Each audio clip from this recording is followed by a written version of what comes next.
irregular period என்னதான் பண்றது? உங்க பிரச்சனைகளை கட்டுப்படுத்த லயன் டேட் சிரப் தினமும் 2 ஸ்பூன். Summer holidays வந்தாச்சு, நம்ம GT Holidays வந்தாச்சு. GT Holidays, South India's #1 travel brand. Unlock your child's potential at SV High School, where learning meets excellence. Enroll now.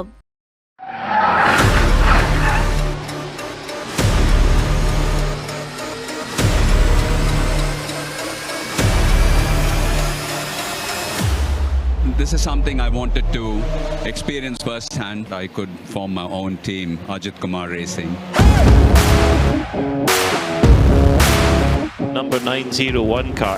Every single time it passes the pits. This is the Ajith Kumar racing car. You see these guys? I love them unconditionally. Acting and racing, emotionally demanding jobs.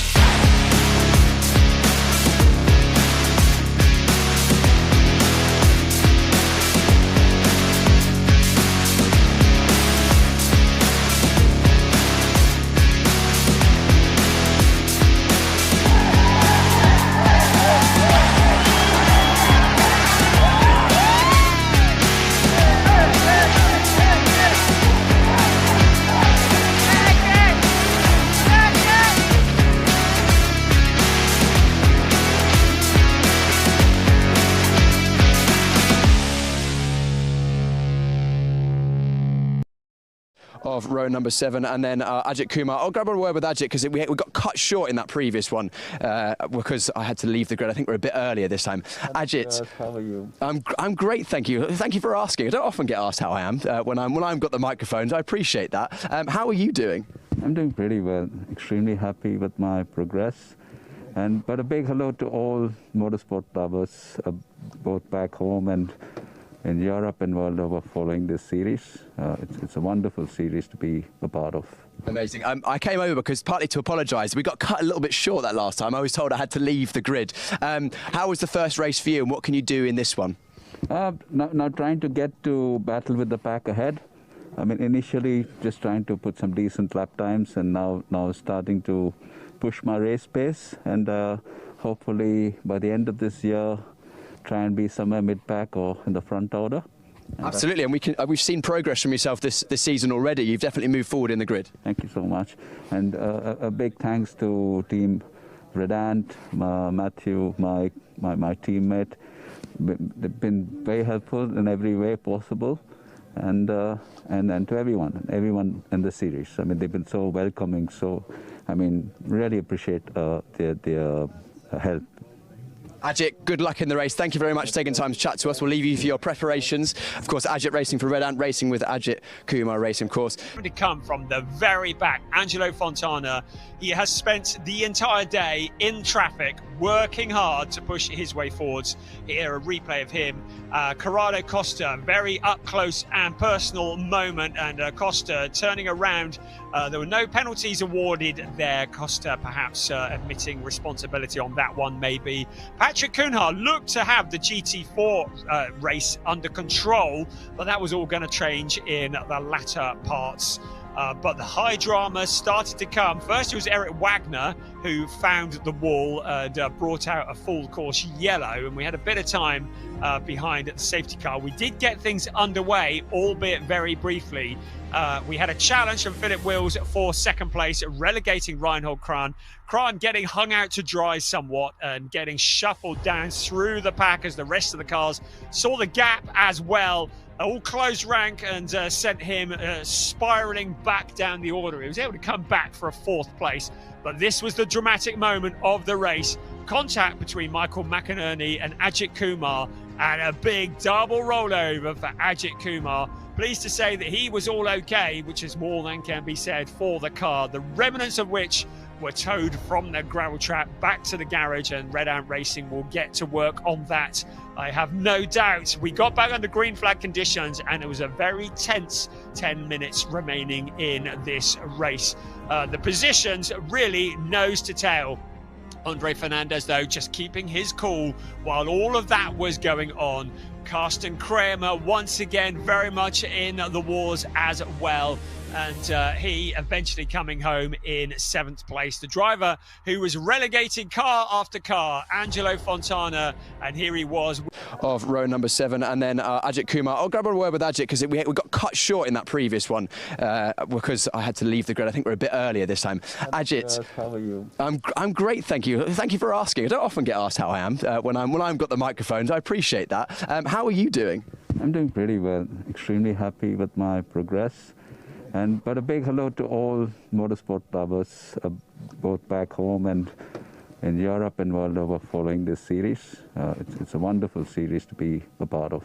Amazing. I came over because partly to apologise. We got cut a little bit short that last time. I was told I had to leave the grid. How was the first race for you, and what can you do in this one? Now trying to get to battle with the pack ahead. I mean, initially just trying to put some decent lap times, and now starting to push my race pace, and hopefully by the end of this year try and be somewhere mid-pack or in the front order. Absolutely, and we've seen progress from yourself this season already. You've definitely moved forward in the grid. Thank you so much, and a big thanks to team Redant, Matthew, my teammate. They've been very helpful in every way possible. And to everyone in the series. We have the all-important qualifying session. So there will be 2 qualifying sessions this morning, then we're going to take a short break for lunch, and then this afternoon 4 back-to-back races, 2 for the sport division and 2 for the club division. If you're new to Porsche Sprint Challenge Southern Europe, to explain what is happening, we have an awful lot of cars here this weekend who have been testing and getting ready for this event. A packed grid. We have the cars split into 2 divisions. We have the sport division and we have the club division. And within the sport division, we have categories as well. We have our pro drivers, we have our Pro-Am drivers, and we have our rookie drivers. So the pro drivers are gold, everything up to gold rated drivers, FIA gold rated drivers. So those are the professional drivers. In the Pro-Am category, those particular drivers are aged 30 years or older without a professional motorsport background. And in the rookies, they need to have competed in no more than 4 cup races and must be under 25 years old. So each driver is competing for the overall championship, but we also have the individual championships within that. We have the rookie championship and we have the Pro-Am championship. As already mentioned, the rookie championship is clinched, but the overall championship and the Pro-Am championship still very much alive. And in this qualifying session, the drivers will be competing against each other and against the clock to determine where they will start on the grid for this afternoon's races. So it works like this. The fastest driver will start in pole position for the first of 2 races. So round 7 will be the first race this afternoon. The fastest driver will start on pole position, the second fastest driver in second, third fastest driver in third, and so on. Then, for the final race of the season, round 8, which is the second race for the sport division this afternoon, the drivers' second fastest times will be compared to each other, and that will determine the grid for that race. So there are 2 races to qualify for here in this session. It's a 30-minute session, of which we've had 3 minutes already, so the clock is ticking down. So the drivers will need to get 2 good laps on the board. Now, it's not all about just going for it, because the drivers have to look after the car and, very importantly, look after the tyres. Tyre regulations are very strictly controlled here. They're all running on the same Michelin tyres, and every driver has 2 new sets of tyres for today. That needs to last them for this qualifying session and for both of their races. So if they use up too much rubber in qualifying or in the early stages of the race, they may find themselves at a disadvantage come the end of racing today. At the moment, the cars are circulating, and you can see them out there on the circuit. They're not just tootling around enjoying the Spanish sunshine. They are, at the moment, starting to build the heat. So when the cars come out of the pits, they do an out lap. Then they are now into the process which is known as the build process. So that is where the heat is being generated into the tyres and into the brakes, getting those tyres into an ideal operating window. A little puff of smoke there, looked like from Sasha Norden coming down the pit straight. Once the tyres are in the optimum position, then the optimum temperature, the drivers will then start their push lap. You can only get a certain number of push laps out of a set of these tyres, so they'll want to make sure that the tyres are in the operating window, but also that they have space in front on the track. They've got a nice bit of space, not going to trip over other cars, and then they go for the push lap, and hopefully for them they will get their fastest and second fastest times. Already news from the pits from Piers that it is cooler that here today now than it was in testing this morning, and there's also a bit of a tailwind into turn one. So in testing we saw some great times from the drivers, but it was in fact this morning that the guesting driver Theo Overhaus put up a time of a 1:42.687.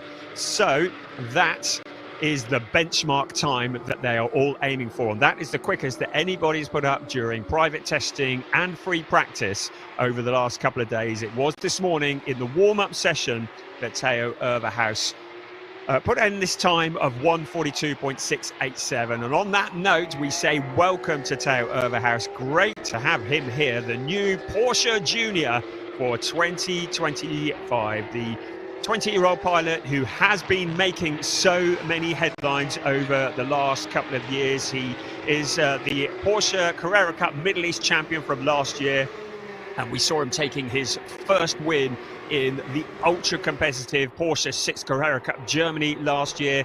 We've seen him guesting in DTM, in GT4, and he's here getting up to speed this weekend here at Circuit de Barcelona, Catalunya in Porsche Sprint Challenge Southern Europe, and showing that he can mix it with the rest of them by being fastest in that warm-up this morning.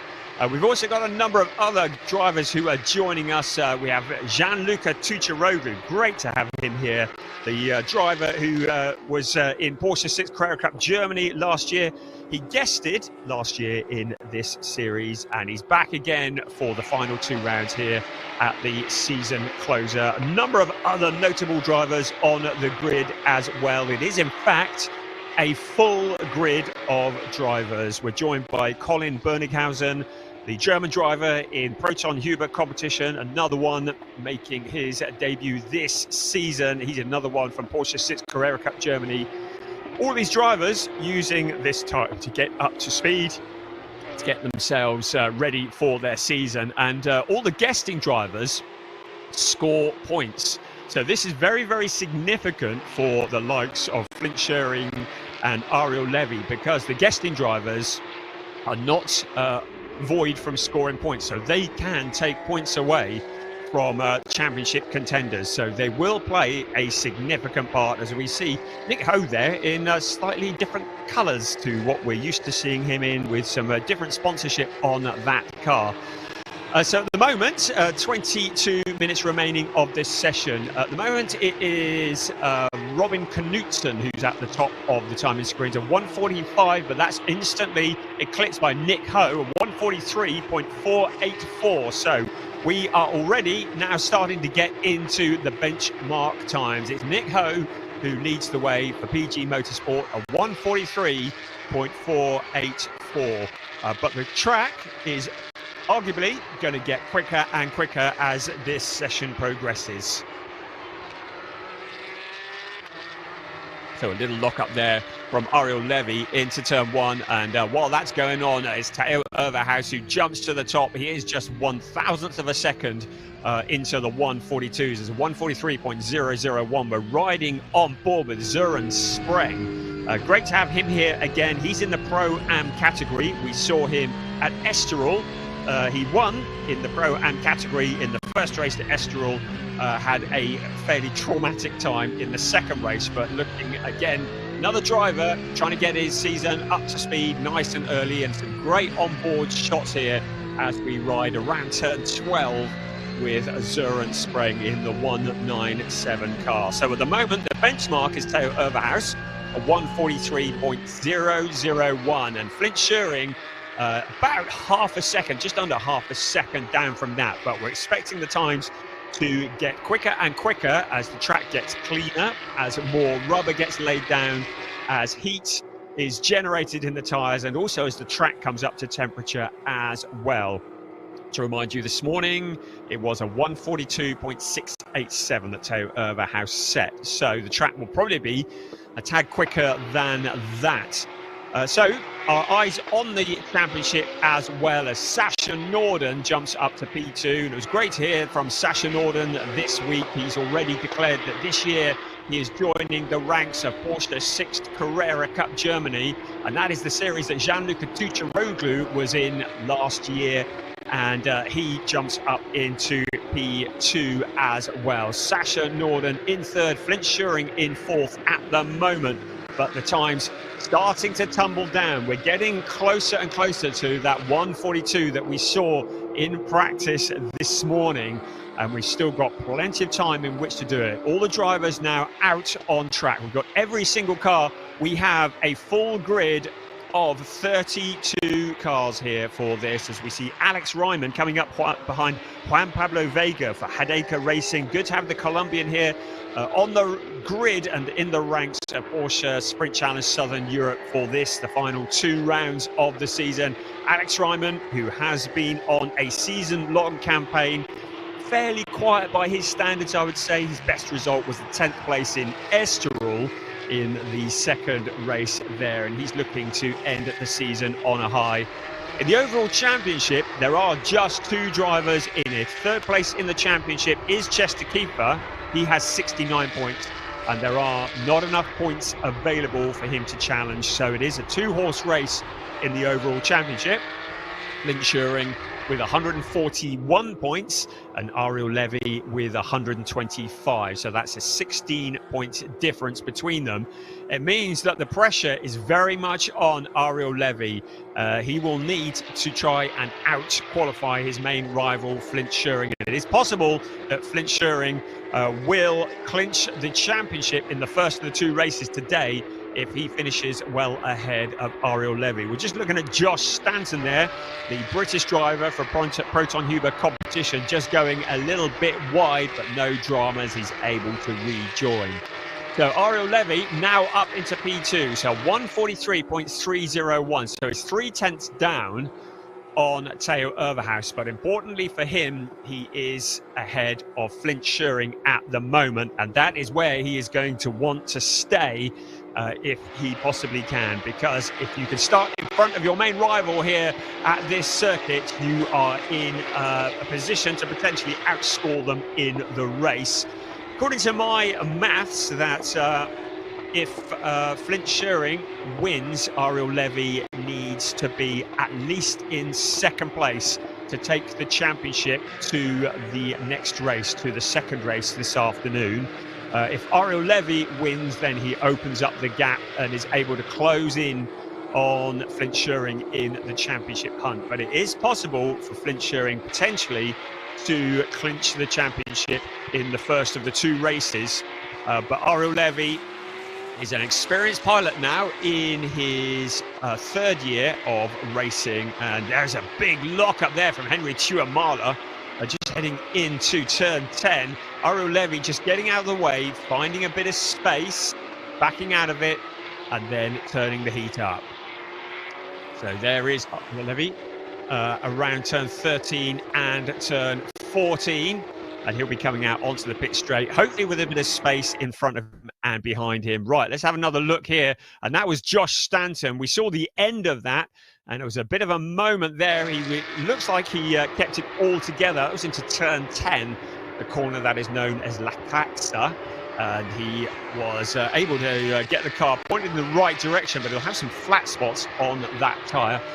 Riding on board in the little picture there, and that's with Matias Ferreira, a driver who has been very impressive this year and took a win in the rookie category, his first win in the rookie category the last time we saw these cars in Valencia. So at the moment, Theo Overhaus's time of a 1:43.001 remains intact and remains the benchmark that they're all trying to beat. At this circuit here in Barcelona, 4.657 kilometers, around 2.894 miles, circuit is divided into 3 sectors, and there is Josh Stanton with the potentially slightly flat spotted tyres. Maybe they've been changed, but in the pit lane there. The circuit is divided into 3 sectors. So from the start-finish line round to just before turn 4 is sector 1. Sector 2 stretches around turns 4, 5, 6, 7, 8 and 9. And then just before turn 10 is the 3rd sector. So that takes in turns 10, 11, 12, 13, 14 and part of the pit straight as we see the crews getting to work on the cars, putting rubber on. The strategy of when to use the fresh rubber, when to go out there and to do the big push. That looks like Sebastian Freimut. And great to have Sebastian Freimut on the grid here. Another driver that we've seen in the past in Porsche Sprint Challenge Southern Europe. Another driver from the ranks of Porsche 6 Carrera Cup Germany. And he is a very welcome addition here to the ranks of Porsche Sprint Challenge Southern Europe. So the track divided into the 3 sectors, and we look at the sector times of the individual drivers. If you are watching online, have a look at the timing page. You can go to the Porsche Sprint Challenge Southern Europe website, and you can get a link to the timing screen, and you too can follow the timing page. You'll see that the track divided into those 3 sectors, and we have a time for each sector from each driver. If the screen is displaying a white time, it means that is nothing too spectacular. If the time turns green, it means it is the driver's personal best in this session. If the screen turns purple, it means that that particular driver is the quickest in that sector than anybody else. So purple sectors we're certainly taking notice of. At the moment, Ariel Levy had a personal best on the previous lap. It means his time has gone green. We've had a track limit warning for Anthony Imperato, car number 19. And that brings us on to the next topic, and that is one of track limits. And it is a big topic. Last time out at Valencia, we had an awful lot of track limit warnings. We had, just on the Thursday test session alone, over 300 track limit infringements, and the stewards having to get involved are hoping for something very different here in Barcelona for this round. So at the moment, track limits are white lines. The exceptions are, the cars must be between the white lines. The exceptions are turns 5, turns 7 and 8, turns 9, turn 13 and 14. And on those corners, the drivers are allowed 1 wheel on the curb. In fact, 1 wheel on the curb is all that is required. So drivers are allowed to stretch it a little bit in those corners. But if they exceed track limits, they will pick up a penalty. If it's in qualifying, they're going to lose the lap that they were on. And they could potentially lose the following lap as well, because it would be perceived that they're getting a launch onto the following lap. So track limits are absolutely critical here. And in the race, you'll see drivers picking up time penalties if they pick up a track limit infringement. And look at this, down in the pit lane, it is a traffic jam. There is Nathan Sharp being pushed out into the pit lane, and we enjoyed having him at Valencia. And driving for target competition seems to have really sparked him up, and he was looking very rapid in Valencia and looking to repeat here in Barcelona. But now you can see out of the pit lane comes the big queue of cars. We've got benchmark times, and a number of drivers are putting banker laps, and of course the quickest being Theo Overhaus with that 1:43.001. So with a banker lap on the board, now it's time to go for the big push. We've got 11.5 minutes of this session remaining, and in these 11.5 minutes, with the track now in theory at its quickest that it has been at any point during the day so far, this will be the opportunity for the drivers to turn the wick up and try and get into the 142s and maybe even get close to that 142.687 that we saw this morning. Second in the practice session this morning was Ariel Levy with a 142.980. Those are the only two drivers since we arrived here on Thursday who have made it into the 42s. Sasha Norden was third this morning with a 143.261. So the track already quicker today than it has been yesterday or indeed on Thursday. So this is a very important 10.5 minutes for the drivers, an opportunity to work their way up the grid.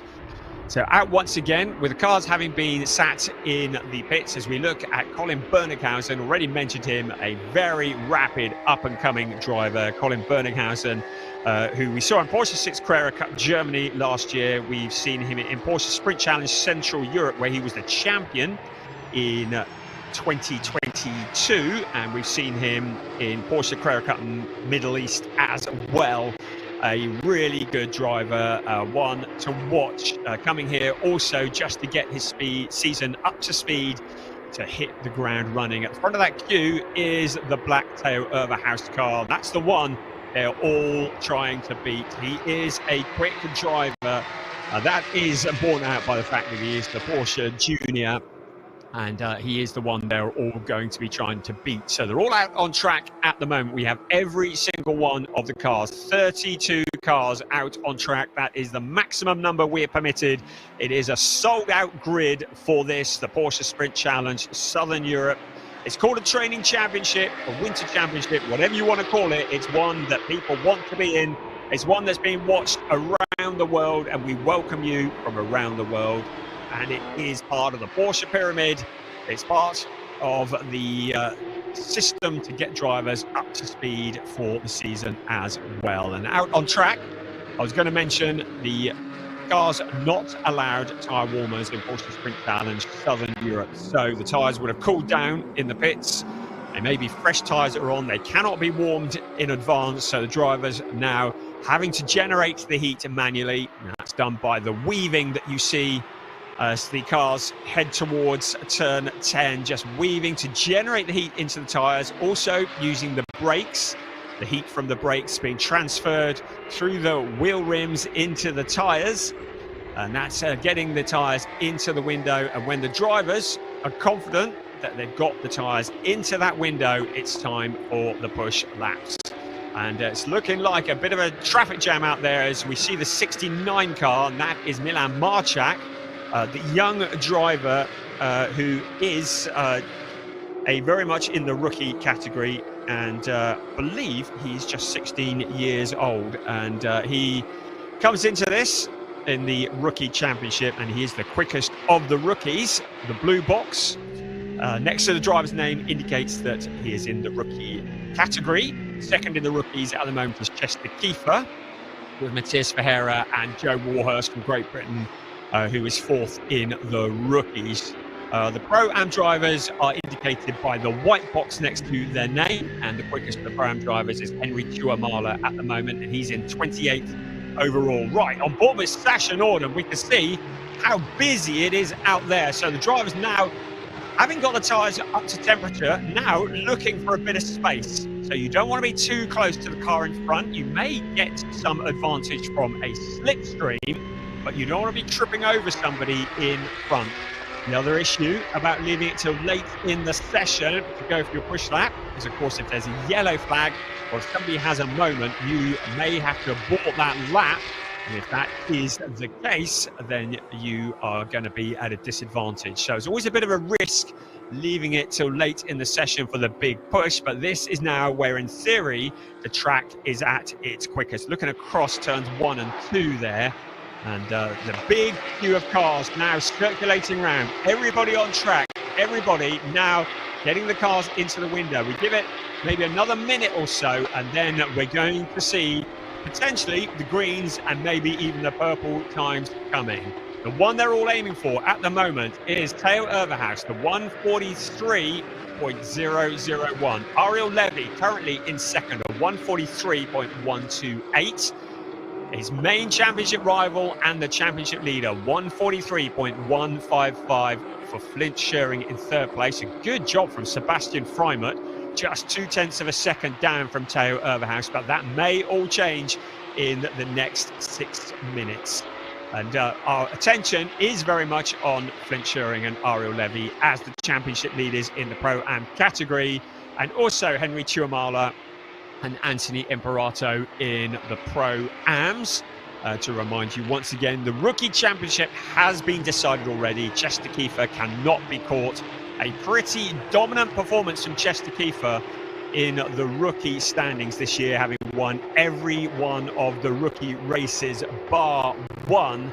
But Matias Ferreira showing what he is made of by winning the last one in Valencia. And here will be one to watch. Right, here we go then. There is Draker Janssen to the inside of Chester Kiefer into turn one. So Kiefer was allowing him to get away, to get a bit of space, but Draker Janssen just locking up. You saw the blue smoke rising up into the air. So having made a bit of space in front of Kiefer, Janssen drops back, having locked those tyres up, and lockups will not help his pace. So really important to hold it all together here. Right, personal bests now coming in. Matias Ferreira jumps up into P2, just 0.123 away from Theo Overhaus. At the moment, Overhaus, his last lap was about 1.1 seconds slower than his provisional pole time. So he's still building the time. An unsafe release has been noted for James Wallace out of the pits. So the stewards having a look in the pits as well. But out on track, this is where it's going to happen. And Theo Overhaus now having improved into the 142s. A 142.986. That is a quick time. Still not as quick as his time this morning. A purple in sector 2 for Ariel Levy. So Ariel Levy now going purple in sector 2. That is the best of anybody. So on this lap now, can Ariel Levy jump to the top? Coming into this lap, he was 0.142 behind. He's in sector 3 at the moment. We're riding on board with Matias Ferreira, who is in second place. He's done a personal best there and a best of anybody in sector 3. And Ariel Levy there and a best of anybody in sector 3. And Ariel Levy to the top of 142.590 when he needed to. Ariel Levy now to the top of the timing screens, bumping Theo Overhaus down into P2, so 142.590. So that is the quickest we have seen from anybody at all during testing or free practice. That is the new benchmark set by Ariel Levy for Team GP Elite, 142.590. That is a monumental lap from Ariel Levy. The Israeli driver who has a lot of fans, and they will be cheering around the world for him, because that's a massive chunk he's taken out of Theo Overhaus. Overhaus has done a personal best, and that is Ariel Levy. He's overcooked it into the gravel. He's keeping it all going, but clearly he's outbraked himself. He is the quickest man at the moment. Don't forget, he needs not just one quick lap, he needs two, because his second fastest lap time will count for the grid position in race 2. He's able to rejoin. There's going to be a lot of gravel and dirt on the tyres, looking for a gap so that he can rejoin safely. So he'll need to get those tyres cleaned up, and then he'll get back out on track and get them back into the operating window. But with 2.5 minutes remaining of this session, we ride on board briefly with Zoran Spreng.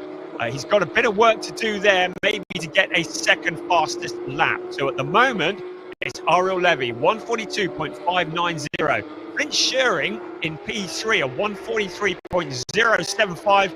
And there's another, Mace Muller doing a little bit of rallycross. Hang the back end out, why don't you? Rejoins in P4. But he was briefly the quickest of the rookies. But Milan Marchak unseated Flint Schering in that P3. So Milan Marchak, great job from him in the number 69 car. He demotes Flint Schering down into P4. Flint Schering, who has won all bar one race this year. Thomas Cangro, nice wide line around the corner. 1 minute and 3/4 remaining of this session. All still to play for. The driver they're all chasing, Ariel Levy. He's doing exactly what he needs to do here, and that is to outscore Flint Schuring. A 1:42.590 is the benchmark at the moment. He had that wild lap last time around, but he's escaped that without any damage. He's rejoined Theo Overhouse. He's still out on track, so he's still putting in the laps. Matthias Ferreira, who we're riding on board with, now in P6. So he will be looking to improve on that. But at the moment, Ariel Levy with now just 1 minute remaining of this qualifying session. Ariel Levy provisionally on pole position. Is anybody going to do anything about it? At the moment, Gianluca Tucciaroglu is setting personal bests. He's in P4 at the moment. Let's have another look here at what happened with Ariel Levy. It was a lockup going into the corner and then losing the back end as well across the gravel trap. Well, he kept it going, so the gravel trap, he didn't get stranded. The good bit was he kept it out of the wall. So good job there from Ariel Levy, keeping it out of the wall, and he protects that provisional pole position. I was about to mention Gianluca Tucciaroglu. He has been so quick in all the testing and free practice sessions that we've seen over the last couple of days. A driver who looks really at home in the lap time performance car. Seems to have settled into that team really well, up into P3. So Gianluca Tucciaroglu just 0.410 off the fastest time. Looking to see if anybody else is going purple. There's no purples at the moment. There's a few greens, so a few personal bests been set. Sasha Norden has just done a personal best, but he's down in P9 at the moment. So he is further back than he would have liked. The checkered flag is out, so any drivers that are on a lap already will be able to complete that lap, and it will count. But anybody who crosses the line now, their lap will not count. As we look at Nathan Sharp in the Treble 3 car, he rounds out the top 10. So with the clock at 0 at the moment, I can't see anybody getting anywhere near Ariel Levy. We've got no times that are anywhere near that. Gianluca Tucciaroglu in third place, a 1:43 dead. That's a solid job from him, but doesn't look to be improving on it on this lap. Theo Overhouse in second place, and I would say a fairly subdued performance from Flint Schuring. He's in P5 at the moment, a 1:43.075. So that is getting on for half a second off the provisional pole position time. There is Gianluca Tucciaroglu, really excited to have him on the grid of Porsche Sprint Challenge Southern Europe. I'm really excited to see what he's going to do this year. He is an absolute entertainer and really a very welcome addition. Loves his Porsche Cup racing, and a P3 on debut here this year is very impressive. There is Draker Janssen. He had a troubled time in Valencia, and a 23rd here is not really going to improve his mood at all. So struggling for a little bit of pace in the Team GP Elite car, down in 23rd place. The quickest of the rookies is the very impressive Milan Marchak in 4th place overall. Quickest of the Pro-Am drivers is championship leader in the Pro-Ams, Henry Tuamala. 2nd in the Pro-Ams, Zoran Spreng, and 3rd in the Pro-Ams, Anthony Imperato, down in 30th place and having attracted the attention of the stewards. He hasn't picked up any penalties that I'm aware of, but certainly had that warning. Brilliant stuff. Really good qualifying session, and it's Ariel Levy who certainly has pole position for race 1. We'll need to wait for the second fastest times to be released by race control, and we will also then have a grid for the second race today. It is rounds 7 and 8 of the Sport Division Porsche Sprint Challenge Southern Europe 2025. The season finale. It seems very weird having a season finale in March, but hey, that's the way it is for a winter championship. And there are your times from qualifying this morning. Ariel Levy with that 1:42.590. Theo Overhouse, a little under 4/10 behind him. Gianluca Tucciaroglu, very impressive. Milan Marchak, the quickest of the rookies. And then championship leader Flint Schuring down in 5th place, and that will feel like a bit of a mountain to climb for him from there. Matthias Ferreira, 2nd in the rookies, ahead of Sebastian Freimer. A good solid performance from him. Then it's Domas Radonis in 8th, ahead of Sasha Norden. He'll be disappointed with 9th. Nathan Sharp looking solid in the target competition car, rounding out the top 10. Joe Warhurst, also in the rookies for this weekend, is ahead of Colin Berninghausen. Robin Knutson in 3rd.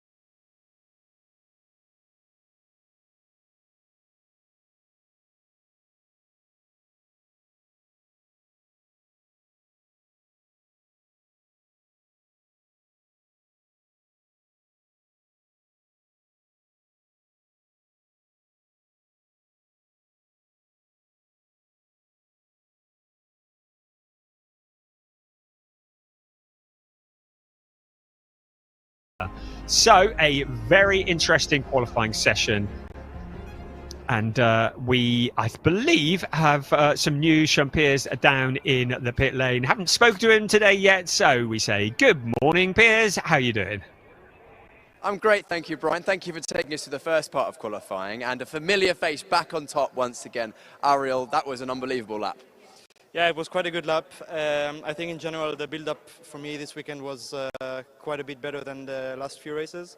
I think especially in Valencia I was struggling, but I think today I was able to fix it and come back on top. Yeah, everyone was roughly around the same time on a 43.0, but you managed to find some time out of nowhere on your best lap. Did you find something special, or was it just a perfect lap? Well, I don't find my own lap special. I mean, it was a good lap, but not special. We look ahead to the race now. Of course, your only chance of beating Flint in the championship is, I suppose, winning both races. That's giving you your best chance. I suppose you're going to be going for that? Yeah, of course I'll be going for that, and I'll do whatever it takes to win, yes. Ariel, congratulations on another pole position, a familiar position for yourself. But, of course, I can see the relief, and we'll look forward to seeing how you get on in the races. Yeah, thank you very much, and I'm really looking forward. Brilliant, thank you. Brian, back to you for the club division. Thank you, Piers. That was very, very good and very interesting to hear from Ariel, and certainly needs to make hay while the sun shines with Flint Schuring down in that 5th place. That's exactly what he was hoping for when he arrived at Circuit de Barcelona, Catalunya this morning, and will want to capitalise on that, but discount Flint Schuring at your peril. He is incredibly rapid, and one of the things that Ariel Levy said about Flint Schuring is he's a driver who doesn't make mistakes. That's why he's so difficult to get past. He will come charging through. He will be fighting hard. Ahead of Flint Schuring, though, will be Gianluca Tucciaroglu, Milan Marchak and Teo Overhaus. Those are very quick drivers indeed. So Flint is going to have his work cut out, but it's going to make for a very, very entertaining race this afternoon. The first of 2 races. It will be round 7 that will come first, and then, hey, guess what comes after that? Round 8. That'll be later this afternoon. So that is qualifying for Sport Division done. Now our attention turns to Club Division.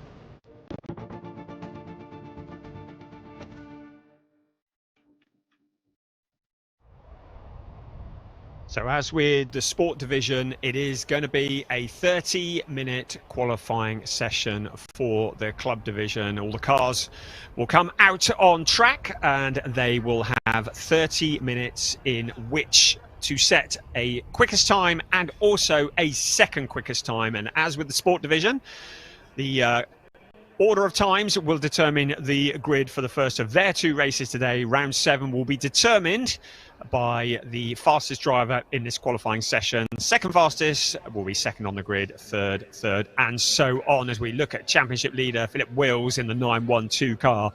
And then, as with the previous qualifying session, the drivers' second fastest times will be compared to determine their grid positions for the second race of the day. And there is Philip giving us a little wave. You see the concentration there as he just gets himself into the zone. He is in a very strong position coming into this. In fact, Philip Wills, basically, he needs to finish in 6th place or higher in the first of the 2 races this afternoon. And if he does that, he will be the champion of the club division. He comes into this with an incredible 80-point lead over Angelo Fontana. So very much advantage Philip Wills, but he's still got to get the job done. And Angelo Fontana very much showing what he is worth. He was quick in qualifying, not in qualifying, in practice this morning. Angelo Fontana was quicker than Philip Wills.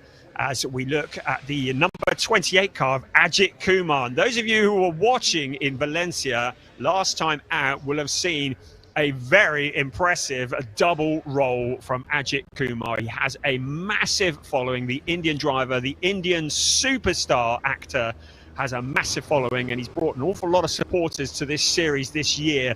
You saw the car doing that double roll, and it hasn't done it a lot of favours, which is why we're seeing him in a different livery. It's a different car for this, the final 2 rounds of the season. But it was a spectacular moment. It's one he probably could have done without when we saw him last time. He got to go with Michael McInerney in the final race in Valencia. The car doing that double roll. Please say that Ajith was completely unharmed, walked away from it. So with that different car for the final 2 rounds. And for all the drivers, for all the supporters that are supporting so many drivers, they are hopefully enjoying what they're seeing here. And for those that are supporting Ajith Kumar, we welcome you along. I know for a lot of people, this is a new experience, witnessing Porsche Sprint Challenge Southern Europe. And we welcome you as we look at David Harrison. And he is the driver from Australia who has been running this season. His best so far was an 8th place, a very good 8th place in Valencia. So for this, the club division, the clock is now ticking. These cars, well, most of them, as a car that's come out of the pit lane and gone straight on there. So what has gone on there? It's gone on to the power and almost gone straight across the pit straight. I can't see who that is, but somebody who's had a bit of a moment, now reversing back out. Now, who's that? Out towards turn 1. Right, it's 217. That's Camel Perrion, who we welcome to the grid of Porsche Sprint Challenge Southern Europe. And that is not the way the Romanian wanted to start his weekend. But he's kept it out of the barrier, so that's all very important and all good. So hopefully no problems there. Cold tyres, it just shows you how on the edge these cars are. So in the sport division that we saw just now, we saw the Porsche 911 GT3 Cup cars based on the 992 generation. They didn't have ABS or traction control. The cars in this session do. Most of them are Porsche 911 GT3 Cup cars based on the 992 generation, identical to the ones before, but the difference is they are allowed ABS. That is with the exception of 5 cars, and 5 of the cars that are out there are not the Porsche 911s. They're Porsche Cayman GT4 RS Club Sport, so they are racing in a different category. So we have 2 categories in this. We have the AM category and we have the GT4 category. The AM category made up of the Porsche 911s. The GT4 category is made up of the Porsche Caymans. They're all running together in the same race, but the driver who comes first within the GT4s will get maximum points, and the second will get second place points, and so on. And in the AM category, that applies the same as well, which is why we have 2 championships. We have the AM and the GT4 championship, and then we have the overall championship, which is the 2 categories combined. And in the overall championship, it is Philip Wills who has that 80-point lead over Angelo Fontana. In the AM category, Philip Wills has 123 points over 83 for Angelo Fontana. Third in both those categories is Reinhold Kran. He is not in contention for two reasons. One, because mathematically they can't be caught, and secondly, because he's not even here this weekend.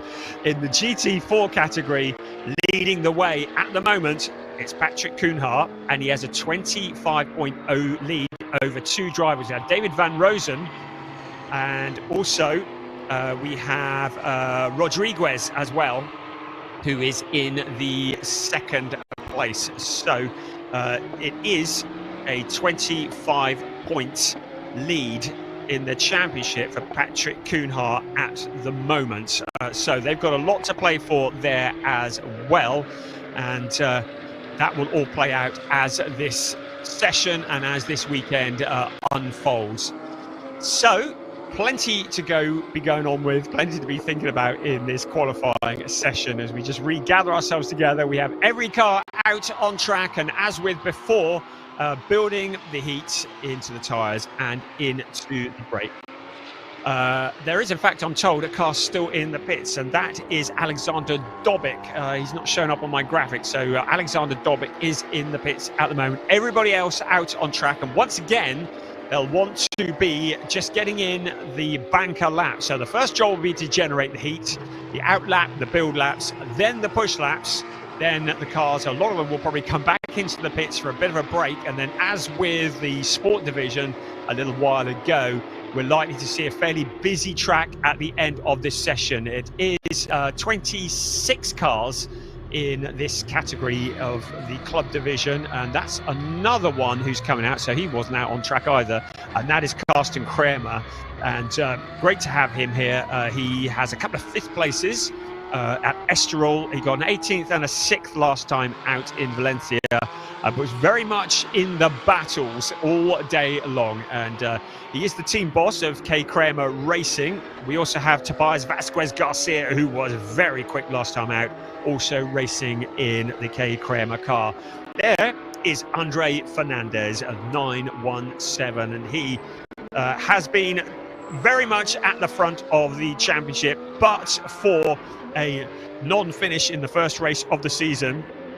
He's had a couple of wins. He's had 3 pole positions, but he's also seems to have been very much in the dramas. In the last 2 qualifying sessions, we've seen Andre Fernandez ending up either in the gravel trap or spinning, and he was a bit off colour last weekend in Valencia, and we saw him spinning on his push lap in qualifying. He ended up bringing out a red flag with 6 minutes to go of the qualifying session, and he had, because of bringing out a red flag, he had to start from the back in the first race. But in the second race, he started on pole position and he turned it into a win, but he is too far back to challenge in the championship, so he is very much going for glory here in the Veloso Motorsport car. But Andre Fernandez, a real entertainer, if I might say so, and not scared to get his elbows out and to mix it up. Right, there is a driver at the top of the timing screens at the moment, and that is Damir Hott, and we welcome Damir Hott. What a great name that is, particularly as we've got Michael Cool on the grid as well. We've got Hott and Cool, although I'm told it's pronounced Cole, but it is Damir Hott in the number 50 car, who's the first driver to set a benchmark time. He's a Canadian GT racer. He's also had a couple of podiums in the GT Winter Series Cup 2 in 2024. So clearly a fairly useful pilot, a 145.737. Now this morning, it was Michael Cole who had a 144.374 in warm-up. So there is a bit of time still to come, I expect. But at the moment, as I say, they're all just getting the banker laps in. There's plenty of time to go in this session at the moment, but Damir Hott with a 145.737 is the benchmark, our championship leader, the man arguably with one hand on the trophy in P2 at the moment. Philip Wills with a 1.256 gap to second, to the leader, but into second now, Andre Fernandez, 0.754 down from the provisional pole time. There is Damir Hott in the brightly coloured green and black, or is that yellow, and black Porsche there in the number 50 car. Just ahead of him, another very quick driver, Evgeny Leonov, who would potentially been a championship contender had he done the full season. He won the opening race of the season in car number 16 and he got a 4th place. But we haven't seen him since then, which is a real shame because he probably could have had a good run at the championship. But at the moment, the man at the top of the championship is just disappearing off the top of your screen there. Keep an eye on Lee Mole in 56. He's a real entertainer. Also good to welcome back Lennart Heemstra in the 969 car as we look again there at Philip Wills. And it is Philip Wills who now jumps to the top of 144.888. So that is the quickest of anybody. 144.888, still about half a second off the quickest time we saw him warm up this morning. Evgeny Leonov, I said it was quick. He's 0.05 of a second down from Philip Wills. Damir Hott down into that 3rd place. Javier Ripoll Jr., he was away from Valencia, another driver who probably could have been in the championship hunt but for that absence in Valencia. And we know he went home for the birth of his child, so that's very, very important. But great to have Javier Ripoll Jr. back on the grid in P5. A real entertainer the last time out. Tobias Vasquez Garcia showing that he's not scared to mix it. In 6th place is Lennart Heemstra, but then in 8th place, Angelo Fontana. And Angelo, who, but for a technical disqualification, would have been in a much stronger position. But last time out at Valencia, a technical disqualification saw him having to start from the back of the pack and had to work his way through in both races. As Evgeny Leonov now moves to the top at 144.155. Well, that is clearly a new benchmark time. So we throw away the bit of paper that has yesterday's times on because they have been significantly superseded. Evgeny Leonov now to the top of the time screens. But yes, last time out in Valencia, Angelo Fontana had to do everything from the back of the pack. And it just shows if you have a problem or it all goes wrong in the qualifying session, it disadvantages you for both of the races as Evgeny Leonov just moves to the side, get a bit of space to go for another push lap. But from the back of the pack in Valencia, it was still a 6th and an 8th place for Angelo Fontana. And it was a very good performance, but it is one that puts him on the back foot in terms of the championship. And Philip Wills could potentially have the championship signed and sealed in the next race, in the first race. He just needs to finish in 6th place or better, and he will have that one signed and sealed. As is also the case, was the case with Sport Division, track limits will be an issue here. I'm looking to see if there's been any issues at the moment. There certainly were plenty in the last in the Sport Division. I can't see too many at the moment. So drivers keeping it within the white lines where they are meant to, as once again Damir Hott looking to turn the heat up. The best surname ever, just behind David von Rosen there, and David who is in the GT4 Championship and the main challenger to Patrick Kuhnhaar. So the quickest at the moment, Evgeny Leonov, a 144.155. The quickest of our GT4 runners is Patrick Kuhnhaar. He is in 18th place and just finding a bit of space in actually. Damir Hott is, well, it looked like he was trying to get past David von Rosen to get a bit of space, but von Rosen's not exactly letting him get away. There is Corrado Costa. He had a lively time at Valencia last time around. It was David Harrison out there as well. And out towards the turn 1. And Jan Jaap van Roon just under braking. Looked like he had a bit of a slide there going into turn 1. On board now with Karsten Kramer in the 122 car. The driver who was in the battles at Valencia last time out. And you had a good view on board with him, heading in towards turns 10 and 11, and around turns 11 in towards turn 12 he will come. Turn 12, which is 2nd gear, building up to a 3rd gear, turn 13, and then just picking the pace up to 4th gear for turn 14, and then it's out onto the pit straight.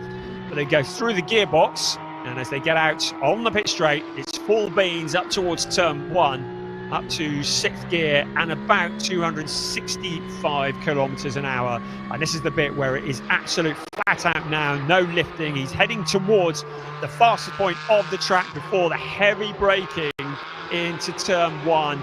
And there, oh, good grief, some fairly lively action into turn one. There was Karsten Kramer in there and another car as well. And I thought they were going to get together. So important to keep it out of the gravel in this qualifying session. At the moment, I can't see anybody who is setting the timing screens alight. Javier Ripoll Jr. in P6 has done a personal best in Sector 1, but not so in Sector 2.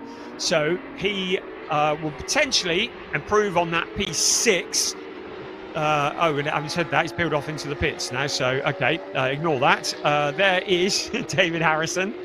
And he is at the front of that particular queue of cars. So Evgeny Leonov, 144.155. So we've got a few cars into the 144s. And in fact, quite a few now peeling off into the pits. And we'll get that kind of quiet session, part of the session where the drivers just wait. And then we'll come out for a big push towards the end. There's Ajith Kumar in the unfamiliar car. It might be unfamiliar, but he was quickest in one of the sessions yesterday. There's Philip Wills back into the pits now. Maybe for some new rubber that you see there lying ready to go. So the crew get to work on that car. But Ajith Kumar at the moment in 20th place. And of course, he's having to familiarise himself with an unfamiliar car, having had that moment, more than a moment, the double barrel roll. Very spectacular in Valencia, worth checking out, although he'd probably prefer you didn't. But certainly a big moment for him, and great to have him back out here as we see Marco van der Poel just peeling off back into the pits. So on board with the 223 car of David von Rosen for Team Neuhofer Rennsport, and he was at Portimão, got a 6th place in the second race and a win in the GT4 category then, but we haven't seen him since then. So potentially could have been another driver very much in contention for the GT4 championship, and is still, because he's only 25 points behind Patrick Cunha, so he could potentially still challenge for the championship in the GT4, and that would be very impressive if he did that, particularly as he's not taken part in all of the rounds. In fact, Patrick Cunha wasn't in Estoril, so he has only done that will be 6, bit of maths there, of the 8 rounds. Well, it will be the 6 by the end of the racing this afternoon. So, looking down the pit lane at the moment, interesting that Damir Hott just going back out for another go. At the moment, I can see a purple for Michael Cole. So, purple in Sector 1. So, Michael Cole, who's currently in P2, taking advantage of a relatively quiet track. So he's just gone quickest of anybody in Sector 1. Sector 2, he's a couple of tenths down. In fact, he's more than that. He's about half a second down on the Sector 2 of Evgeny Leonov. So I don't think he's going to improve on this lap unless he can do something really spectacular in Sector 3. I don't think even Michael Cole, who, can I just point out, won both races at this event this time last year. Well, let's have a look at him. Out of turn 14, he comes out onto the pit straight. Comes Michael Cole to stop the clock, and I don't think it's going to be an improvement of 144.193. No, it isn't. It is an improvement, but not enough to move him up the grid. So he remains in P2. Evgeny Leonov is still the man they want to beat. A warning has been given to Andre Fernandez for track limits. So that's in turn 10. So the steward's taking a look at that. It was the other driver that got together with Ajith Kumar last time, Michael McInerney, in the 57 car. So Ajith Kumar has painted his car the same colour. There we go. That'll confuse us even more. The Red Ant team running the Ajith Kumar number 28 car, and the all silver as well, McInerney, has been run by Great Britain's Team Parker Racing. So it's all a bit quiet at the moment. Having said that, there's quite a few cars out on track, so it's not that quiet. There's some personal bests being set by Carsten Kramer at the moment. I can see some green times. He is currently about 2 seconds off the provisional pole time.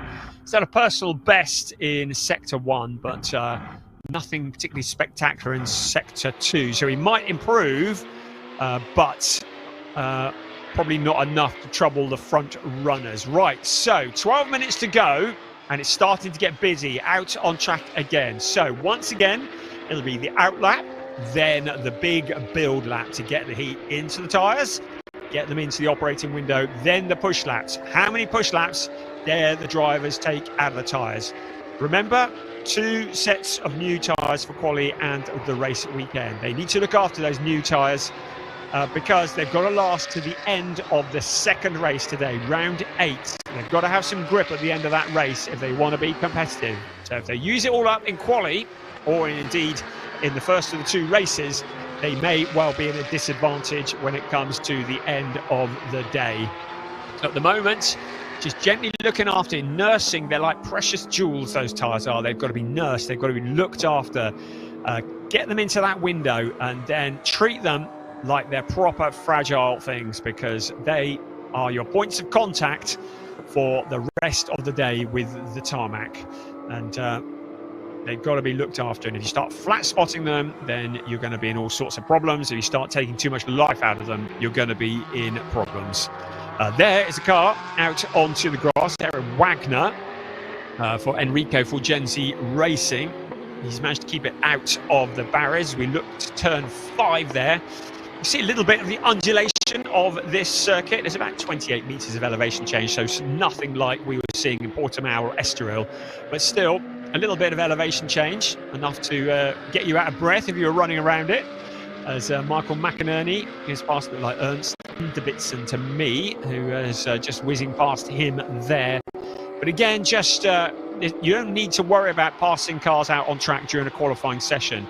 We call it qualifying, but all cars have qualified for the race.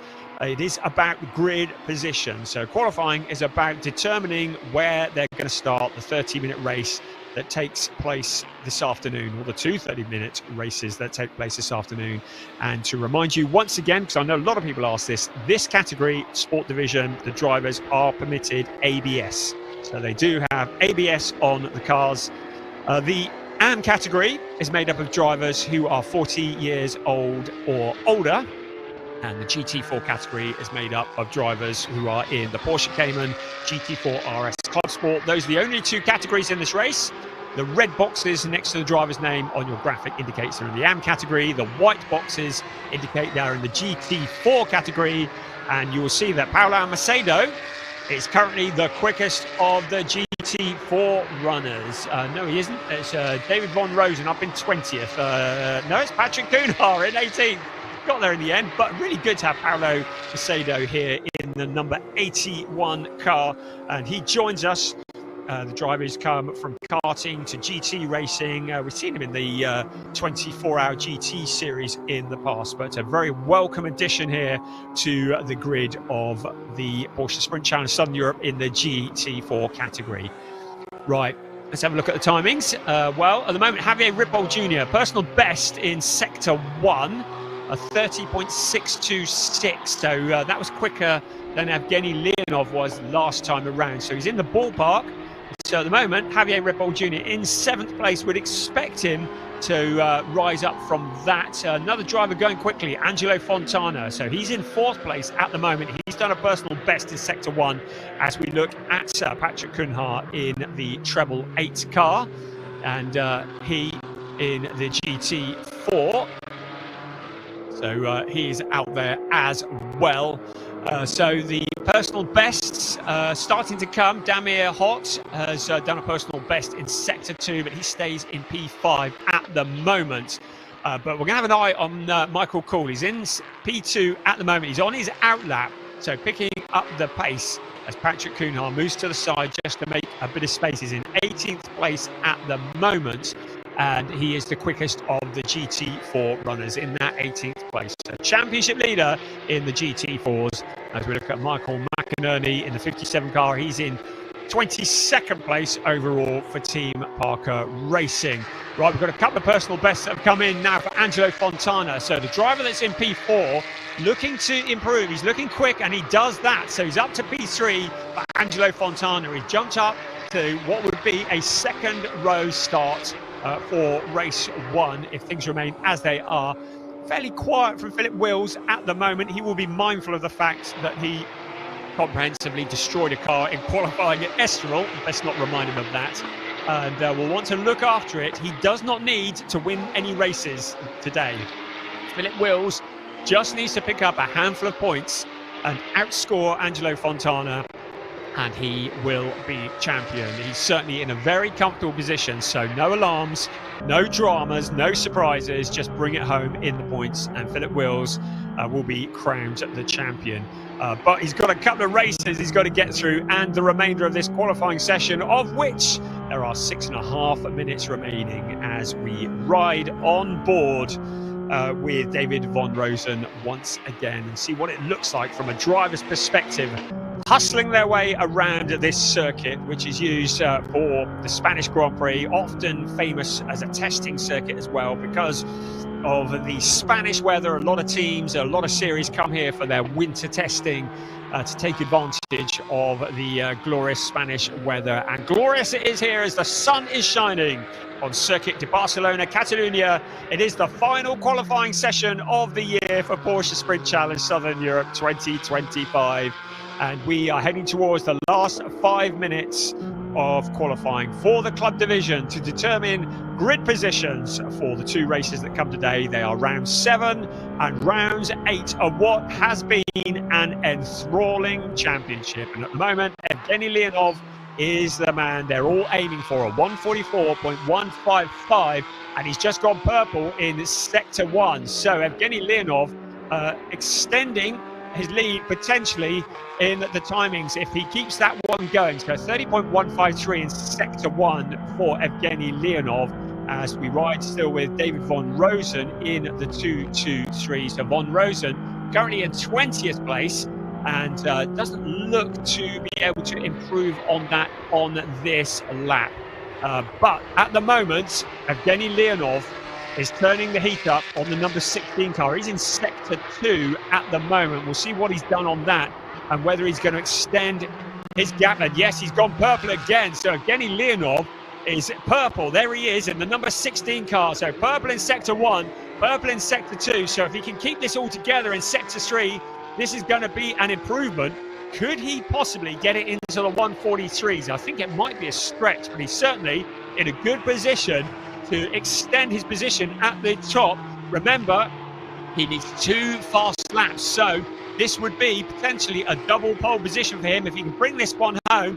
Out across the line he comes. What's it going to be? Well, he hasn't improved in Sector 3, but he's been beaten. While all that's been going on, Andre Fernandez jumps to the top of 143.714. So Andre Fernandez, while we were looking at that, has jumped to the top of 143.714. So Leonov did improve 143.729 last time around, but there were no purples in Andre Fernandez time. He was just doing personal bests, lulled us into a false sense of security, and now he's going quicker, but it's the purple of the 143.714 that moves him to the top. And Leonov, who was setting the purples, but in Sector 3, he didn't quite hang it all together, lost a lot of time in that final sector, and it allowed him to be mugged with less than 3.5 minutes remaining by Andre Fernandez. Michael Cool up there as well. We've got Cool and Hot running together. 3rd and 4th. I need to call him Michael Cole, apparently. So 3rd and 4th running together. Philip Wills, championship leader in 5th. Angelo Fontana, 6th place. He's a long way back. And Andre Fernandez just works his way past Marco van der Poel. Angelo Fontana in the pits, and I think he's at a time to come back out and improve. So he's a little way back from where he would ideally want to be So 1:44.580 for Angelo Fontana.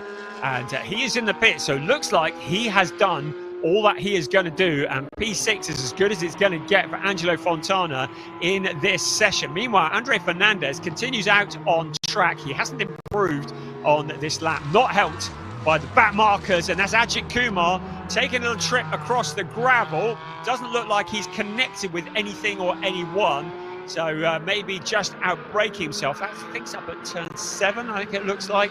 He's able to rejoin. So Ajith Kumar continues on his way, but that lap will count for nothing because through the gravel is certainly not the quickest way around. He's currently in 19th place, a 1:48.171. So a little bit away from the front runners, but still a little bit up the grid, which is where he'd want to be, as he's just finding the pace and picking up the experience. There's Eric Wagner just in front of him. But there is the driver with the massive vocal fan club, Ajith Kumar, and it looks like he potentially, well, he's got enough time and space to get another hot lap in, so he's just going to back it off. He needs to clean those tyres up, get the gravel off them, and then get it back up to speed and do one last lap. It'll be one last push from Ajith Kumar to try and improve on that 19th place. So when the clock strikes 0, as with before, any drivers that have already crossed the start-finish line, the lap will count, but any drivers that have not crossed the start-finish line, their lap times will not count. So 0 indicates when the final laps can start. We're looking at Andre Fernandez, our provisional pole sitter time. He did a stealth operation, crept up into the provisional pole position.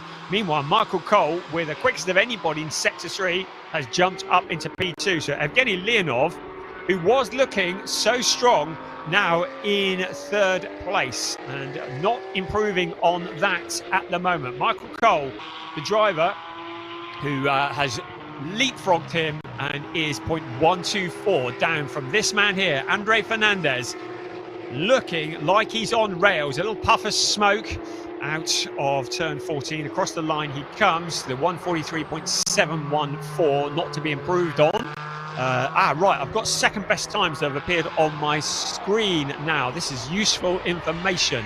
So the quickest of all, 1:43.714. Second best times, the quickest of the second best at the moment, looks to be Michael Cole. So I would say, if things finish as they are now, it's looking like Andre Fernandez on pole for race 1 and Michael Cole on pole for race 2. But we've still got the remainder of this lap to go. And just looking to see if anybody has improved. There's a personal best from Michael Cole in Sector 2. He was a little bit down on Andre Fernandez in Sector 1. So I'm not sure this is going to be enough to move him up for a double pole position. But at the moment, looking good. So across the line they come. So it's Andre Fernandez and Michael Cole not able to improve. So the 1:43.779 is his best time. But he does look to be the driver with the quickest of the second fastest times. So Michael Cole looking good for pole position for the final race today. Looking good for pole position for the first race. Andre Fernandez, the 1:43.714. I think anybody's going to get near that now. The checkered flag is out, and Fernandez looks to have the first race covered off in terms of the pole position. I think it's going to be Michael Cole on pole position for the second race that takes place today. The final 2 races of the season for Porsche Sprint Challenge Southern Europe, the club division here in the sunshine of Circuit de Barcelona, Catalunya. And what a great place to bring the championship to a close, and what a great place for Andre Fernandez to earn that pole position. And the quickest of the second best times is Michael Cole. So he will have the pole position for the second race. Pole position for the first race today, Andre Fernandez, Michael Cole in second. So solid drive to the front row. Evgeny Leonov having led the way for so long ahead of Damir Hot. That will be in P4. Championship leader Philip Wills just getting the job done. His main championship rival is behind him, and that's kind of all he needs. Angelo Fontana in 6th. Javier Ripoll Jr. in 7th, ahead of Jan Jaap van Roon. Lennart Heemstra is in 9th, ahead of Tobias Vazquez Garcia. Lee Mole in 11th, ahead of Carsten Kramer, David Harrison and Marcus Neuhofer. Then Eric Wagner in 15th, ahead of Camille Perrion. Corrado Costa, and then Patrick Cunha, the leading GT4 runner, ahead of Ajith Kumar. Wasn't able to improve on that 19th place. Ernst Inderbitzen is rounding out the top 20, ahead of David von Rosen. Michael McInerney, the last of the AM runners, and then the GT4 drivers, the remainders, Casper Hockeboom, Paulo Macedo, and Marco van der Poel in 25th place. It sets us up for what is going to be an exciting couple of races this afternoon. Alexander Dobic, really disappointed. He never made it out into qualifying, so I don't know what's happened there. He may well have had problems in free practice this morning, but he had his first podium in Valencia last time out. But Alexander Dobic not able to take part in this qualifying session. Right, we're going to head back down to the pits where I believe Piers is waiting for us. Thanks very much, Brian. The sun is out in the pit lane now. I'm thawing out. My fingers were frozen, but we're hoping to grab a word with Andre Fernandez after he grabs pole position once again. This will be his 4th pole in the round 5. Didn't quite have the second fastest, didn't have the fastest second fastest time, so won't be on pole for race number 6, but I'm going to grab a quick word with Andre. Andre, another good session for yourself. Your 4th pole of the season, I think. 4th pole. Yeah, no. The first season. Let's see next year, but I like the car 992, and I try to do my best and put in pole, and here I am. And your best was best on the grid, so that's very good. You made it a lot less dramatic than last time, because last time you ended up in the gravel. I know, but you need to do that. You need to be exciting and do some crazy moves. I love watching you. Of course, you're always getting stuck in. Congratulations, pole position for race 1, the win. Yeah, I hope so. I want to have fun and drive fast. This is what I want. It's been very close in the top 4 or 5 drivers in practice. So I assume you're going to be looking forward to a good race. Yeah, the guys next to me, they're really fast, and I don't know the circuit like them, but I try to put everything perfect a little bit, and let's see. But let's see in the race if I can keep the pace in the front. Absolutely, Andre. We'll let you go and cool off and get some lunch. And Brian, I'll hand back to you, and then I'll be ready in just a few moments for our lunchtime pit walk. That's always a highlight of the day. I like it with Piers. He asks the questions that everybody else is scared to ask. And we're going to see some more of him in a bit, because he's going to be walking up and down the pit lane and giving us a little bit of an insight into all that's occurring. So the race marshals, who do a wonderful job, and while it's quiet, and I'm hoping they can hear us through the PA, we say thank you to all of the track staff, all of the marshals. I can see you out on turn 14 sweeping at the moment, but we know you're scattered all around the circuit. Thank you for all that you do that allows us to go racing. The Orange Army are absolute heroes, and there they are working hard, and I'm hoping they can hear me on the PA system, but thank you to the Orange Army. If you can hear us, give us a wave. And they are doing a sterling job sweeping lots of gravel, and we saw a fair amount of that dragged onto the track during what have been 2 great qualifying sessions. So qualifying is done for 2025. It always feels a bit weird saying the season closer. It's the 1st of March, for goodness sake. But this is the Winter Championship, and the tagline of Porsche Sprint Challenge Southern Europe: summer wins are made in the winter. It's the 3rd season of this championship, and I know there's already exciting plans for season 4. And drivers, teams who are watching, I have to tell you, and I have to remind you, that the drivers who took part in the championship last year went on to be winners in their respective championships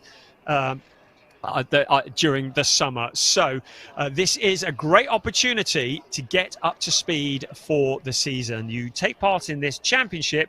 In fact, it was 6 drivers who became champions in their summer championships, having taken part in Porsche Sprint Challenge Southern Europe in 2024.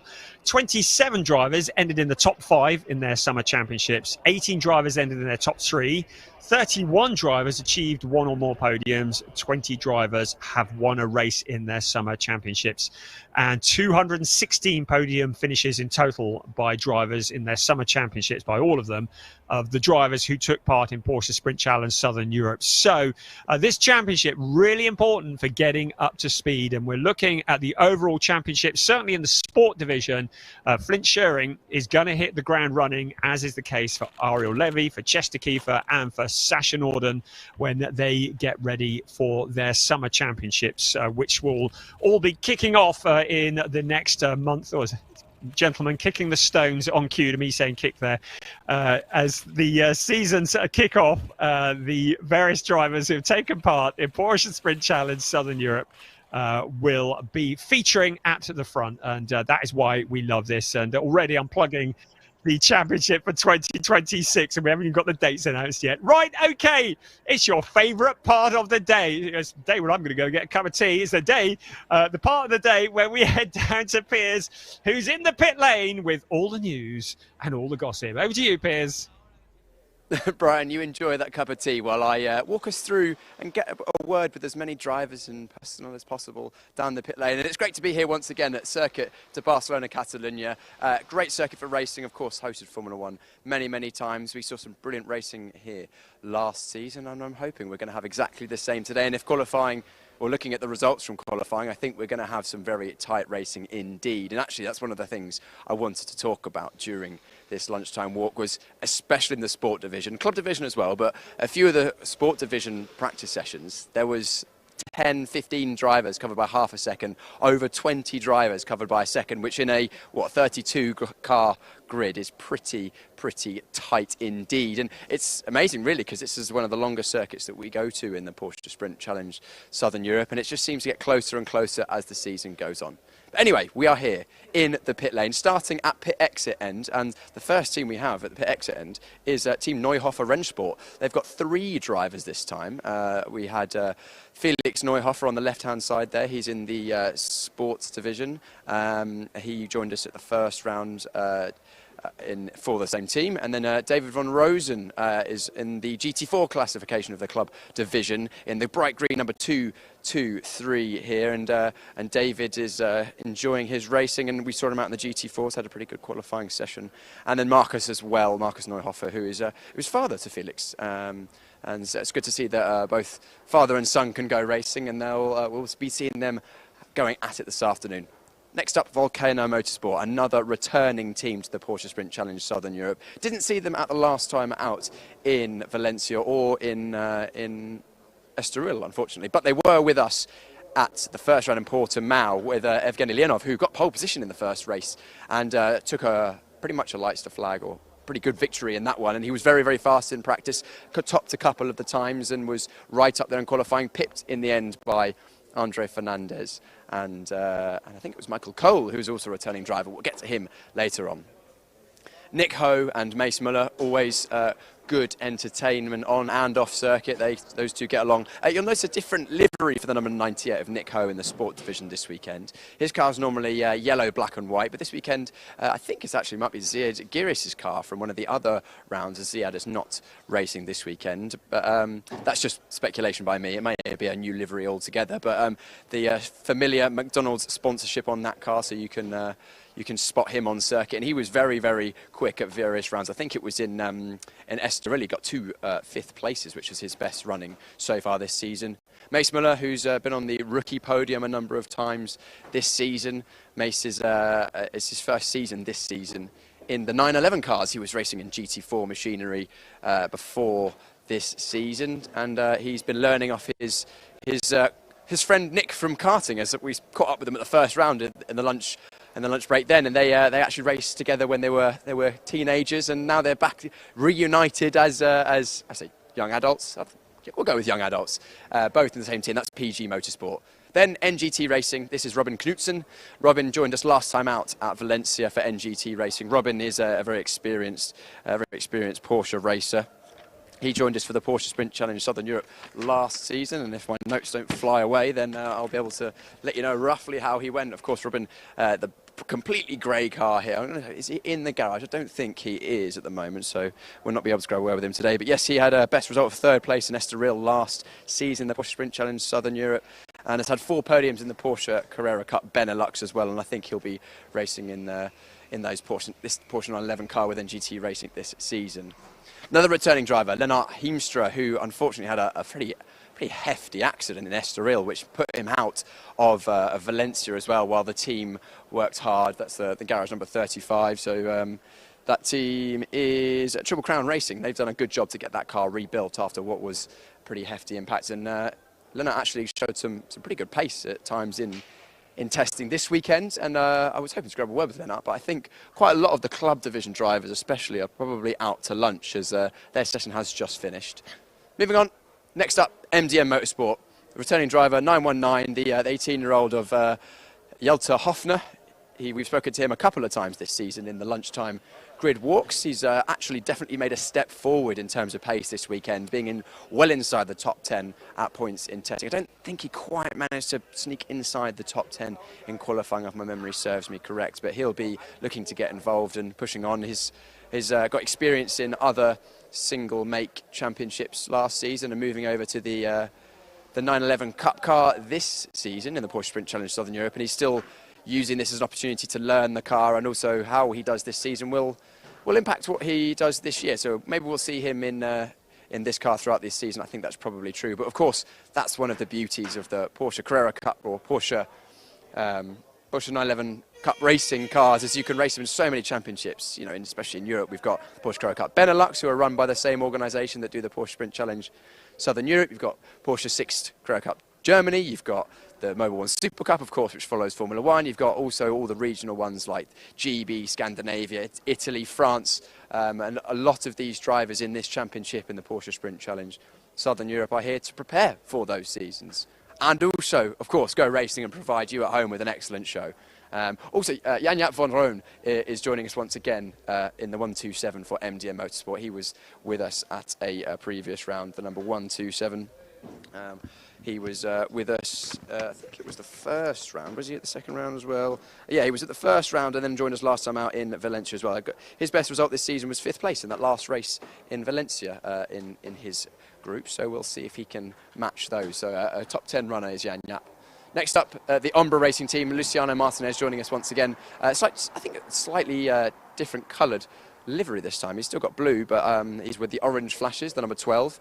Luciano, TCR racer in Italy last season, moving over to Porsche Carrera Cup Italy this season, I believe, with Ombra Racing. So he'll be looking forward to a season that's still only 21 years old, and we did catch up with him last time out in Valencia in the lunchtime pit walk, and he had some very snazzy sunglasses on, and I think our camera operator Laura made good use of that artistic license there. And teammates to Luciano Martinez is Anthony Imperato, and a very experienced driver. He's raced for many years in Porsche machinery and others. He's raced in IMSA, he's raced in America, he's an American driver, and has actually had a pretty unfortunate season so far. He's been involved in a few incidents, some of which I don't think he was completely at fault for, but he'll be looking to move on forward. Hedeka Racing Team and Garage 31, we've got Alexander Dobik once again. I don't think, unfortunately, made it out in qualifying. A big shame for him. I haven't had a chance to catch up with the team and find out why Alexander wasn't able to make it out for that, but he'll be moving his way through the fields in the races, because we've seen excellent pace from him at various points this season. And a new driver this weekend, his teammate is Juan Pablo Vega. Juan Pablo in the 563. Juan Pablo's, he guested in the Porsche Mobil 1 Super Cup at the Red Bull Ring this season, and has also raced an LMP3 in the Winter Series as well. So a driver with an eclectic racing mix. And then we've got lunchtime in the sun. Guys, what's on the menu? What's on the menu here? Tortellini today. Tortellini, looks delicious. I'm going to have some of my lunch afterwards. Oh, we've got options as well. What's this over here? Rice and some beef. Rice and beef. Guys, are you feeling fueled, ready for the afternoon?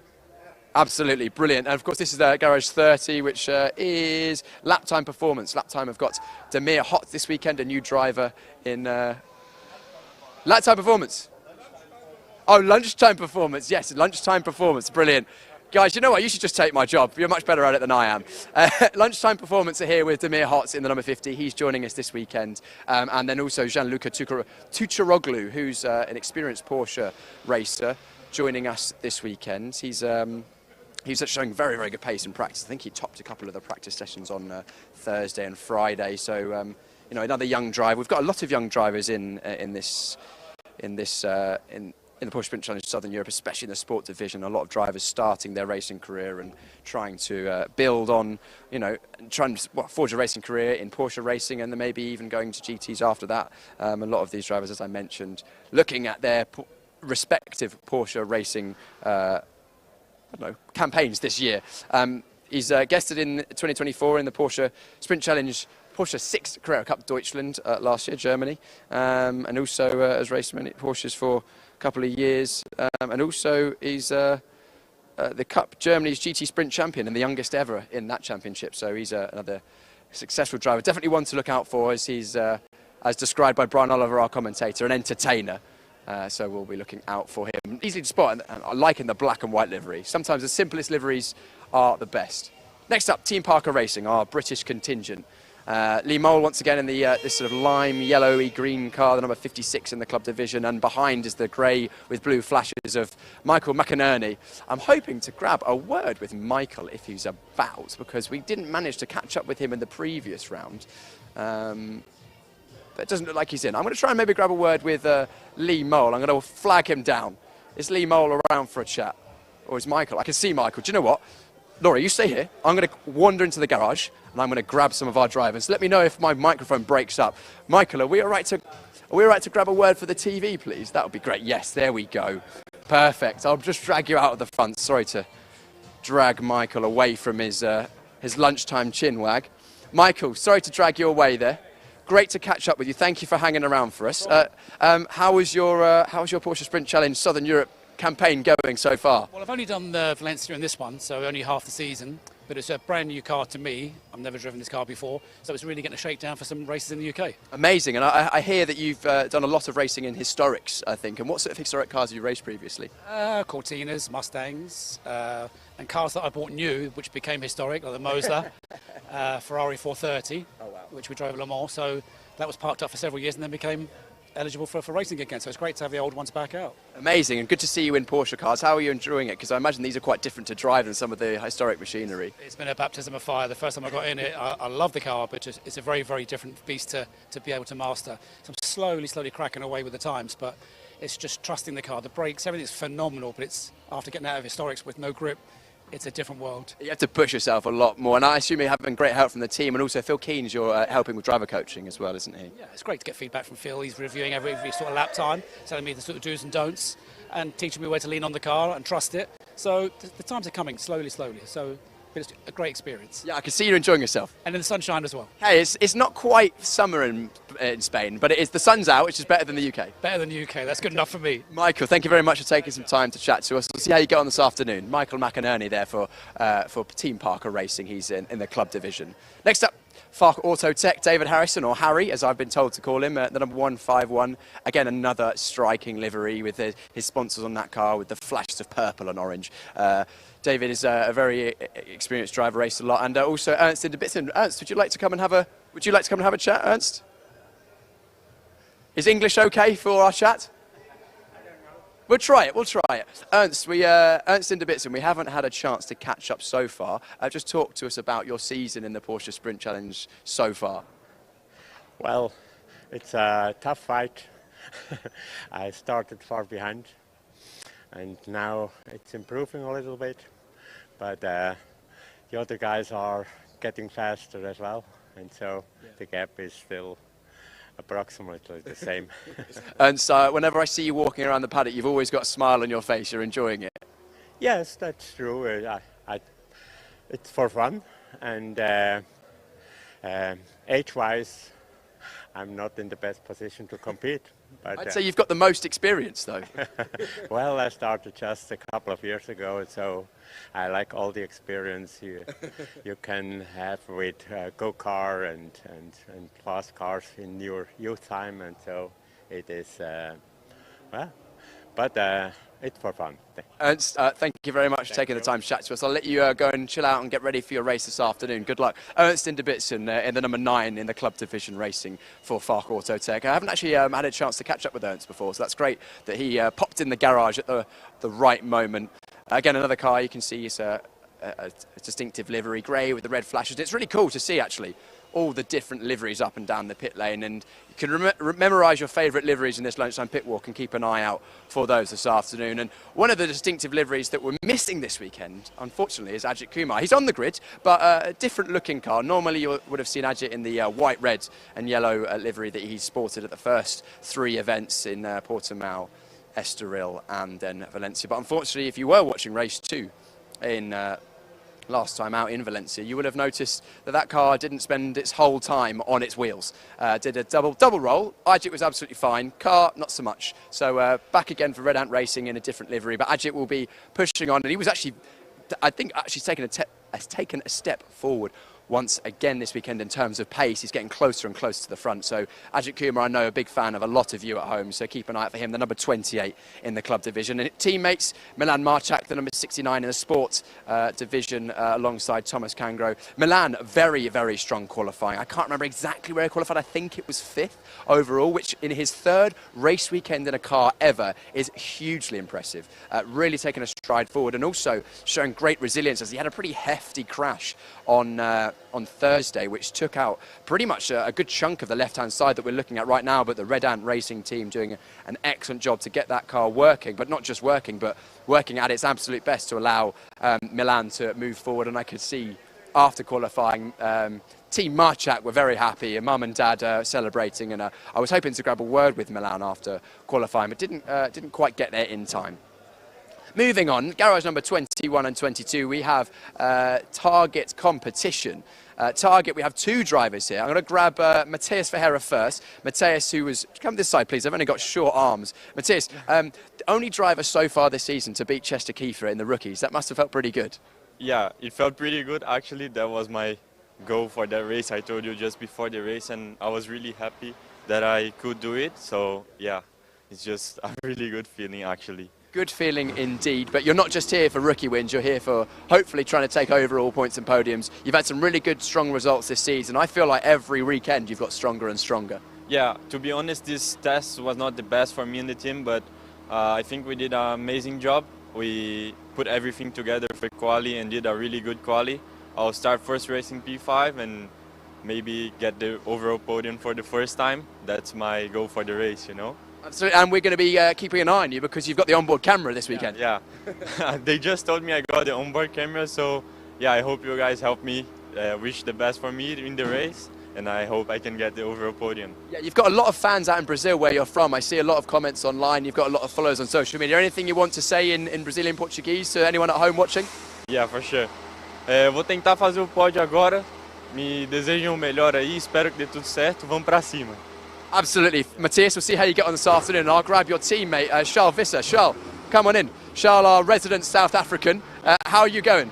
Yeah, it's pretty good. Qualifying didn't go as planned, but it's rather good. We're in the middle.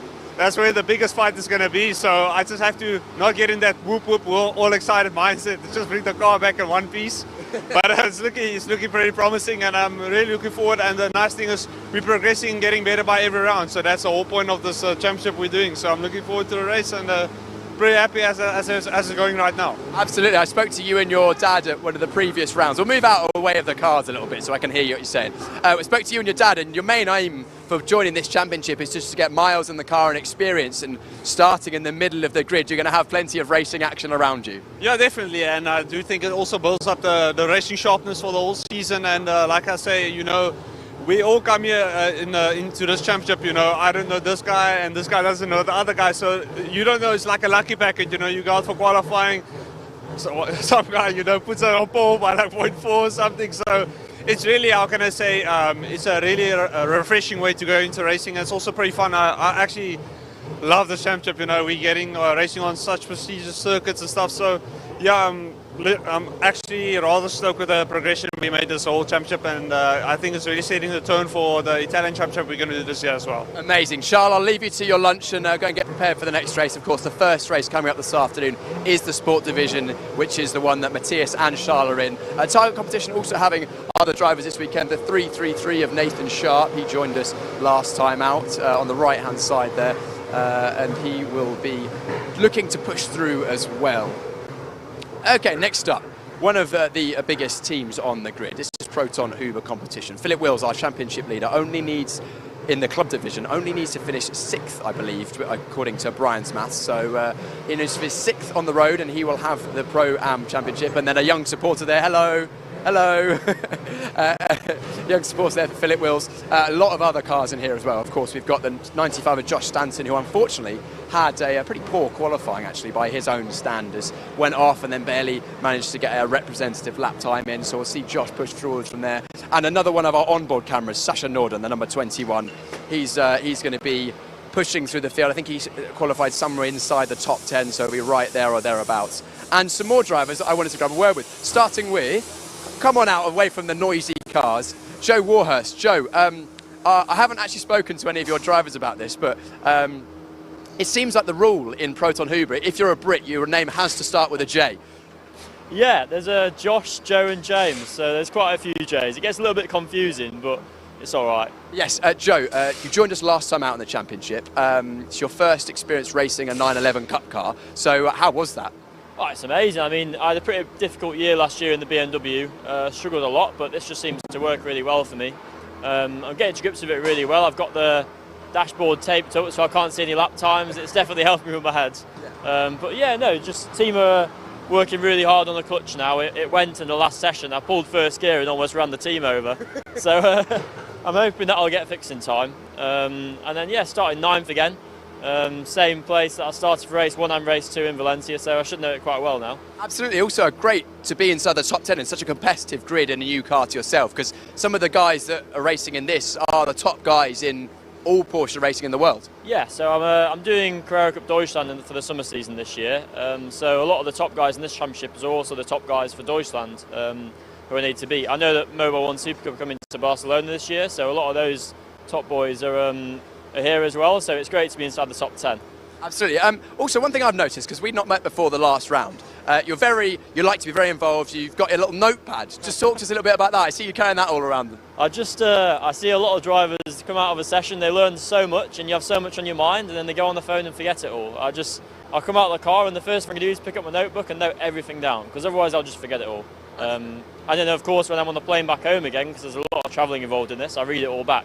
And sometimes it helps me fall asleep. It's a little bit boring sometimes. Boring but useful for yourself. Yeah, so you're racing in the Porsche 6th Carrera Cup Deutschland this season. Yeah. With Proton Huber, or are you not sure yet? With Proton Huber, yeah. Signed back in December and did the announcement a couple of weeks ago. So yeah, really happy for that. I'm really looking forward to it. We'll see how you get on that, and we'll look forward to seeing you carve your way through the top 10. Joe Warhurst, thank you very much for taking a moment to chat to us. Joe's part of the Motorsport UK Academy, a British driver, was actually champion in this championship in the GT4 classification in 2023, and some more drivers joining us this weekend who are guesting is Theo Overhaus and Colin Bernighausen. Theo is the Porsche Junior in Germany, and I'm actually going to just wander in and see if I can see Theo, because really wanted to grab a word with him. He was here a moment ago, but I think I've lost him. Hopefully you can still hear me okay, team.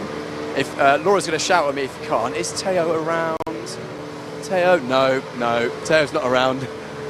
It's okay. We'll find him hopefully another time. Maybe he'll join us again next season. Right, moving out of the garage. Bit noisy in there. Sorry for that, everyone. I really wanted to grab a word with Theo, but I'm probably going to grab a word with him on the grid, so stick around for that. Next up, Enrico Fulgenzi. 2 drivers this weekend, Eric Wagner, who we've spoken to a couple of times, and Corrado Costa. They were almost inseparable in qualifying, I think in the middle of the teens, but they were only separated by a 10th or so of a second, so that'll be a good inter-team battle there. Another new driver moving up to Veloso Motorsports this weekend is Macedo, as I am told it is pronounced.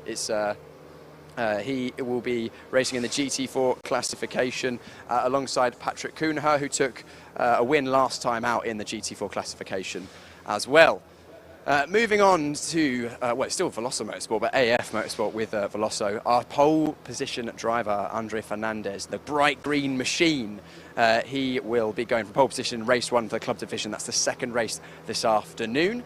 And then S1, our triple racing, 3-car racing contingent, 2 in the club division with Angelo Fontana and Javier Ripoll Jr. Javier wasn't able to join us last weekend. But we'll let him off because it was to be there for the birth of his first child. So congratulations, Javier, on his first child. He's back again racing this weekend. He had a good weekend, and I was hoping to grab a word with Javier, but I think he may well be at lunch. He's hoping to break his duck in the green S1 racing car of having only finished in second place this season. 2 second places at Portimão, 2 second places in Estoril. Wasn't with us last weekend. We'll see how he gets on. And then Alex Ryman also in the sport division. He was our Pro-Am champion last season in the Porsche Sprint Challenge Southern Europe. Now, Schumacher CLRT, very, very competitive team. You can see the guys working on Flint Schuring's car. That is our championship favourite coming into this round. He basically needs to have 2 podiums, and he's very, very likely to win the championship. I don't know the exact ins and outs. It's pretty complicated. I'll leave the clever stuff to Brian Oliver, our commentator. But Flint, current championship leader, having won lots of races this season. I'm just going to double check how many races because my brain is not quite in. Yeah, so he's won every race apart from the first race this season. So he's been very, very dominant so far. Didn't get pole position this morning though, so he's going to not have it all his own way. His teammate in the sport division is Chester Kiefer. Chester is our only champion so far, having won all but 1 race this season so far in the rookie classification. He won every single race, but then was pipped by Matthias Ferreira the last time out at Valencia. And then Karen Gaillard in the bright pink and white car here, also in the sport division. She joined us last time out. The Iron Dames Junior, she's been racing with them. I think she raced out in Daytona in a Porsche 911 GT3 car, and she's also, of course, joining us this weekend as well, and looking to be racing in the Porsche. I think it's the Porsche Carrera Cup France this year, is the Porsche Junior for them. And I'm going to try and wave down Chester because it would be good to grab a word with our, yes please, it would be good to grab a word with our reigning rookie champion because of course we didn't get a chance to catch up with him after the last round because it was kind of went under the radar because we hadn't done the maths on that, but it is confirmed. Chester, thank you so much. Come on in. Let's talk to our first champion of the season, Chester Kiefer, our rookie champion in the Porsche Sprint Challenge Southern Europe. You have wrapped up the rookie racing, but plenty more racing to go. Yes, quali this morning didn't go as I planned it to go, so I'll just hope to do my best in the races, and I think the races were good. I know where I made my mistakes, and now I just have to look forward and try and get Sasha for P3 in the championship. Absolutely, it's pretty close between you two there. Sasha's got the onboard camera, so I'm looking forward to the fight there between you two. Yeah, I hope I can come back up to him. He's a few cars ahead of me. But I'll do my best to make a good race between us two. Yeah, you've had good pace at various points in testing this weekend. As you mentioned, just not the strongest qualifying from yourself, but I'm sure that you'll be able to use that to push on.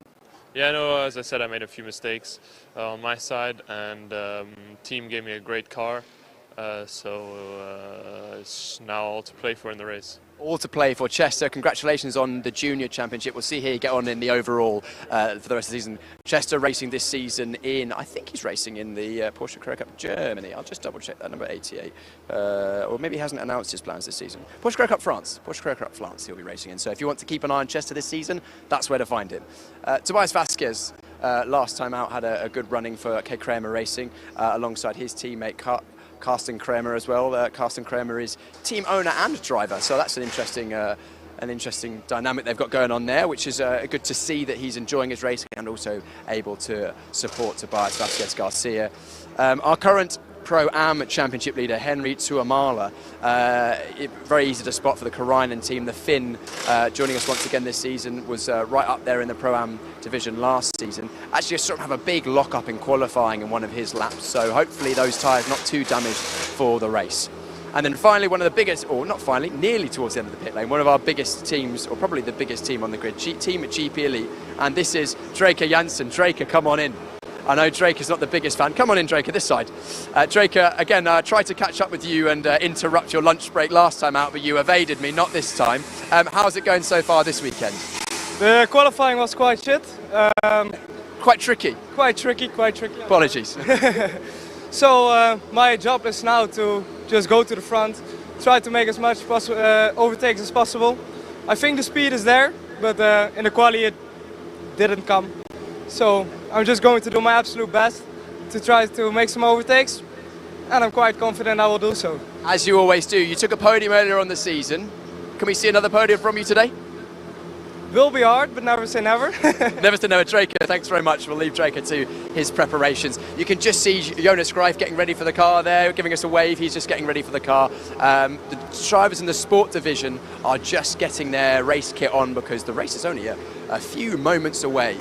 Lots of cars in this GP Elite team, including Zoran Spreng, who's joining us once again. He was there in Estoril. Wasn't with us last time out in Valencia. Will be back again. He's going to be racing for the Pro-Am win this weekend because he was very, very fast when he joined us last time out. And also, Zoran is going to have an onboard camera in the Pro-Am division, so keep an eye on him during the racing this afternoon. And then also two GT4s Caymans, Marco van der Poel and Casper Hochboom.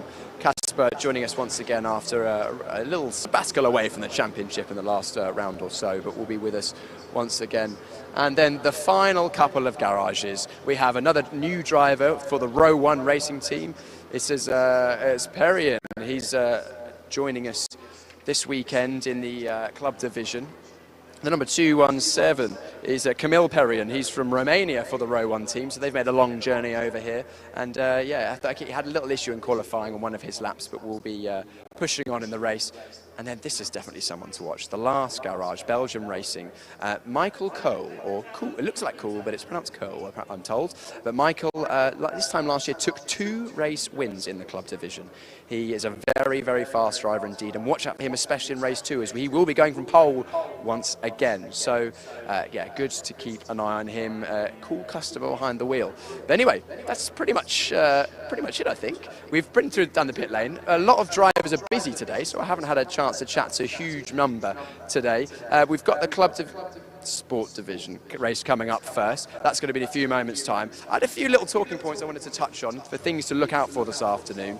Of course, the new drivers, including Michael Cole, a new driver this weekend, starting on pole position in the club division, but also some new drivers in sport, including Theo Overhaus and Colin Berninghausen, who are definitely ones to watch in the races in the sport division.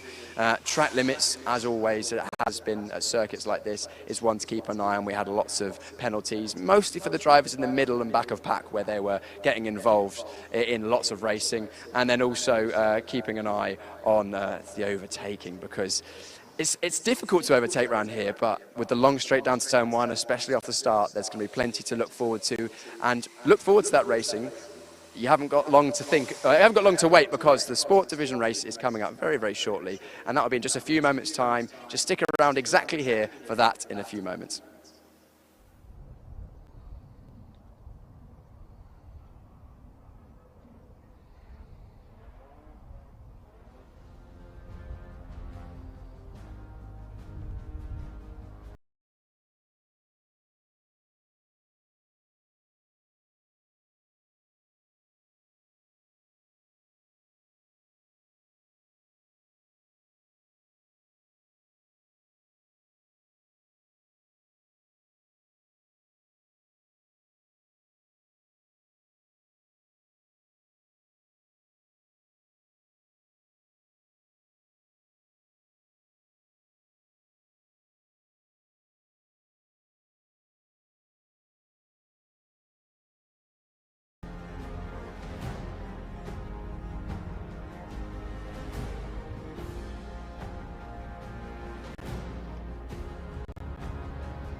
On Michael Cool, he's in P2 at the moment. He's on his outlap, so picking up the pace as Patrick Cunha moves to the side just to make a bit of space. He's in 18th place at the moment, and he is the quickest of the GT4 runners in that 18th place. So championship leader in the GT4s. As we look at Michael McInerney in the 57 car, he's in 22nd place overall for Team Parker Racing. Right, we've got a couple of personal bests that have come in now for Angelo Fontana. So the driver that's in P4 looking to improve. He's looking quick, and he does that. So he's up to P3 for Angelo Fontana. He jumped up to what would be a second row start for race 1 if things remain as they are. Fairly quiet from Philip Wills at the moment. He will be mindful of the fact that he comprehensively destroyed a car in qualifying at Estoril. Let's not remind him of that. And we'll want to look after it. He does not need to win any races today. Philip Wills just needs some championship. It's Henry Tuamala who leads Anthony Imperato by 16 points. But in the overall championship, Flint Schering leads Ariel Levy also by 16 points. And anybody who thinks this is all over, think again. We've had a really fascinating qualifying session this morning. And for this, the first of 2 races this afternoon, round 7 of the championship, Ariel Levy will be starting from pole position. Championship leader Flint Schering starts in 4th place. And I have to tell you that if they finish in the same positions that they start in, Ariel Levy will be just 4 points behind Flint Schering in the championship. Of course, we've got 30 minutes of racing to come before all of that as we leave the garage in the company of Zuren Spreng in the Pro-Am category. But to repeat that, if they finish in the same order they start in, Ariel Levy will be within 4 points of Flint Schering in the championship. So it is far from over. Ariel Levy doing exactly what he needed to do, digging deep here at Circuit de Barcelona, Catalunya, and putting the car on pole position for round 7. And of course, round 8, the final round of the championship, will come a little later on this afternoon. At the moment, the cars are heading round to the grid. In the Pro-Am Championship, is Henry Tuamala, who starts 21st on the grid. Anthony Imperato starts 30th on the grid. And if they finish in the same order they are in at the moment, by my calculations, Henry Tuamala will be confirmed the Pro-Am champion with 1 race still remaining. So still lots and lots of headlines to be made. Of course, we have 30 minutes of racing ahead of us. And during that period of time, an awful lot can change. And the Rookie Championship's not over either. Yes, first place in the Rookie Championship is over, but there's still a fight between Jelte Hofner, Mace Muller, Matthias Ferreira. They are separated by just 6 points. Jelte Hofner has 87 points. Mace Muller is just 4 points behind with 83, and Matthias Ferreira is 6 points behind with 81. And to get second place in the rookie standings would be a real shot in the arm for many of these drivers as they prepare for their championships this year.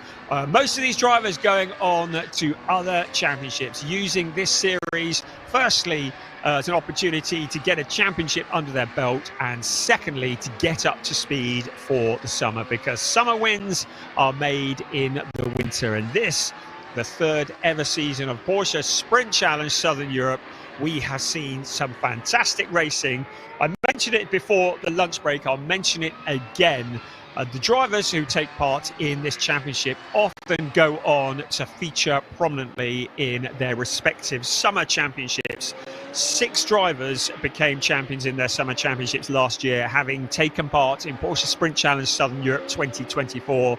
Angus Whiteside, Flint Schering, who went on to become the rookie champion in Porsche 6 Carrera Cup Germany, Lee Moll, Marcello Tomansoni, Philip Wills and Seb Hopkins went on to become champions in their respective championships. And of course, Ariel Levy, who is our pole sitter and who is second in the championship. He is also the defending champion of the sport division. He won it last year. He will be the first driver ever to make it back-to-back championships if he can beat Flint Schuring, but that is quite a mountain to climb. In the Pro-Am Championship, it was Alex Ryman last year. He's in the Pro Championship this year, so we're definitely going to get a new name on the cup for that one. Piers, I believe, is waiting for us down on the grid, so we're going to throw down to Piers, and time for your grid walk. Brian, thank you very much. Yes, we're here on the grid, and cars are just joining the grid at the back, but I wanted to just show all the viewers at home quite how long the run is down to turn one. In fact, so long you can't even see it because it goes over a crest, but very, very long way between the grid and turn one a big braking zone at the best of times. So looking forward to some good racing down to turn one in this one, and that'll be definitely a pinch point or a definitive time in the race, I'm sure. Right. Grid drivers are starting to arrive, including our pole position driver, the number 25, Ariel Levy. He's in the blue car with the white flash, just coming into shot now. He'll be starting on the left-hand side of the grid, right of shot, as he starts from pole position once again. He's had plenty of poles this season. Of course, pole position at both races in Estoril, had plenty of poles last season as well. Just getting the car in position, making sure that it's all good on the grid, and I'm going to just pop in and have another quick word with Ariel. We had a quick word with him after qualifying, after his lap, and I'm hoping we can get a word with him ahead of the race. Ariel, quick word, is that okay? Ariel, pole position once again. You're taking it, a few cars between you and Flint. I suppose your eyes are only forward. Yeah, of course, my eyes are only forward, and I will only do what I can control myself. Ariel, you always do, and we'll see how you get on in the race. Hopefully it'll be a good race between him and a new driver to our championship this year. This is Theo Overhaus. Theo, very strong driver in Porsche Carrera Cup cars, rookie champion. I think he was rookie champion in the Porsche Carrera Cup Germany last year. Yes, he was. In 2023 he was, and clearly very fast around Barcelona. Theo, quick word, is that okay for the TV? Theo, new first race in the Porsche Sprint Challenge Southern Europe, starting second on the grid, not a bad place to be. Yeah, qualifying went quite well for me. Sadly, the second set I didn't manage to better my lap, but I'm still very satisfied with P2 and now full focus on the race, and hopefully I can finish it on P1. Absolutely. Have you got any experience around Barcelona in these cars? No, it's actually my first time here in Barcelona. I tested on Friday here the first time, so even for that I'm quite happy with P2 and now full focus, and I think P1 is possible. Hey, well, only slightly in qualifying. If your second fastest lap was right there, so a good fastest lap from Ariel. What's your outlook ahead of the race?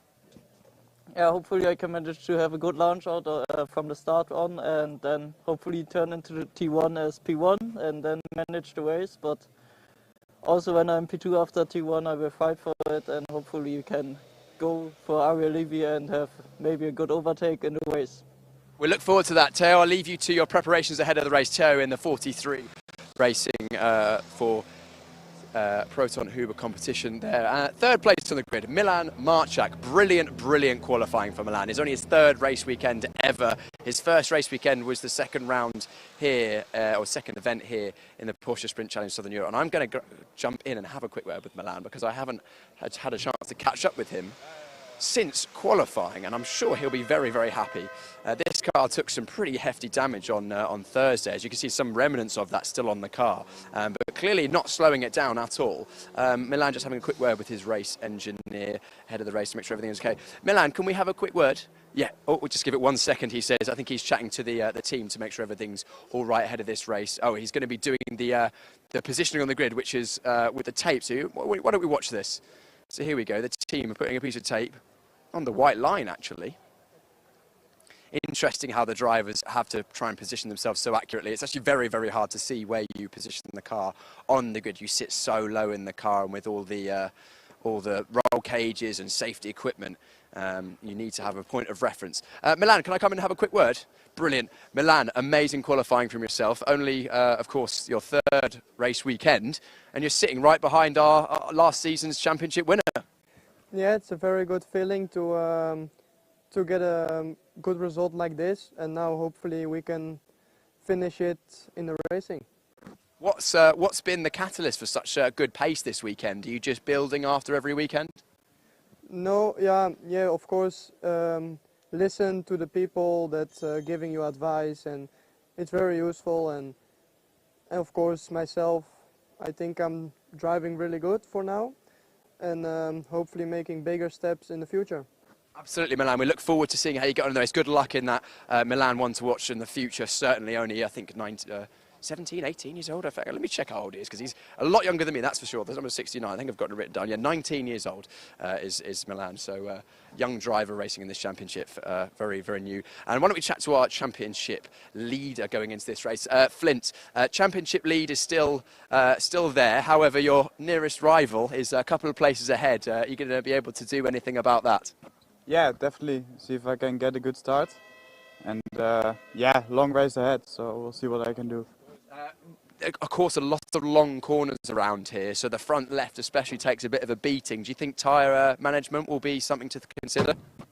Yeah, it's still a sprint race, but the tyres will definitely drop, so we'll see how the cars in between will manage it.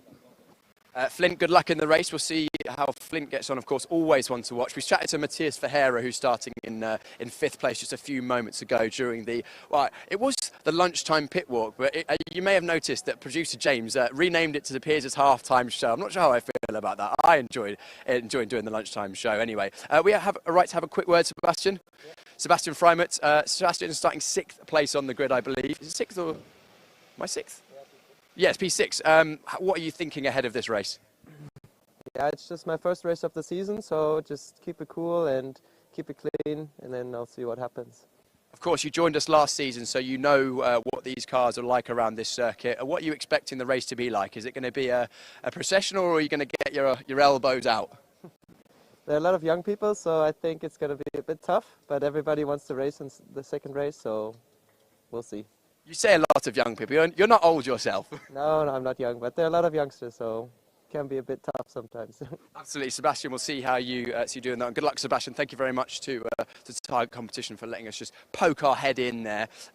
Sasha Norden starting in 8th place. He, I think, would prefer. Well, actually, he was a lot higher than that, and a lot of the testing sessions would have preferred to start higher than that. He's going to be having our onboard camera, certainly one to watch, and you'll see plenty of him throughout the race weekend, or I say the race weekend, it's just today, isn't it? So plenty of him throughout today. We just caught up with Joe Warhurst for Proton Huber competition. He's been looking through his notes, I'm sure, ahead of this race, and we'll see how he moves on. Of course, his second race weekend in the Porsche Sprint Challenge Southern Europe, and certainly one to watch for the future, another young driver. Colin Bernighausen, another strong driver in Porsches, racing in the Porsche 6 Career Cup Germany, and I'm being told I need to leave the grid. So Brian is going to take you through the start of this race, round number 7 of the Porsche Sprint Challenge Southern Europe Sport Division. Thank you, Piers. Great job, as always. I love the fact that Sebastian Freimut, at 23 years old, is talking about being surrounded by young drivers. Oh, they don't all start young, don't they? Here we are, then. We're getting ready for round 7 of an 8-round season. It is championship deciding day for Porsche Sprint Challenge Southern Europe, and the cars are lined up in the glorious sunshine here at Circuit de Barcelona, Catalunya, a circuit that is 4.657 kilometers around. That equates to 2.894 miles. 14 turns, 8 to the right and 6 to the left. Unlike last weekend, they are running in a clockwise direction. There's a little bit of elevation change, and you can see the hill that they will climb. It's a long run, as Piers showed us, down towards turn 1, then the heavy braking for the second gear, turn 1. Racing speed, they're going to be reaching about 265 kilometers an hour just before this corner. Let's have a look at the grid. It's Ariel Levy, a very important pole position for him, with Theo Overhaus alongside Milan Marchak and Flint Schuring, championship leader, line up on row 2 ahead of Matthias Ferreira. Sebastian Freimut, the very old Sebastian Freimut, with Domas Radonis and Sasha Norden lining up on row 4. On row 5 of the grid, it is Matthias Ferreira, and we'll see that shortly with... Oh, that should appear in a minute. No, it's not Matthias Ferreira, beg your pardon. Joe Warhurst will line up next with Colin Bernighausen for company. Gianluca Tucciaroglu will have Robin Knutson alongside him. Then Chester Kiefer and Jonas Greif Nick Ho and Jelter Hoffner line up 15th and 16th. And on row 9, James Wallace with Sid Smith for company. An all British row there. Felix Neuhofer and Nathan Sharp line up on row 10. And Henry Tuamala, the pole sitter in the Pro Ams, lines up with Alex Ryan for company. Next up, it'll be Zoran Speng with Charles Visser, and then Draker Janssen with Karen Gayard alongside him. Josh Stanton lines up 27th with Thomas Cangro for company, and then Mace Muller and Anthony Imperato, a lot of work to do from there. Luciana Martinez and Juan Pablo Vega line up on the back of the grid. As already mentioned, our leading rookie qualifying is Milan Marchak, a very impressive P3 for him, so a bit of work to do from there, but in a podium position if things finish as they are now. And talking as if things finish as they are now, if the race were to finish with Ariel Levy in first place and Flint Sherring in fourth, Levy will have closed to within 4 points of the championship leader with 1 round still to go.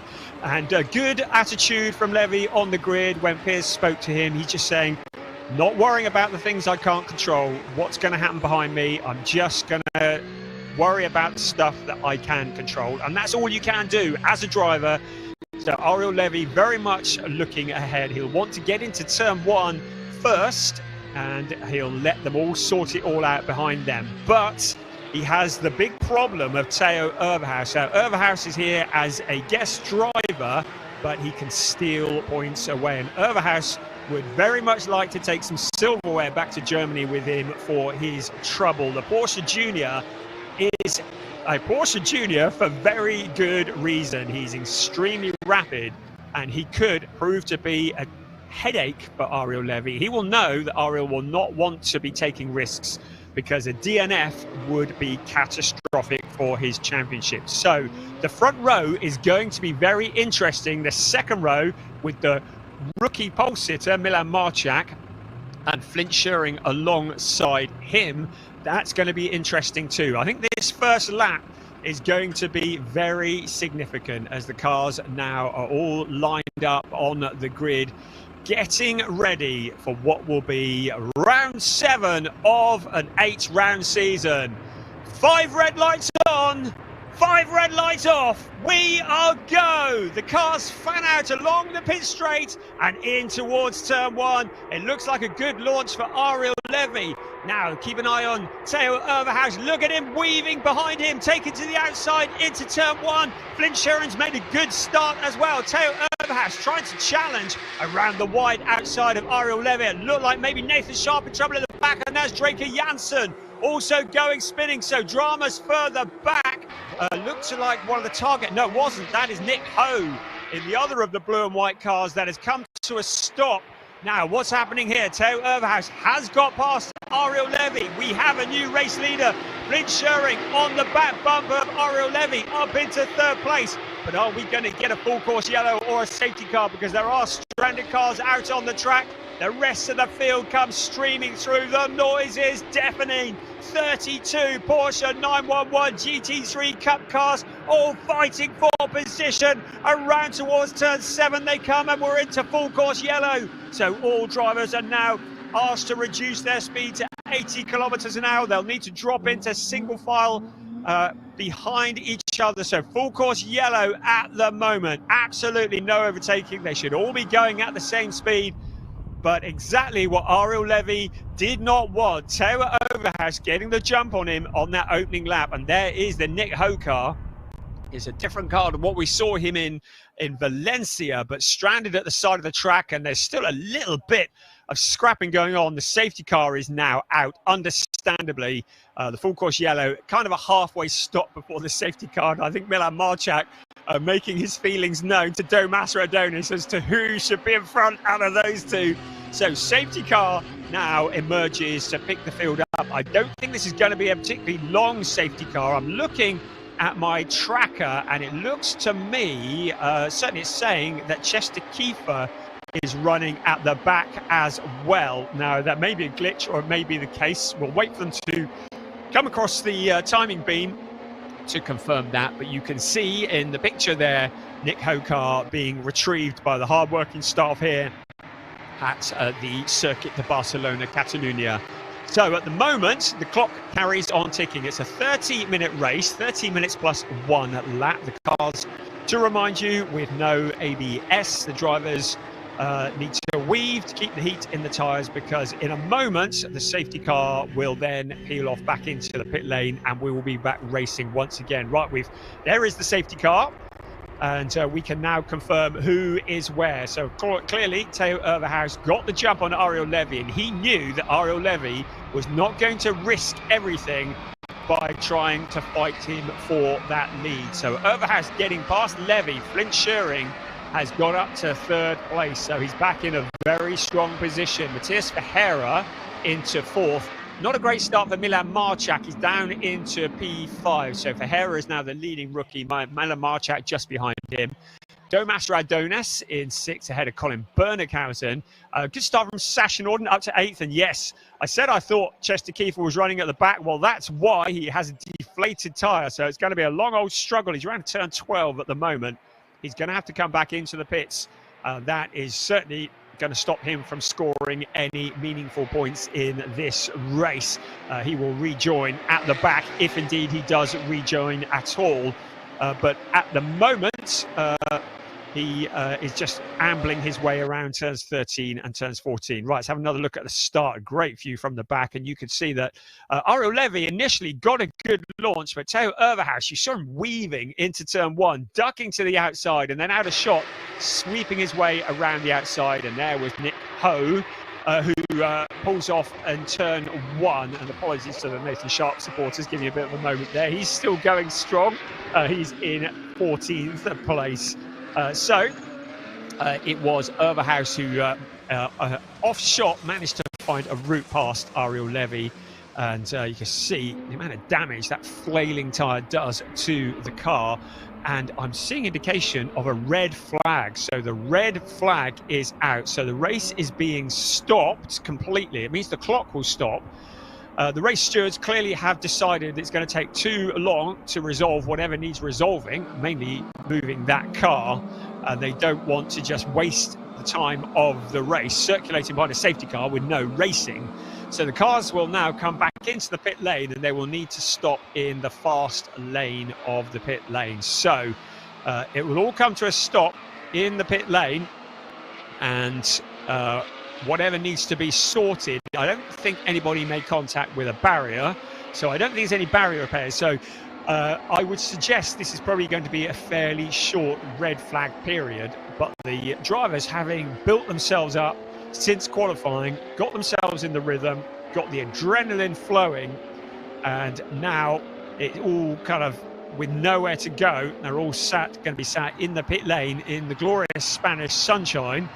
And I would just say it is a lovely sunny day here, so we're not expecting any rain at the moment. Cars peeling off into the pit lane. The clock stops. We will get the Nick Ho car removed from the circuit, and then hopefully in a few moments we will be ready to get going again. But I don't think it is going to be an especially long red flag period. I think it's just going to be as long as it takes to get that car removed from the circuit. It's good because it means we don't lose valuable racing time. Obviously, if you're circulating behind the safety car, the clock carries on ticking, and we're not getting any racing. So here come the brave man jumping across the other side of the pit wall. Here come the rest of the cars. There's Joe Warhurst. He was hand carrying his seat inserts through Heathrow Airport. Good luck with that. It was a massive box with his seat insert in, and he was hand-carrying that out here to Barcelona just a couple of days ago. Good job there. Right, let's have another look here. Oh, and there was Overhaus getting past Levy, but we're looking towards the back. And there was Draker Janssen getting turned around. And I'm trying to see, was that Jelte Hofner? Not sure, but certainly a lot of action. That turns 1 and 2, always a bit tricky. And a lot of the cars not making it. We said the first lap was going to be interesting, didn't we? It might have been Mace Muller that got together with him. Whichever way, it means that Draker Janssen, well, he said he wanted to push forwards, and he said Podium is not entirely out of the possibilities, but it's, you know, more difficult. Well, I'd say it's going to be a very steep mounted decline, and it will be a fairly extraordinary race if Drake Jansen can make it from 30th to a podium position without wishing to be a doom-monger there. But he's going to have a long afternoon ahead of him and is probably already getting his head into the zone for round 8, which will be the last race of the season a little bit later on. So we're on board there. Matías Ferreira, we see him waiting. Drivers are able to get out and take a comfort break if they want. I think they probably won't want to. They will have done all that lot before they got in the cars. Open the door, get a bit of air in. That's about as close to air conditioning you get in a Carrera Cup car and in a Porsche GT3 Cup car. Matías Ferreira in 4th place. So we put the camera in the right car, didn't we, there? So he's the leader of the rookies. Just ahead of him is Flint Schuring. So while we have a moment, let's just have a look at championships. So if the race finished now with Flint Schuring in 3rd place and with Ariel Levy in 2nd place, this is where my dodgy maths comes into it, it would be an 11-point gap between them. But as we say, we've got 25 minutes of racing, more than 25 minutes of racing ahead of us.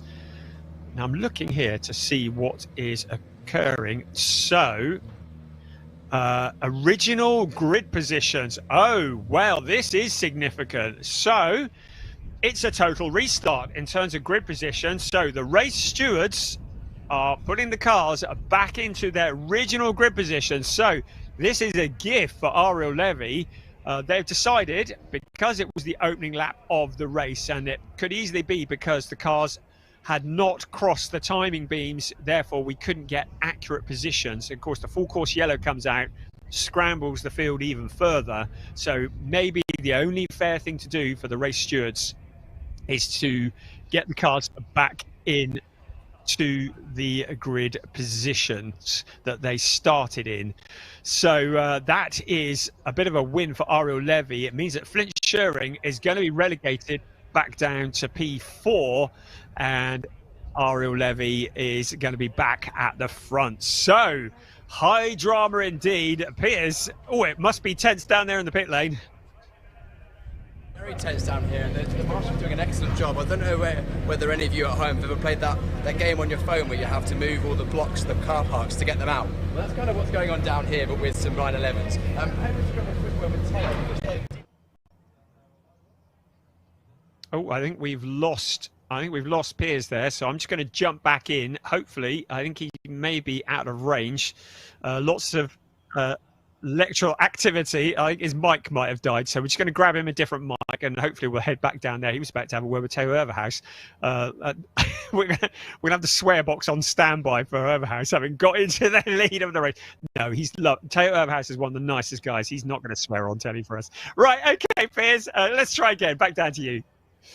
Sorry about that, everyone. I didn't put 50p in the meter. I've sorted it out. It's okay. But anyway, Theo Overhouse got into the lead. Unfortunately, we'll be starting 2nd place after the restart. Theo, we didn't actually see on screen. How did you manage to get past Ariel?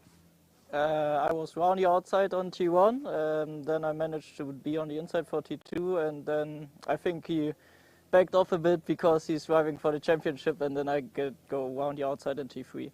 But lucky for Ariel, unlucky for you. Of course, the red flag before the end of the 1st lap, so reset back to grid position. 2nd place, you're going to try and do the same again? Yeah, I'm a bit confused actually, because the red flag was after the 1st lap and not in the 1st lap. So I don't know why we swapped the positions now, but I will find out after the race. Now I'm focused and I will try to do the same again.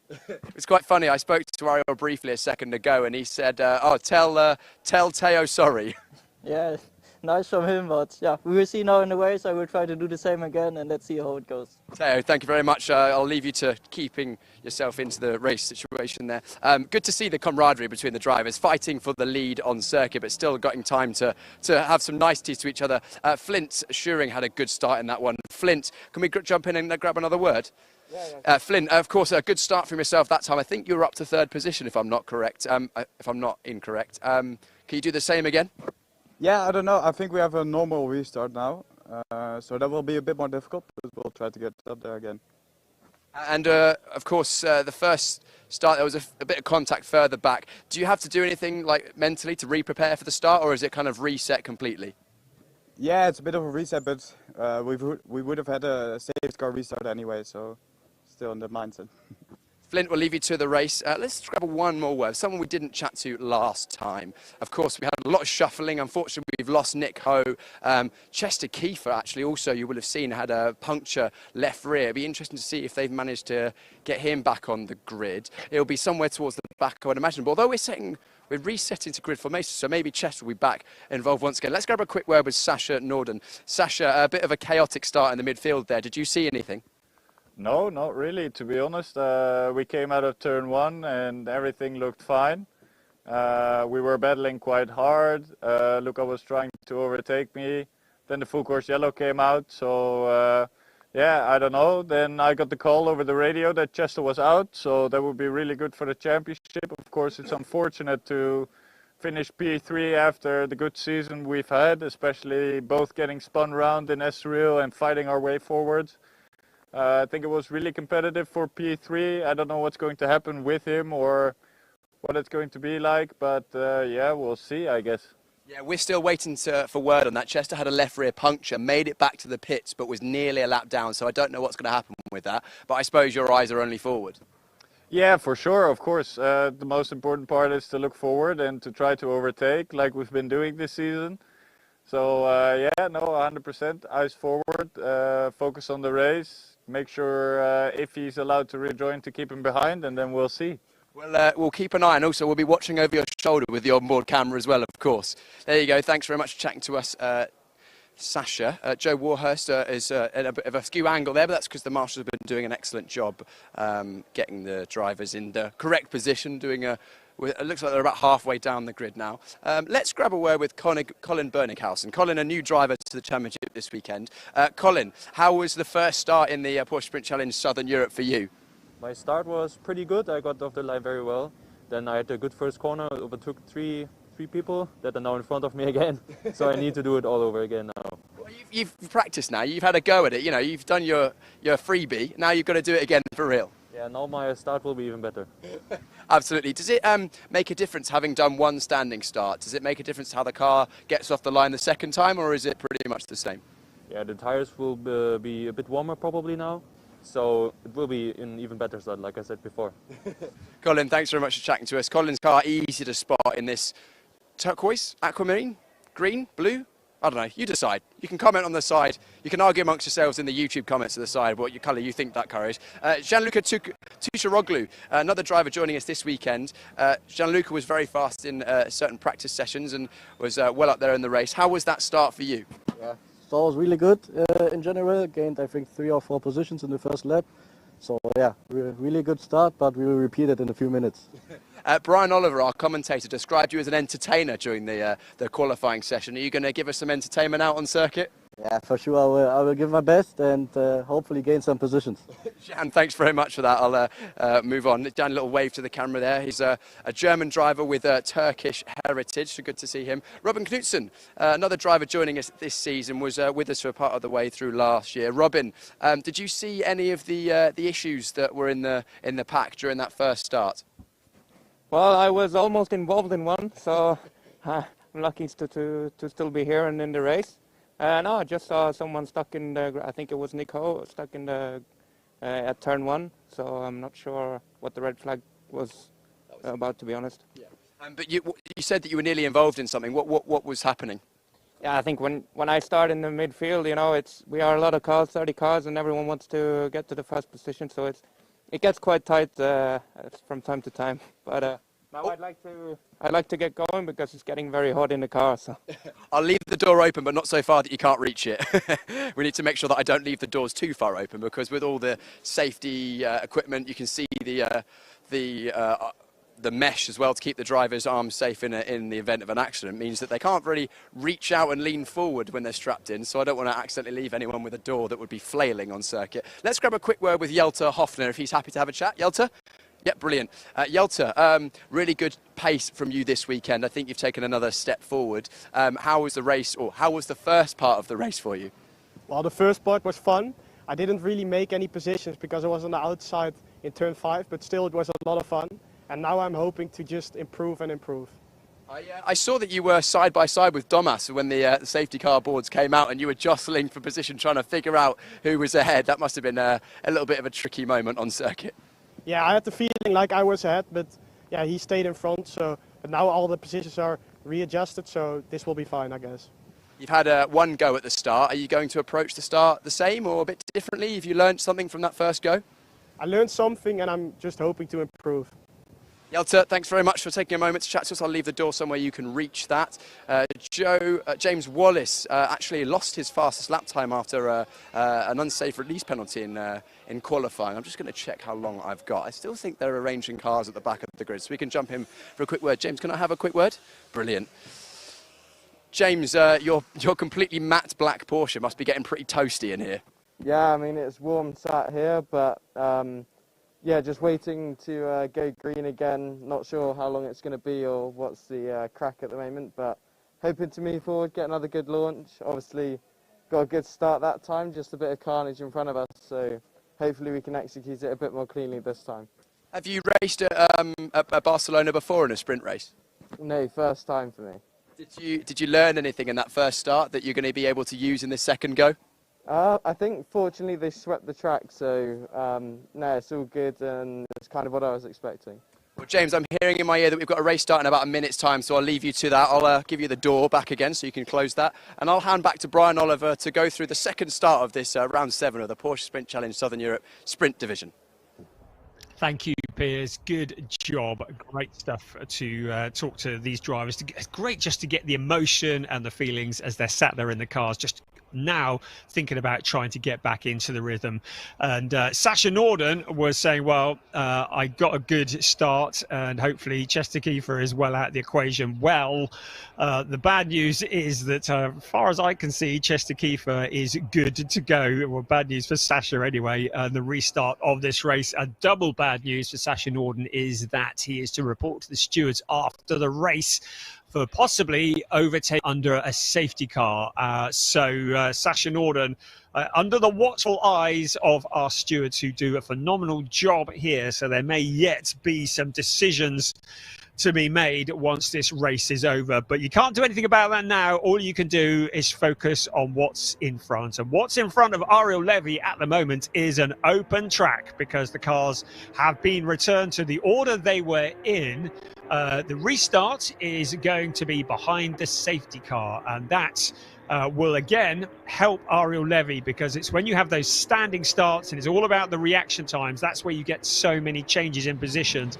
And he will be quite keen to keep Theo Overhaus behind him and Flint Schering certainly back in that 4th place. Of course, Ariel, Theo, Flint, also Sebastian Freimert, they've all been competing with each other many times in the last year. They're regular fighters with each other. They know exactly how each other operates, and certainly Ariel and Theo, they've had many a battle over the last couple of years in Porsche 6 Carrera Cup Germany, and there has been Porsche Mobil 1 Super Cup challenges for some of these drivers as well.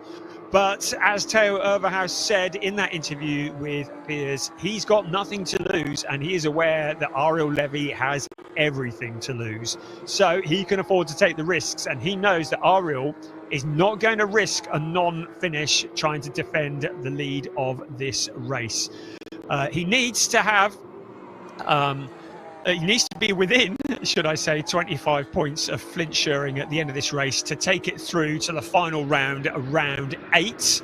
At the moment, there is a 16-point gap between them. So Flint Schering with 141, Ariel Levy with 125. Henry Tuamala is 16 points clear of Anthony Imperato. So 16 points is the magic number there as well. And as we've said numerous times before, Chester Kiefer is already the rookie champion. And he'll be happy about that because that was a traumatic start to the race.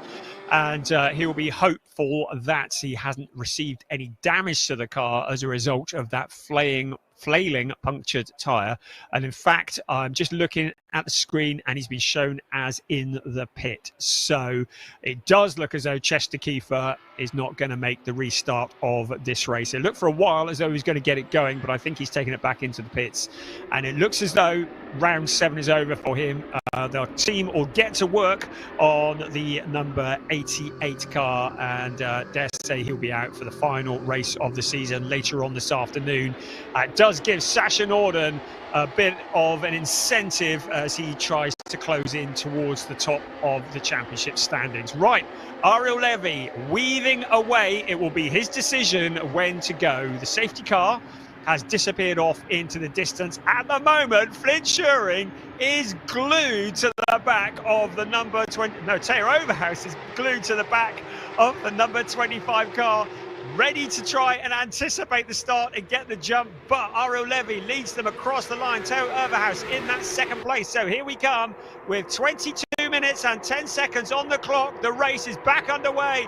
Ariel Levy with a nice clear lead into turn 1 this time, but a challenge. Flint Schuring around the outside of Milan Marchak into third place. So picking off the positions he goes, and that's a spin for Joe Warhorse. Cars are scattering everywhere.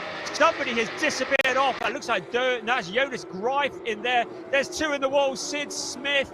There's another car there. This is surely going to bring out a safety car. So managed to take avoiding action, but we've got 3 cars in the wall. I can see Sid Smith and Jonas Greif there.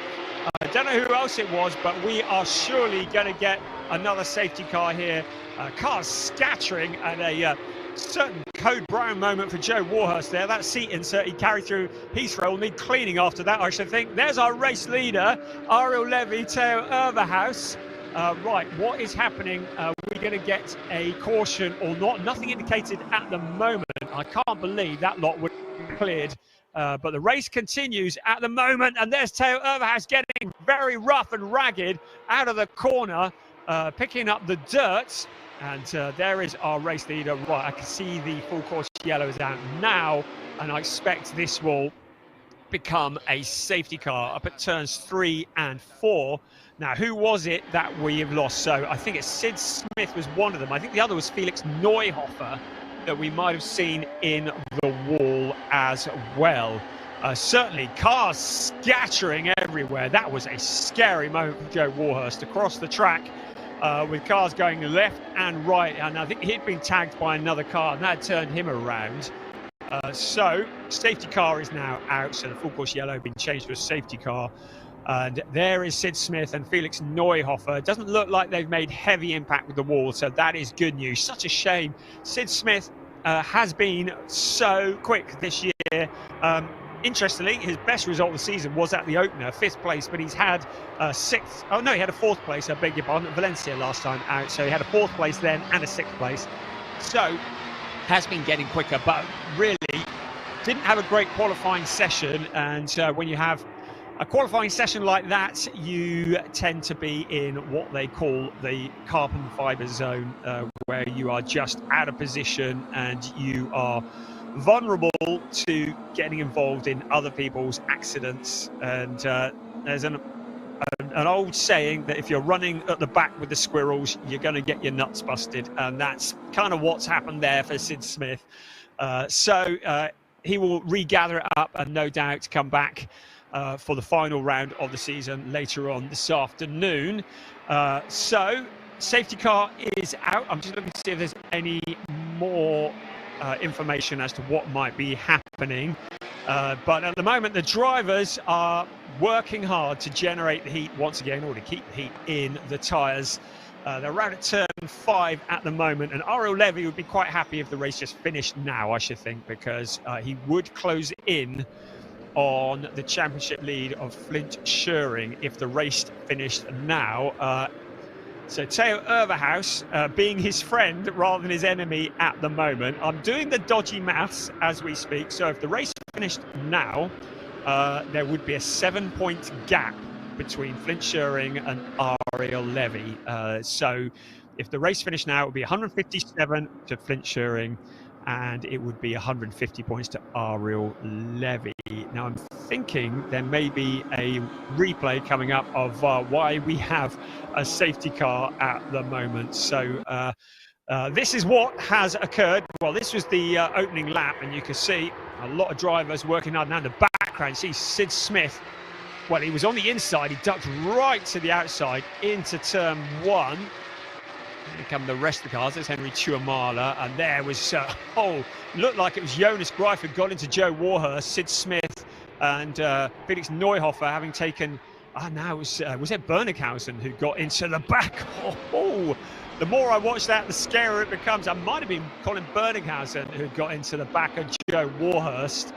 But cars scattering left and right, and that is why we have 2 cars in the wall and several cars with seriously flat-spotted tyres. So we have lost Chester Kiefer in the first start. We've also lost James Wallace by the looks of things. So I'm sorry for all of you watching in Great Britain. He's been shown as in the pits. We've clearly lost Sid Smith, Felix Neuhofer, Nick Ho. We lost at the first attempt at a start.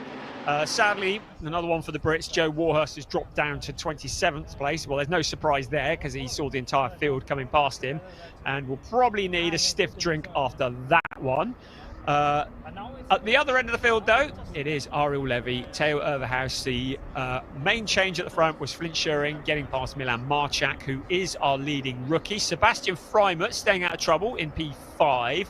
Second in the rookies, Matthias Ferreira ahead of Domas Radonis. Sasha Norden in 8th place. And I'm just looking at the points standings. Sasha Norden in 4th place in the overall standings. And just 2 points behind Chester Kiefer coming into this race. So as long as he doesn't pick up any problems from the race stewards, in a good position to jump into 3rd place in the overall standing. He'd be very pleased with that. In the Pro-Ams, Henry Tuamala is the leading Pro-Am driver. He's made it all the way up to 13th place. Second in the Pro-Ams is Zuran Sprang, and 3rd in the Pro-Ams, Anthony Imperato. He's all the way down in 22nd place. So, just looking at the points on that one, and if they remain in those positions, by my calculations, these are very unofficial, but by my calculations, Henry Tuamala will be crowned Pro-Am champion with 1 round remaining. Certainly no such issues in the overall championship. Looking to see whether we have any news. Nothing at the moment as to when we might get this back underway. But the drivers really struggling to get a rhythm here because you're now circulating behind the safety car. All you want to do is get racing and get those points on the board. The clock carries on ticking, and we have the halfway point rapidly approaching. In about 8 seconds, in fact, we're going to be at the halfway point of the race, and we have barely had a couple of laps of racing, and it is just feeling like hard work getting this one going, but it's going to be dramatic, and you get the feeling this could be a bit of a dash for the cash when we do get going in a bit. On ball with Matthias Ferreira in the number 27 car. He's in 6th place, 2nd in the rookies, and again generating the heat in the tyres and into the brakes. Overtaking under full course yellow under investigation. So I think the results that we see at the end of this race may well be very much subject to confirmation, because we have had a couple of notifications of potential overtaking under full course yellows, and if that is the case, there may well be some penalties incoming. Kind of hope not, because we love to see the races settled on the track. At the moment, no indication of when we are going to get going, but it looks like, yeah, we have lost James Wallace still. He is still in the pit, so it looks like his day is over. Pierce spoke to him on the grid, and there is Sid Smith. It's an all-round bad day for the Brits, I would say, and that's the Sid Smith car being towed to safety. So I think we won't be long before we get going again. It's not going to be this time around. The cars are around at 13 at the moment, but one would like to hope that the next time they come past here, they may well be at racing speed. Once we get indication that the safety car is going to come in, the lights will go off at around turn 11, and then we will be back up to racing speed. And as we had in the previous start, Ariel Levy will dictate the pace. The start-finish line is the critical point. The cars can fan out, but they cannot overtake each other until they cross the start-finish line. And then once they've all crossed the start-finish line, they can overtake. So we certainly got another lap behind the safety car at the moment. And certainly, as far as the overall championship goes, if things remain as they are, this championship will go all the way to the wire. You get the feeling with this championship, it could come down to the last corner of the last lap of the last race. And there is the Sid Smith car going back to safety. Hopefully not too much damage. Hopefully we'll see him a little later on this afternoon, and he can hopefully put the memories of round 7 behind him. So looking out towards turn 2 at the moment. Car's now heading around to turn 3. Right, safety car will be in on this lap. So at around turn 11, the lights will go off on the safety car. It is going to be a bit of a dash for the cash because the clock is ticking down, and we will not have a great deal of time left. Unfortunately, the clock has disappeared off my timing screen, so I can't tell you exactly how long is left. Hopefully it'll reappear again in a minute. But it is going to be, we're going to be getting on for probably about 10 minutes of this race remaining once we're back to green flag conditions. And it would be nice if we can get to the end without any more caution. So at the moment, they're at turns 6 and 7. And when the lights go off on the safety car, that will disappear off into the distance and peel off back into the pits. And then Ariel Levy will once again become the de facto safety car. He will be in control of the pace of the race. Drivers are not allowed to excessively accelerate and decelerate.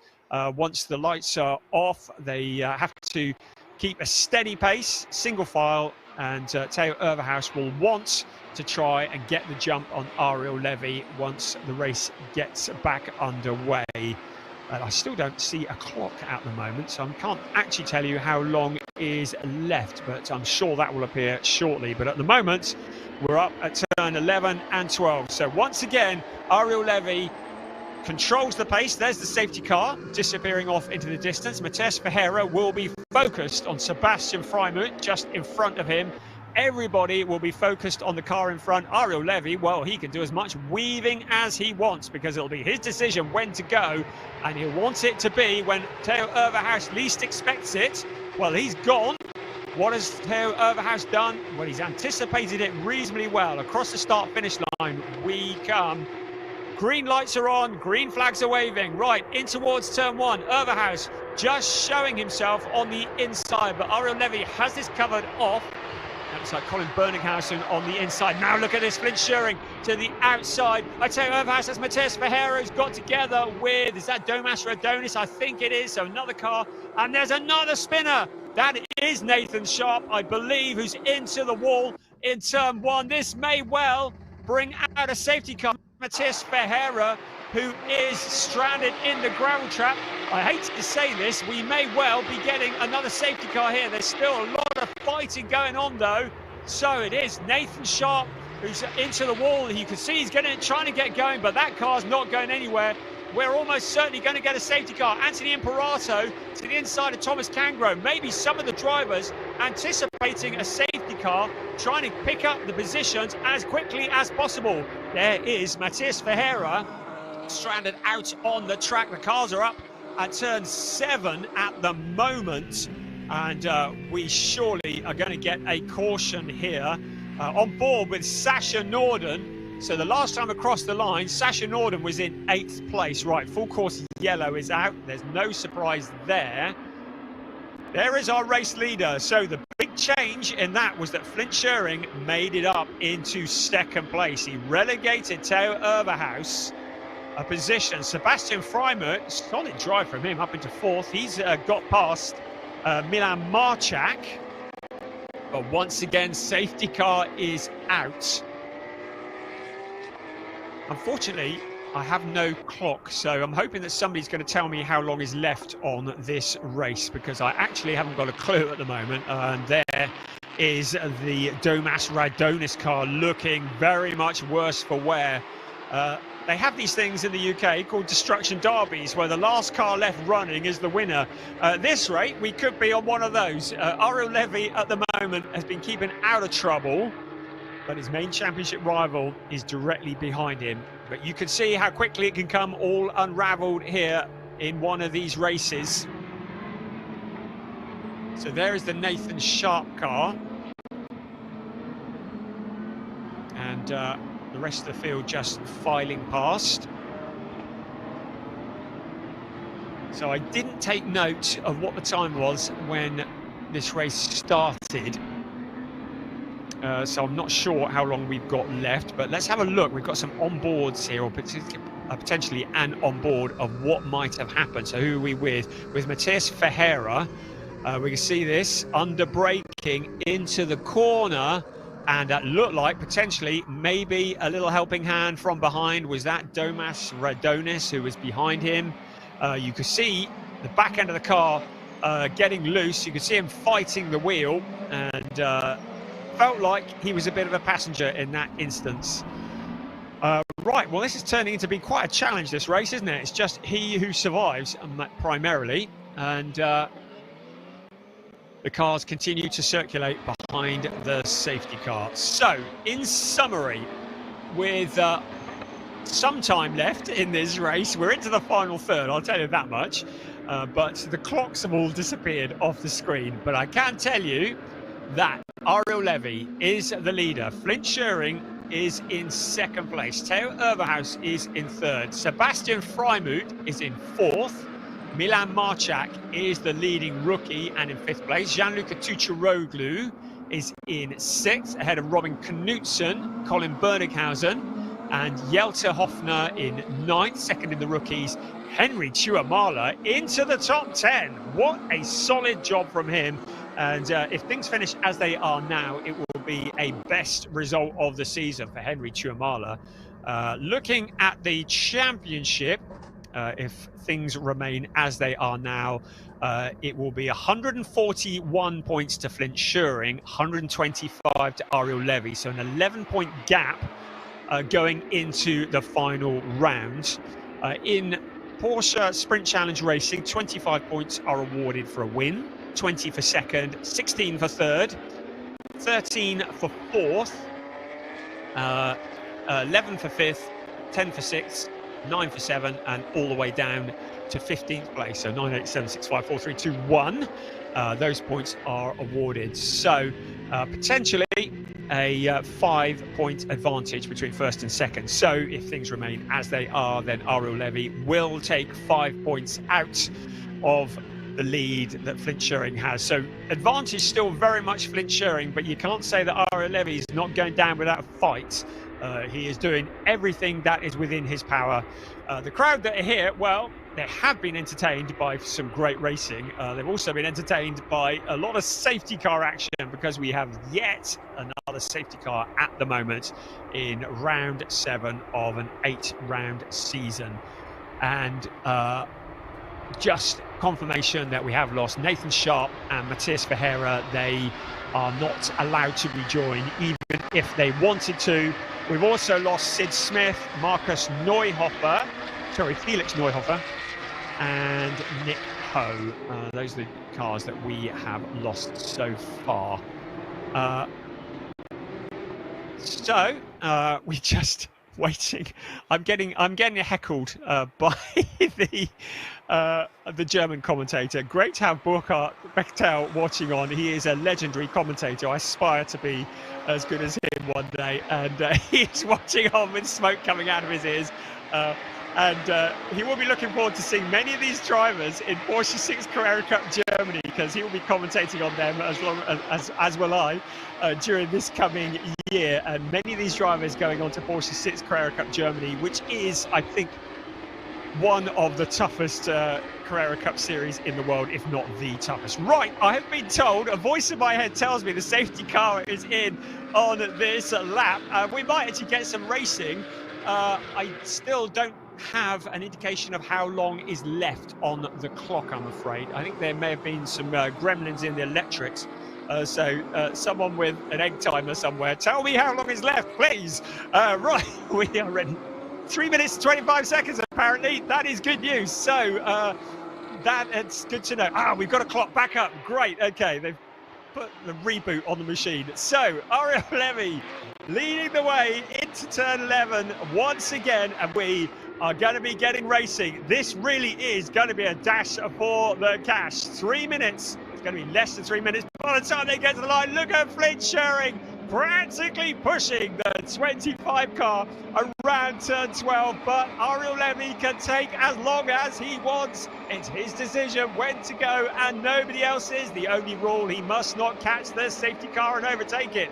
It's going to be a short, sharp dash for the clash and crash in the last 2.5 minutes of this race, plus the one lap. Look at them all stacked up.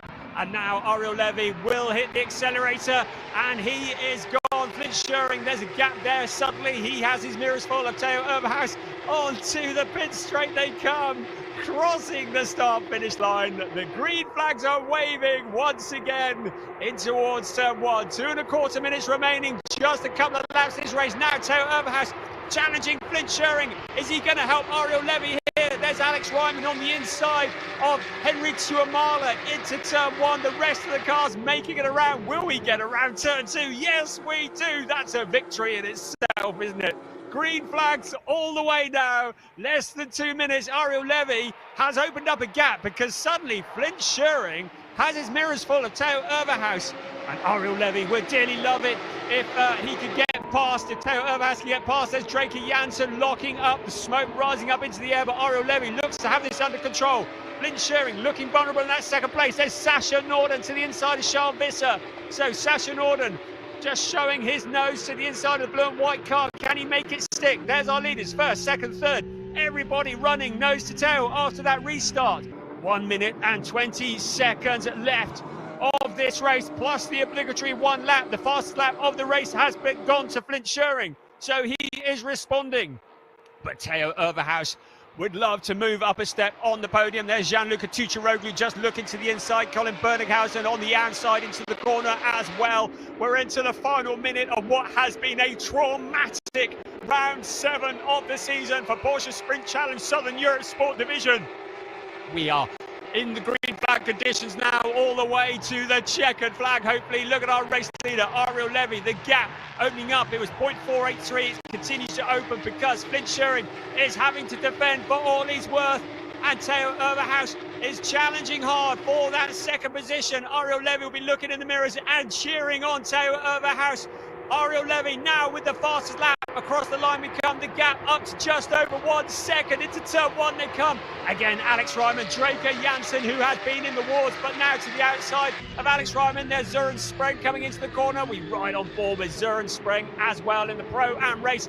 Henry Tuamala leads. There is Thomas Cangro going to the escape road. In second place is Søren Spreng in the Pro-Ams. In third place, Anthony Imperato. If things remain as they are, Henry Tuamala will become the Pro-Am champion. But there's a lot of fighting at the front. Theo Overhaus looks to the outside of Flint Sherring. He's going to try and go the long way around turn 4. Into turn 5 they come. What fantastic racing here for second place. Sebastian Freibert looking from behind as well.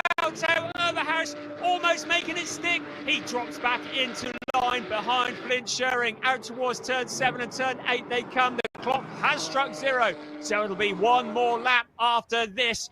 And the race will then be over. There's Ariel Levy. Out of the corner he comes towards turn 9. Under braking in towards turn 10. Flint Sherring with his mirrors full. No longer in a position to challenge for the lead. Now defending second place on the podium. Sebastian Freiman in the background. Milan Marchak looking to take a rookie win as he leads the way there. Draker Janssen with the bit between his teeth. Going past Jelter Hoffner, the rest of the cars filing through. We're up to turn 13 and out on towards the pit straight. for the very last time. One more lap to go of this race. It has been a chaotic race. Ariel Levy with another fastest lap, nearly 2 seconds clear of Flint Schering towards turn one. They will come once again, hitting 265 kilometers an hour. Theo Overhaus to the inside. He tries to sell the dummy. Flint Schering has this one covered off into turn one, but goes deep into the corner. Here comes Theo Overhaus once again, trying to put all the pressure on. Briefly riding on board with Sasha Norden. Norden still trying to push his way forwards, but he's down in 13th place. Not what he wanted from this race. First, third, fourth, fifth. The fight for second place, far from all over. The lead of this race, the win of this race, looks to be almost done and dusted. Ariel Levy just needs to keep doing what he is doing for the remainder of this lap. But Flint Schering now having to drive looking in his mirrors. Sebastian Freimer just wondering if he can get a podium out of this one.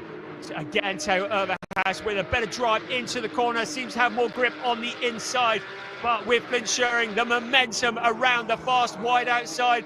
Framer there just waiting in the background behind him. The rookie leader, Milan Marchak. Here comes our race leader, now well clear, some 2 seconds clear of this battle. Flint Schering, second place, defending for all he's worth. He just needs to hold on for another 4 corners and then this race will be over. We're looking down the pit straight at the moment. The checker flag is ready. Flint Schering locks up a wheel. Theo Overhaus to the inside. This is significant for the championship. How is Flint Schering going to hold on to this? Theo Overhaus pulling to the inside. This is for second place. Ariel Levy's going to come across to get the checker flag, but this is critical for second place. The 2 cars running side by side. It's almost neck and neck. Now Freiman joining in as well. Across the line they come. It's a win for Ariel Levy. Theo Overhaus getting Flint Schering on the line. Sebastian Freiman in 4th place. What an astonishing last lap here. Utter entertainment. Porsche Sprint Challenge, Southern Europe. You have delivered once again. Wow, what a finish to the race. That moment, Flint Schering locking a wheel in the last few corners. Theo Overhaus did not need another invitation. Sebastian Freiman almost getting in there as well to steal it away from both of them. But the headline, Ariel Levy wins, Flint Schering in 3rd place. This really takes the championship to the very last race. It is a 7-point gap between them. I'm looking at the Pro-Am Championship. Right, Henry Tuamala wins in the Pro-Ams. Søren Spreng is 2nd. Anthony Imperato in 3rd. Subject to confirmation, I think Henry Tuamala has done enough to clinch the Pro-Am Championship. Right, subject to confirmation. Theo Overhaus behind Ariel Levy, then Flint Schering, Sebastian Freiman, Milan Marchak taking a win in the rookie category. Robin Knudsen staying out of trouble in 6th ahead of Colin Berninghausen, Gianluca Tucciaroglu, Draker Janssen from the back up into 9th place. Jelter Hoffner into 10th, 2nd in the rookies. Alex Ryman in 11th. Henry Tuamala, the Pro-Am champion-elect, ahead of Sasha Norden and Charles Visser. Wow, what a race. Søren Spreng 2nd in the Pro-Ams. Karen Gayard into 16th ahead of Luciano Martinez. Anthony Imperato, not enough to get the Pro-Am championship into the next race. Thomas Kangro 19th ahead of Jonas Greif. Mace Muller, Joe Warhurst coming from that scary moment into 22nd ahead of Juan Pablo Vega. And then we've lost Josh Stanton, Domas Radonis, Nathan Sharp, Matthias Ferreira. They are in 27th, 28th. James Wallace, of course, we saw he had retired ahead of Sid Smith, Felix Neuhofer, and then Chester Kiefer and Nick Ho never even made it past the opening lap. Well, it was a slow burner, wasn't it? But we got there in the end. Boy, that was exciting. What a last lap. That was worth all the waiting, wasn't it? And I'm going to be really interested to hear the reaction there from the drivers in the pit lane. There is Theo Overhaus on the left-hand side. Cars, of course, into part firme conditions. I would just say all of these results subject to confirmation. There are some investigations that are going on. But Flint Schering, he will be kicking himself for that lockup in those last couple of corners. Ariel Levy, breathe in you come. And Ariel Levy there we go, trying to get his way through to the first place. He will be over the moon about that, and he'll be very happy. I should think Theo Overhaus will deserve a drink from Ariel Levy after that one. Taking the fight all the way to the line, and there is Flint Shearing's dad, Gavin, who is such a supporter of his two sons, racing dynasty. But the headline, Ariel Levy did what he came to do, and that was to win the race, and receiving the congratulations from Team GP Elite, a wonderful group of guys who do a fantastic job. There's another GP Elite driver in the background, Zoran Spreng in the background there, who's just chatting to the crew as well. But yeah, Team GP Elite do a fantastic job, the Dutch team, and prepare cars for so many drivers. And Ariel Levy, since he's moved to them, has been very much a man brought alive. And he is looking to become the first ever driver to successfully defend a championship in Porsche Sprint Challenge Southern Europe's short history, and he would dearly love it if he could snatch that away from Flint Shearing. Right, I can see Flint down there. No, I can see Flint. I can see Piers. There's Theo Overhaus in the yellow and red, just offering his congratulations. I really do need to lie down after that, because I think I might have just blown something. Piers is with our race winner, Ariel Levy. Down to you, Piers. Thanks, Brian. Yeah, brilliant, brilliant. Hold second place, but it made for great watching. Yeah, it was very tight in the end. Had some good restarts, but didn't quite manage to hold on. Got quite a hit in the end, but was P3 still better than the starting position, so happy with that. Absolutely, Flint. We'll catch up with you later on after what will be the championship decider. I'm hoping to grab a word with Theo Overhaus. Theo, come on in. It'd be great to grab a word with you. Getting a high five from Christoph, the team manager. Theo, first race in the championship. You made sure that you got plenty of airtime, that's for sure, on the telly. You can watch that back later. Yeah, for sure. It was a tough race for me. Sadly, I lost on a restart my second position, so I could not attack on Ariel, but still very happy that I could fight back in the last corner.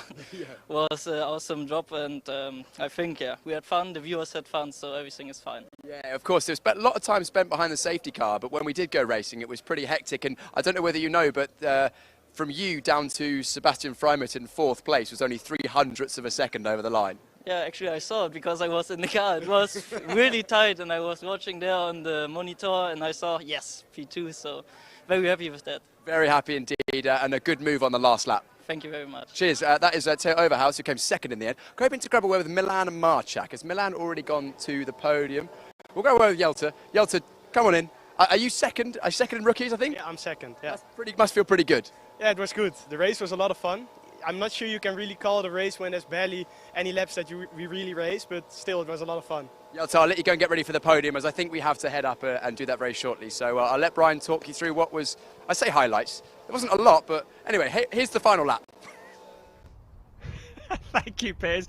There wasn't a lot of it. What there was certainly well worth waiting for, wasn't it? I mean, we spent the majority of that race either in red flag or safety car conditions, but when it did get going, boy, were we entertained. And as we already mentioned, the gap between first and second between second and third, shall I say, 0.015. So that was thoroughly entertaining. So we're going to take a little look at some of the highlights from that race. And when we did get going, it really was very entertaining. So initially, Theo Overhaus found a route past Ariel Levy. That seemed about sometime last Tuesday, I think, when this race started.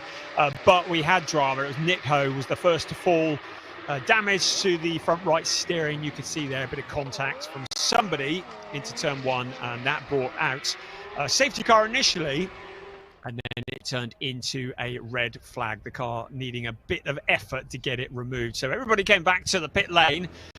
We were all cooking and overheating in this glorious Spanish sunshine. But when we did finally get going, then it was Ariel Levy who led Theo Overhaus and Milan Marchak. But Flint Shearing didn't waste much time getting past Milan Marchak in towards turn one. You could see him lining up, picking up a slipstream. Matthias Verheer there as well, but it was round the outside for Flint Shearing to get that third place. But then it was further back there, keeping an eye on the green and white Sid Smith car. He got involved, It looked like somebody had tagged Joe Warhurst. He was pointing in the wrong direction. I think it might have been Jonas Greif. Then we had cars scattering in all directions, and it ended up with Neuhofer and Smith in the wall. Let's having another look at it there very, very briefly. And then Colin Berninghausen, well, it looked like he might have been the one that got into the back of Joe Warhurst, but everybody with their lightning reactions, and 10 out of 10 for avoidance. We did finally get the race underway, and it really was going to be very lively because Theo Overhaus was putting the pressure onto Flint Schuring. Everybody fighting for positions further back. Draker Janssen, well, he came from the back and he was eventually going to finish in a pretty solid position. Sasha Norden still frustrated, I think, by the fact he hadn't made as many positions as he'd wanted to. But here we go. Ariel Levy was able to open up a gap over the second place battle, and what a battle this was going to turn out to be. There was Zuren Spreng, who was coming through it. Karen Gayard went to the inside of, and there was Thomas Cangrove there as well. But as long as Flint Schuring was having to defend from Theo Overhaus, it was allowing Ariel Levy to just stretch his legs, because suddenly the attacker was becoming the defender, and the attacker, who had turned defender, had a lock-up into the corner. He left that gap on the inside. Theo Overhaus doesn't need an additional invitation. If he sees the smoke, he's going to go for the gap. That's what he did. The two cars ran side by side for the majority of that last few corners. Sebastian Freimer also fancied his chances and tried to get involved as well. It was advantage Theo Overhaus at the end of that. So what a race that was, and we've got one more to come this season. The championship's still very much alive and kicking. In terms of the Pro-Am Championship, we need to just confirm that, so we will confirm that a little later on. But at the moment, I make it Henry Chiuamala is 25 points ahead of Anthony Imperato, but we'll get confirmation of that later. In the meantime, Piers is waiting for us down on the podium. Yes, we are on the podium, and we're going to be starting with the overall classification. And in third place, it is the number 99 from the Netherlands, Flint Schuring. Flint driving for the Schumacher CLRT team. In second place, after a brilliant last lap battle, the number 43 from Germany, Theo Overhaus. Theo driving for Proton Huber competition. But our eventual winner, last year's champion, the 25 from Israel, Ariel Levy. Ariel driving for Team GP Elite. And for Ariel, we will now have the Israeli national anthem.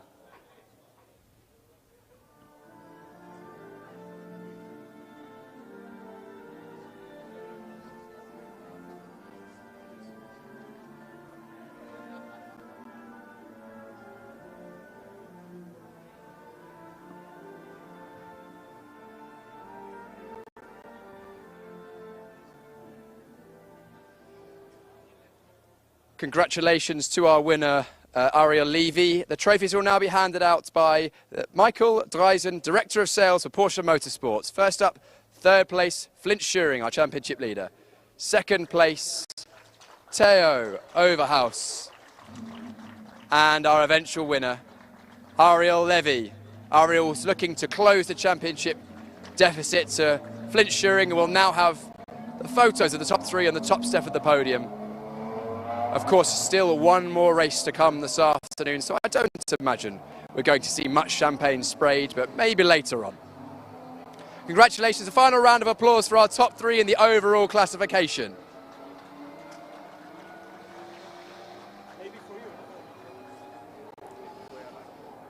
Next up, we will have the rookie classification podium, and that will be coming very, very shortly. This is a hotly contested subcategory of the sport division, dominated up until now by Chester Kiefer, but unfortunately Chester had an issue in that race.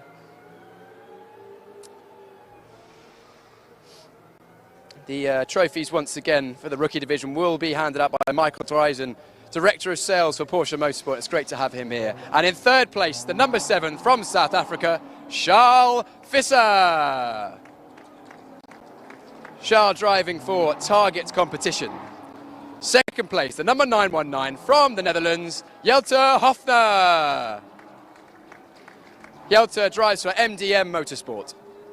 And your eventual winner, the number 69 from the Netherlands, Milan Marchak. Congratulations, Milan. He drives for Red Ant Racing. We will now have the Dutch national anthem.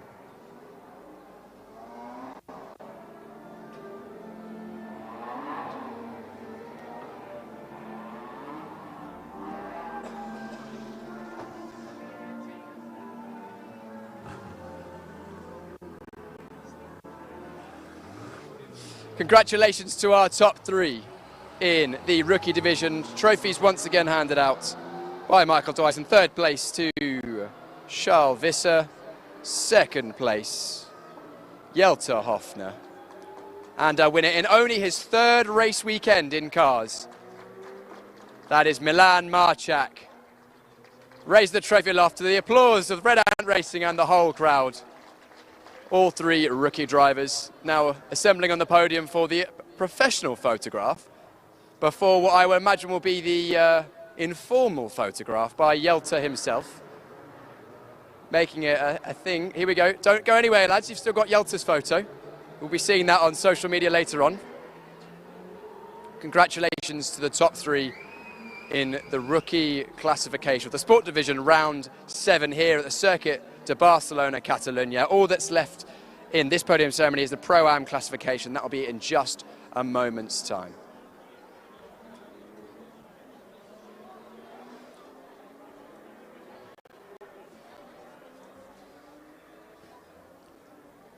Pro-Am is up next. It's a hotly contested competition, and it will be in third place, the number 19 from the USA, Anthony Imperato.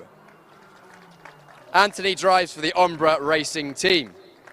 Second place, the number 197 from Germany, Søren Spreng. Søren driving for Team GP Elite.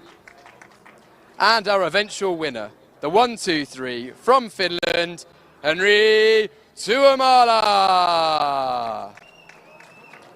Henry driving for Team Korainen. And for Henry, we will now have the Finnish national anthem.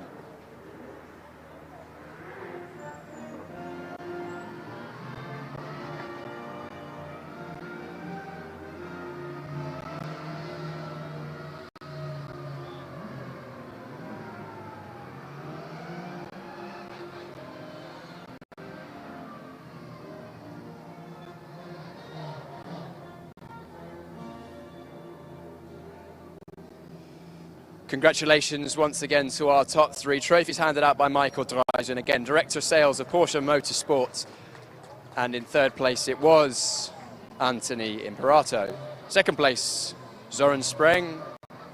And our eventual winner, and I believe provisional champion, I will confirm, Brian will confirm that later on, Henry Tuomala. Congratulations to our top three on the Pro-Am classification. All three on the top step of the podium for the obligatory photographs for our top three in the Pro-Am classification. We'll see all of these drivers plus the other, well, however many, what's that, 21 other drivers in the sport classification will be up in just over half an hour's time. But before then, Club Division, which is up next.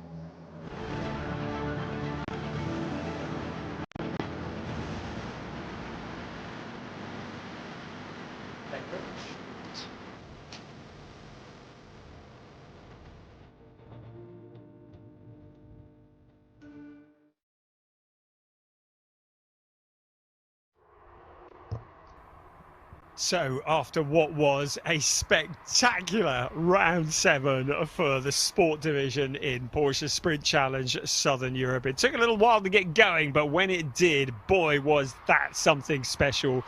And it certainly takes it down to the wire. But now our attention turns to the club division and for their penultimate race of the season. So the car's currently coming out towards the grid, and this is going to be exciting. If you saw qualifying this morning, you'd have seen Andre Fernandez putting the car on pole position with Michael Cole alongside him. Evgeny Leonov on row 2 with Damir Hott alongside.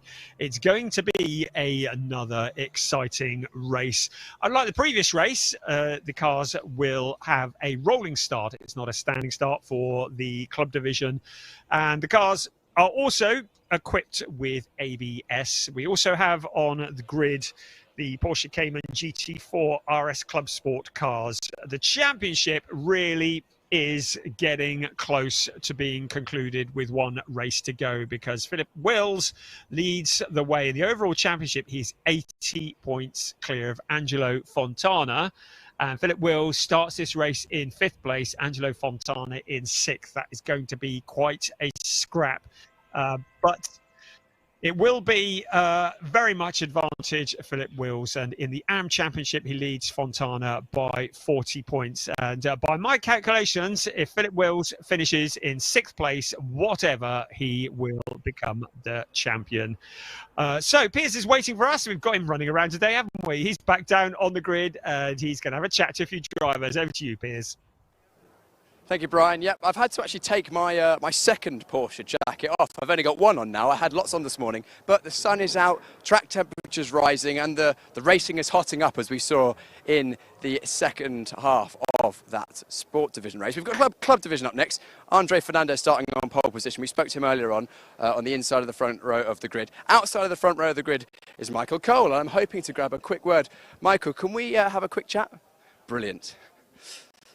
Michael, you joined us this time last year. It went pretty well. 2 victories. Can you do the same again this year? I really hope so. So that's the aim. Of course, the team Belgian Racing have given you a great car.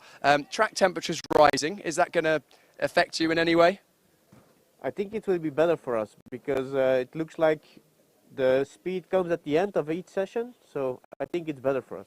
Well, we look forward to a strong end of the race. Michael, thank you so much for taking a moment to chat to us.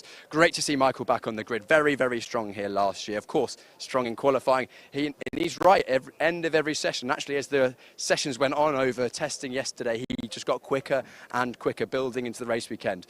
Evgeny Leonov starting on 3rd place inside of the second row of the grid. He was, of course, on pole position for our first race this season, won that race. Going to grab a quick word. Can we have a quick word, Evgeny? Hi. Hello, how are you? 3rd place on the grid. I would be better if I was first. Of course, always. What can you do to get that first position back? So it's not a big deal. I think because we have a really good setup, I think we can win. You've had great pace in practice, topping a lot of the sessions, just pipped in qualifying. What's your plan for the race? Actually to win.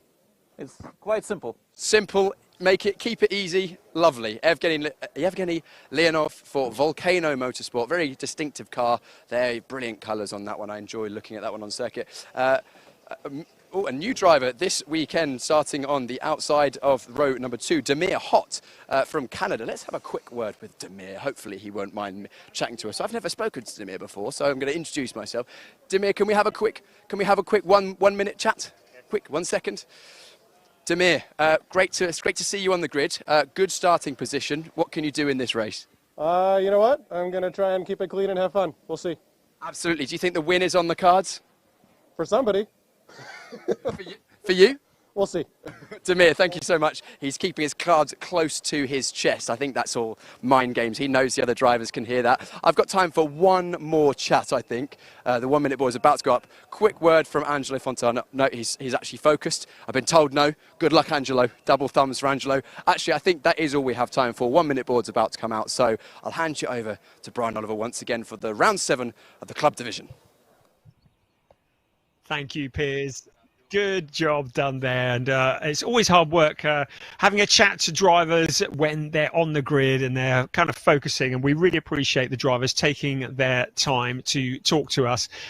We are in the entertainment business as well as the sports, so it's really nice just to get an insight and to be able to talk to them, and so thank you to the drivers for taking the time out just to have a chat to Piers as we sit there on the grid baking in this glorious Spanish sunshine. And, well, it is quite a way to finish the season, isn't it? It's 2 rounds left in the club division of Porsche Sprint Challenge Southern Europe. And after this, it will be the final race of the season. Right, you can see the picture on the right-hand side there. That is Alexander Dobic, the number 33 car, who didn't qualify this morning, had problems, did not get out of the garage. And as far as I can tell, he's waiting at the end of the pit lane, or at least he will be. So the formation lap will start. And I think that once the formation lap is complete, that Alexander Dobic will be released and will be able to rejoin at the back of the pack. And it is a real shame because Alexander has been so quick. He got his first podium at Valencia in round 5 last time out, and is a real entertainer, the Ukrainian driver, and we love having him here on the grid, and just on the back foot for both races here this afternoon, the final 2 races of the season. Hopefully he'll enjoy it as much as we are enjoying it. Right, the safety car is rolling, which means the cars behind will also be rolling. So unlike the previous race, this will be a rolling start. Unlike the previous race, pole position is on the right-hand side, the dirty side of the grid, and the driver that occupies that position is Andre Fernandez, courtesy of a 143.714 this morning. He has Michael Cole alongside him, Evgeny Leonov in P3, and behind the Cole is the hot Damir Hot. It's going to be a bit tepid in position 2.5. He is P4 on the grid, P5 championship leader, championship elect potentially, Philip Wills, with Angelo Fontana, his championship challenger, alongside Javier Ripoll Jr. Welcome back, Javier. Has Jan Jaap van Roon for company on the 4th row of the grid. On the 5th row of the grid, we have Lennart Hinstra with Tobias Vasquez Garcia, who was great value for money last time out. Lee Mole lines up behind him with Karsten Kramer, P12 on the grid. David Harrison from Australia has Marcus Neuhofer for company. Eric Wagner lines up 15 with Camille Perrion, who had a bit of a moment coming out of the pits in quali this morning. Corrado Costa and Patrick Kunhar line up alongside each other, with Kunhar the leading GT4 qualifier. The very popular Ajith Kumar from India lines up 19th, with Ernst Inderbitzen alongside David Von Rosen. Michael McInerney lined up 21st and 22nd, with Casper Hockerboom and Paolo Macedo alongside him 24th, and then bringing up the rear of the pack, Marco van der Poel and Alexander Dobic, who is starting from the pit lane. And I don't know whether Dobic is rolling yet or not, but I think he may only be able to rejoin once the field passes by at the start of this race. So here come the rest of the runners and riders. It is going to be, once again, 30 minutes of racing plus 1 lap. The cars are at turn 10 at the moment, and as they come out of turn 10 towards turn 11, the instruction is given for them to grid up, and they will then be side by side. When the green lights come on, the drivers are required to pass through their grid boxes, not their pit boxes, their grid boxes, so to not record a false start. And then once they cross the line, they will fan out, and we will be racing on this wonderful Circuit de Barcelona, Catalunya, in the glorious Spanish sunshine, the penultimate round of the season. And the final round will come later this afternoon. There is our pole sitter, Andre Fernandez, Michael Cole alongside him.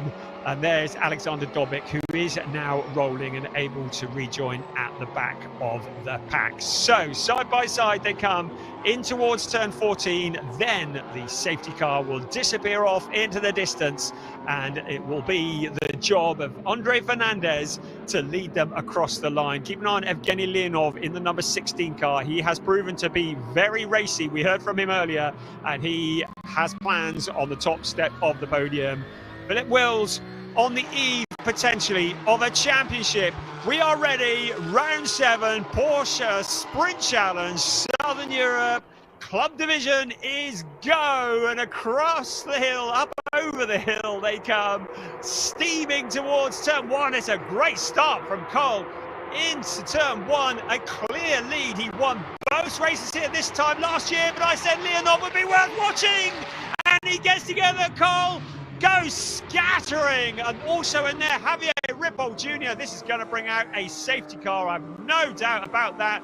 We have a lot of damaged cars, but it was Javier Ripoll Jr. who made the biggest contact on board with Carsten Kramer, picking his way through the debris, and it's a destruction scene. Cars scattered all over the place.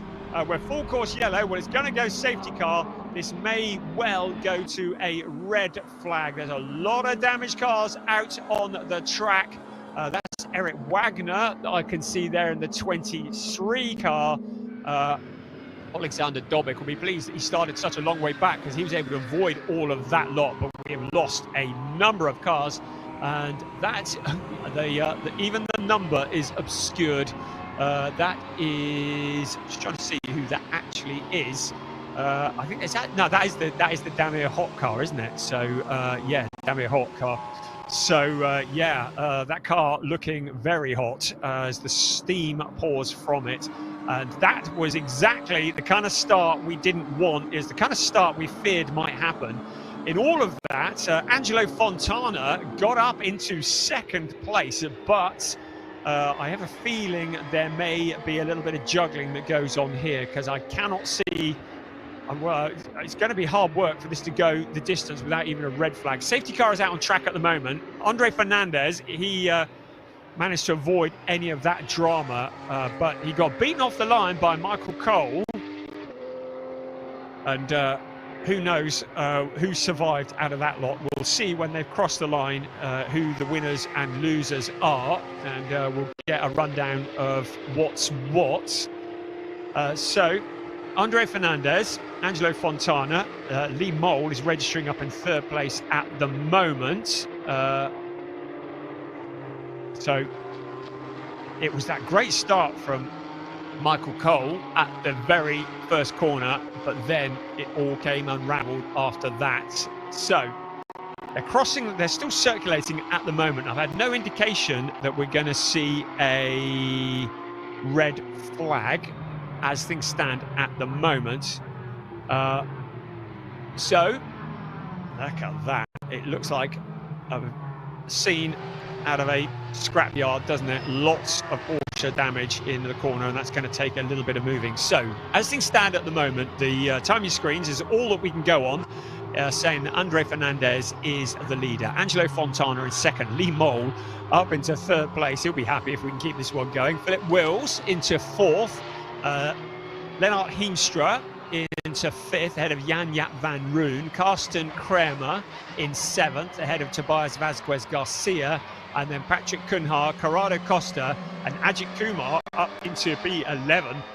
David von Rosen, 12th. Paolo Macedo in 13th. Marco van der Poel in 14th. Kaspar Hockeboom next up. But say this might all be subject to confirmation. The main bit is the drivers are safe. Right. Just had confirmation from peers that Evgeny Leonov and Neuhofer, Marcus Neuhofer that is, are both out of this race. So we're going to be looking at replays of that for some time to come to pick the bones out of that one. But turns 1 and 2 here at this circuit, racing speeds taking about 110 to 130 kilometers an hour. It's a fairly fast couple of corners. And often the scene of controversy. It has been all day today so far, and it's proving to continue to be the case. I'm kind of pleased to see that we haven't gone red flag yet, if I'm honest. Hoping that'll stay that way. Right, we've got a replay. This will be good. Let's have a look and see what happened here. So into the first corner. Good start of Michael Cole. Then there was that move to the inside of Evgeny Leonov. Two cars getting together. And just everybody. And how did Angelo Fontana get out of that one? Just cars scattering. And that is such a shame. And we lost some real contenders here. So Leonov with that dive to the inside of Cole. And then being collected by Javier Ripoll Jr. That's David von Rosen in the background, avoiding action as well. So what an absolute shame, and the real tragedy is there's a lot of damage, so we may lose some for the next race. 2, but I'm hoping not. So we're behind the safety car at the moment. The clock continues to tick. We have 24.5 minutes to go. So as long as we don't get a red flag and we don't get any changes, the order is Andre Fernandez, Angelo Fontana, Lee Mole. If things remain as they are now, even though he is well ahead, Philip Wills' 4th place will be enough to clinch the championship with 1 race to go. Again, all subject to confirmation. These are just my dodgy workings out. I'm just checking on a few points popping up on my screen, making sure I've got all the information I need. All I've got is that we have an investigation into that incident on turn 1. So yes, if things finish as they are now, Philip Wills will be the champion. I haven't even looked at GT4 yet. Let's have a little look at the GT4. So coming into this, Patrick Kunhar was leading David von Rosen by 25 points. Moment, Kunhar is the leading GT4 runner. David von Rosen, looking to actually find him on the whether he survived all of that. Oh, David von Rosen is in. Oh, right. Okay, we've gone to red flag. Okay, well, this might change things anyway. So we've gone to red flag in the race. So everything's going to come to a stop, and you can see why. It's a bit of a war zone out on turns 1 and 2, and we're going to bring the cars back into the pit lane.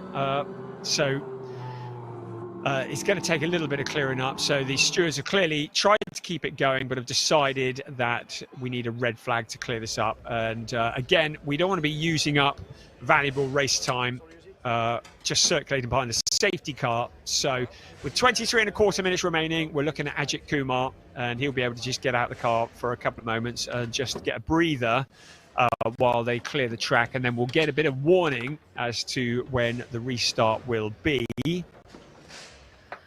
So there is Ajith out of the car, his legions of followers. This is a bit of an insight here into the back of a Porsche, and clearly there are some issues there, and the crew just making a couple of adjustments. There are a certain number of adjustments that they can make under red flag conditions. Not a great deal, it has to be said, between quali and the race.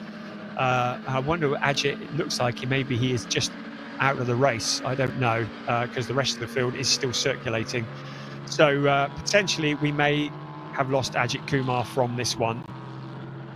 But that will shake out once we get the cars lined back up and we get out for the restart. When we do restart, it's going to be 23.25 minutes remaining. And it will be Andre Fernandez who leads the way. Well, it's going to be that whatever anyway, because he started on pole position. So Andre Fernandez, who kept his nose clean while everybody behind him was getting in a mess. Such a shame to have lost Evgeny Leonov. We really thought he and Michael Cole, who won both races at this event last year, always very quick around here. A welcome addition to the grid, and we were looking forward to seeing him and Evgeny Leonov going wheel to wheel and providing us with some entertainment.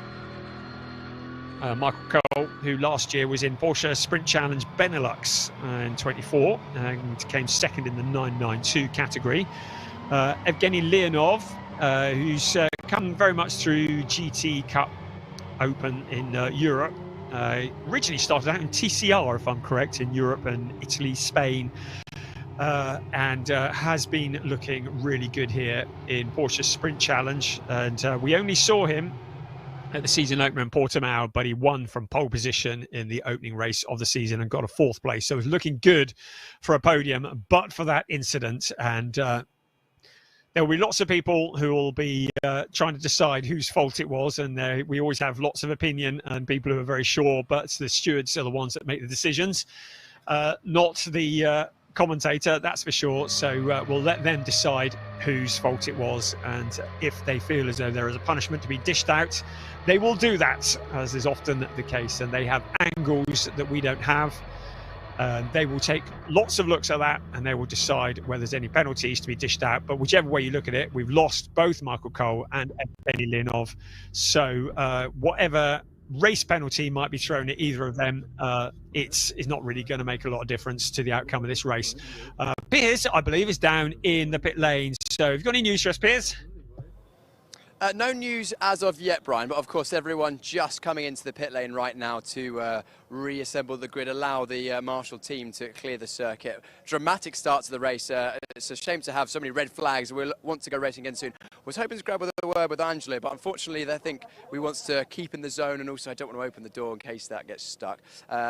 Andre Fernandez started on pole position, maintains pole position. Probably the best place to be honest, keeping out of the trouble at the moment. So he's looks like he's in good spirits, and he'll be hoping to do basically what he did in that first one. I'll leave him to continue chatting with the team. Moving further down the grid, Lee Mole all the way up in third place after all that. I don't know whether this is going to be the final starting order, so we'll confirm that later on. Once Lee's finished chatting with his team, I'll jump in on here. A few little scuffs you can see, so Lee's been either avoiding or getting close to other drivers. It's a very, very close start, did well to avoid all of the issues at the start of that race. And I can see that the team have also got a nice bottle of water with a straw there. It's high-tech straw there. Exactly. It is nice. Of course, the drivers, very, very hot in these race cars. They do have blowers in the car, but I don't think many of them run with air conditioning because it adds weight. Lee's deep in conversation, so maybe we'll come back to him later on. Moving further down the grid, our championship leader, champion-elect, I think he's in the pound seat at the moment to take the win. Philip Wills for the Proton Huber competition team. You can see some running repairs going on here, just little bits and pieces. Again, more contact, light contact, I may add, for Philip. I'm sure his championship life flashed before his eyes in that one with all that going on, but managed to stay out of trouble for now. Getting a few words from the team, and that seems to be the order of the day at the moment. Lots of words of wisdom from driver coaches, engineers. And I'm going to jump in and have a quick word with Lennart Heemstra. Lennart, first of all, great to have you back on the grid. Good to see you again. Things are going pretty well this weekend for you. Happy to be back indeed. Yes, I made really good progress in these 2 practice days, yesterday and the day before. Every time I gained on my time. It's the first time on this track. This morning I beat my time with a second and a half, so I had my goal was top 10 and my quali was 8 or 9. I said beforehand a top 5 would only happen if other people have disaster, and well, here I am at P5. Great, well, good for you. Of course, we don't like to see cars go out of the race like that, but hey, you managed to avoid the chaos. Did you see from your position, could you see what happened, what caused it all to unfold? Not really, it goes really quickly and there were cars spinning and flying everywhere. I got hit quite hard on the side, but luckily no mechanical damage, so I could accuse. Great job from the Triple Crown Racing team to get you back on the grid. Of course, hefty damage at Estoril, which meant you weren't out for Valencia, but going okay so far? Ever still. Yeah, they did a really good job in rebuilding the full car in 2 weeks' time. I'll let you talk to the team. I can see the team are chatting in your ear. Lennart, thanks for taking time to chat to us. Of course, the drivers all have radio communication with the teams, and I could see that Lennart was thinking, oh, do I talk to Piers or talk to the team? I think it's probably best if I let them do the important job. I'm just here to chat with them. Moving further down the grid, we've got Jan Jakveld. Yeah, why not? We'll grab a word with Jan. Can we grab a quick word? Yeah, of course. Jan, talk to us about how the race has gone so far. Not much racing, but a lot happened. A lot happened for sure.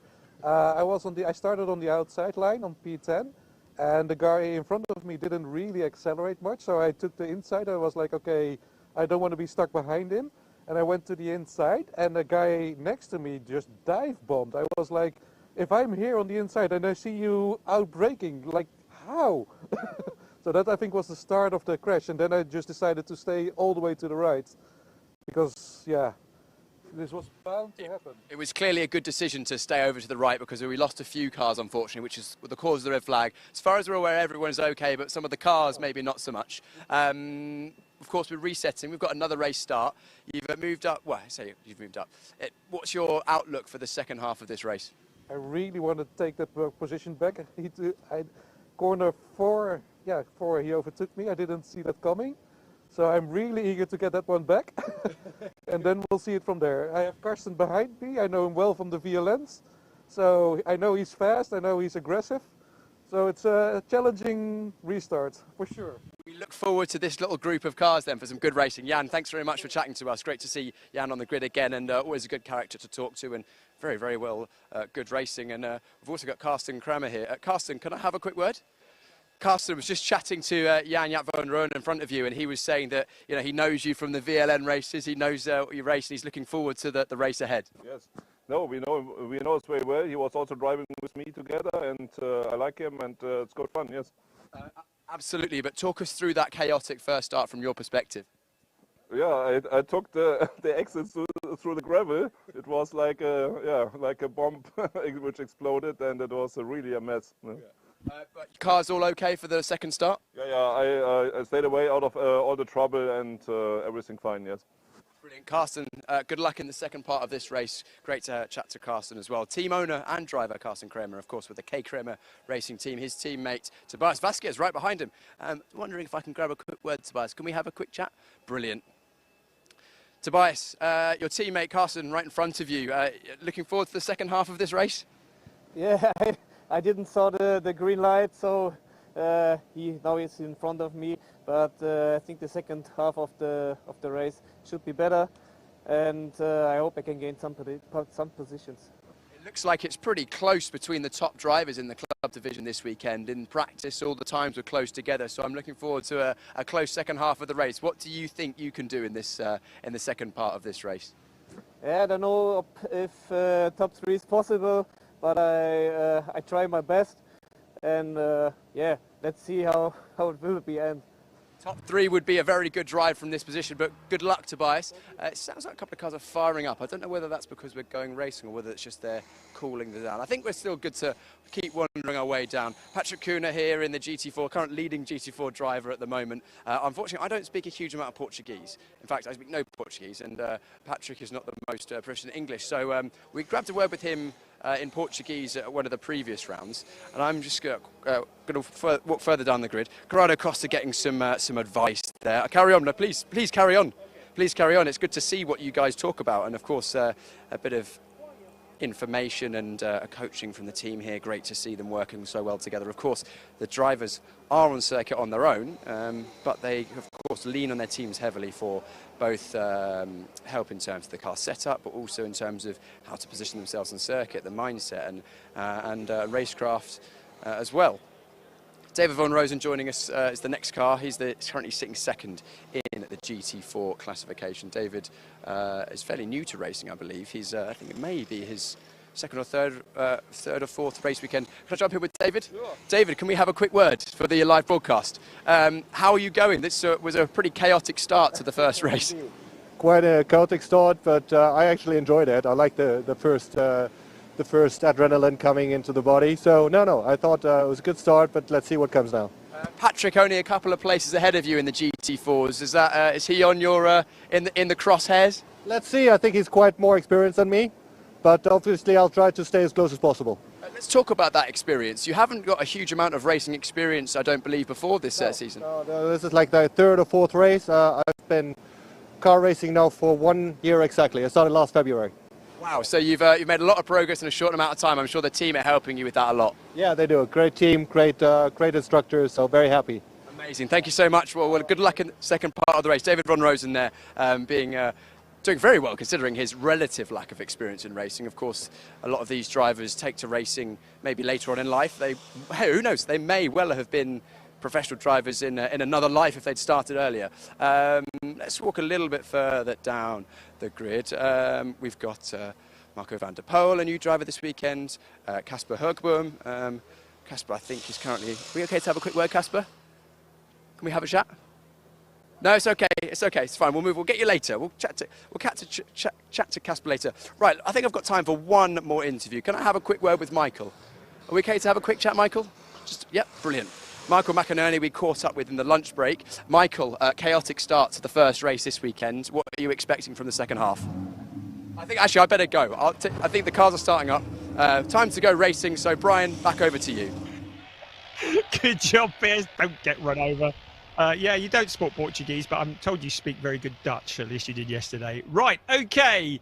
Engines are running. So when the cars get rolling and exit the pit lane, the red box will turn green and the race will be underway. We'll get a formation lap with the clock running. So we're gonna probably be getting down towards 20 minutes remaining by the time we get the green flag.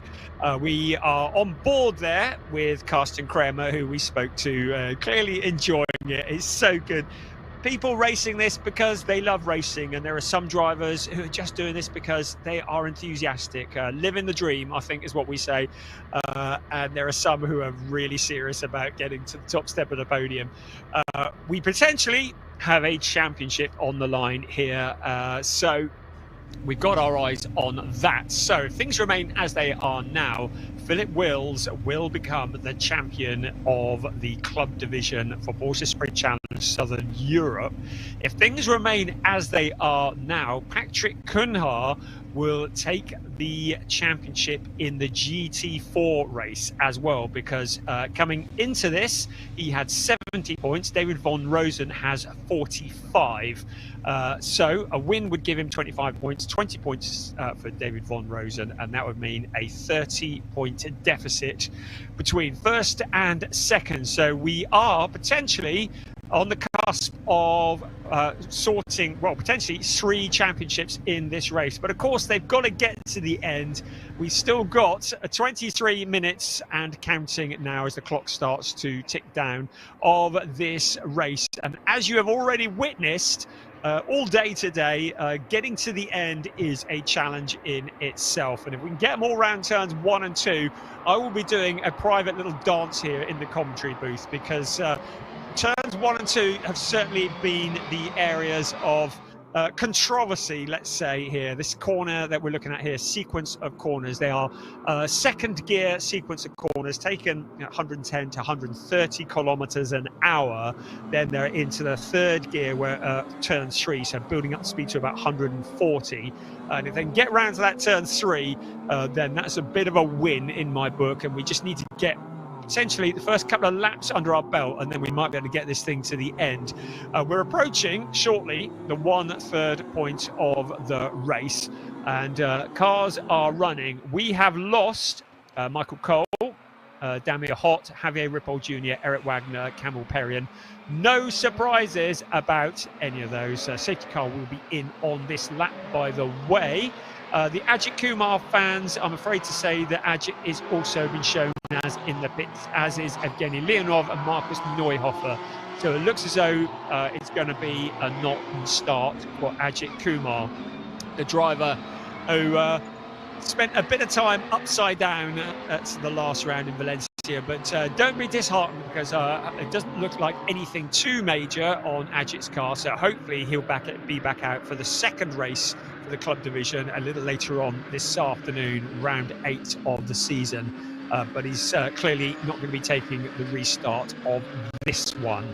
So cars now out once again on a rolling lap. They're up at turn 8 at the moment, heading towards turn 9. And next time around, when they cross the line, the green flags will be flying. And Philip Wills just needs to keep doing what he's doing. His main championship rival, his only championship rival, is Angelo Fontana, who has, by a miracle, managed to work his way from 6th on the grid up to 2nd as a result of the carnage that we just saw.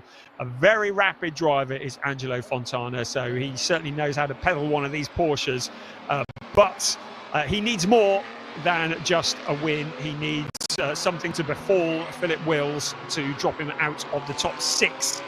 And I have to say, though, anything can happen. Probably will, usually does, as the cars head up towards turn 12. And it will be a single file restart. Andre Fernandez will become the de facto safety car now that the real safety car has disappeared into the distance, and he will increase the speed. It looks like he's done that quite early. Yes, he has. So whereas we saw Ariel Levy in the previous race backing everybody up to the last minute, Andre Fernandez has done quite the opposite, and he's motored it around turns 12 and 13 to receive the green flag. We are racing once again with just under 20 minutes plus 1 lap remaining. Fontana in second, Lee Mole in third, but coming under pressure from championship leader Philip Wills. So Wills being the brave man, but just backing out of it. He needs to finish this race, he needs the points, but in so doing leaves himself a little bit vulnerable to Lennart Heemstra.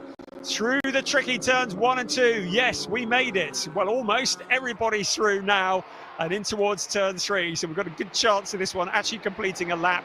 Here they come. There's Heemstra on the outside of Philip Wills. So Wills just tiptoeing carefully. He's got a much bigger picture in mind, and he doesn't want to throw it all away by ending up in a gravel trap. Now Heemstra has got Carsten Kramer almost pushing him around the corner, and that's going to keep him occupied. That might allow Philip Wills just to break free a little bit. Just ahead of him, Lee Mole breaking clear of this particular battle in third place. It'd be great to see Lee Mole if he could finish on the podium, and Philip Wills just behind him, almost a rear gunner in this instance. Here comes first, second, third, fourth, fifth, sixth, seventh, eighth, ninth, 10th, 11th. There we go, that's the first queue. Then we've got a gap back to Paula Macedo in 12th place.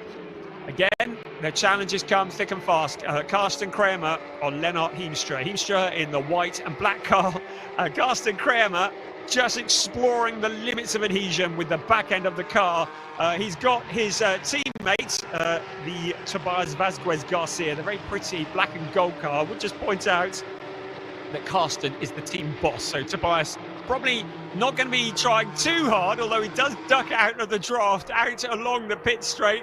Is he going to put one over the boss? I think he is, of the team that is, into turn 1. Very important that these two cars don't get together. Okay, Kramer racing into turn 1. Tobias Vazquez Garcia says, okay, let me have a go at Lennart Heemstra and see if I can do something about that position. Of course, that little swap of positions has allowed Lennart just to break clear a little bit.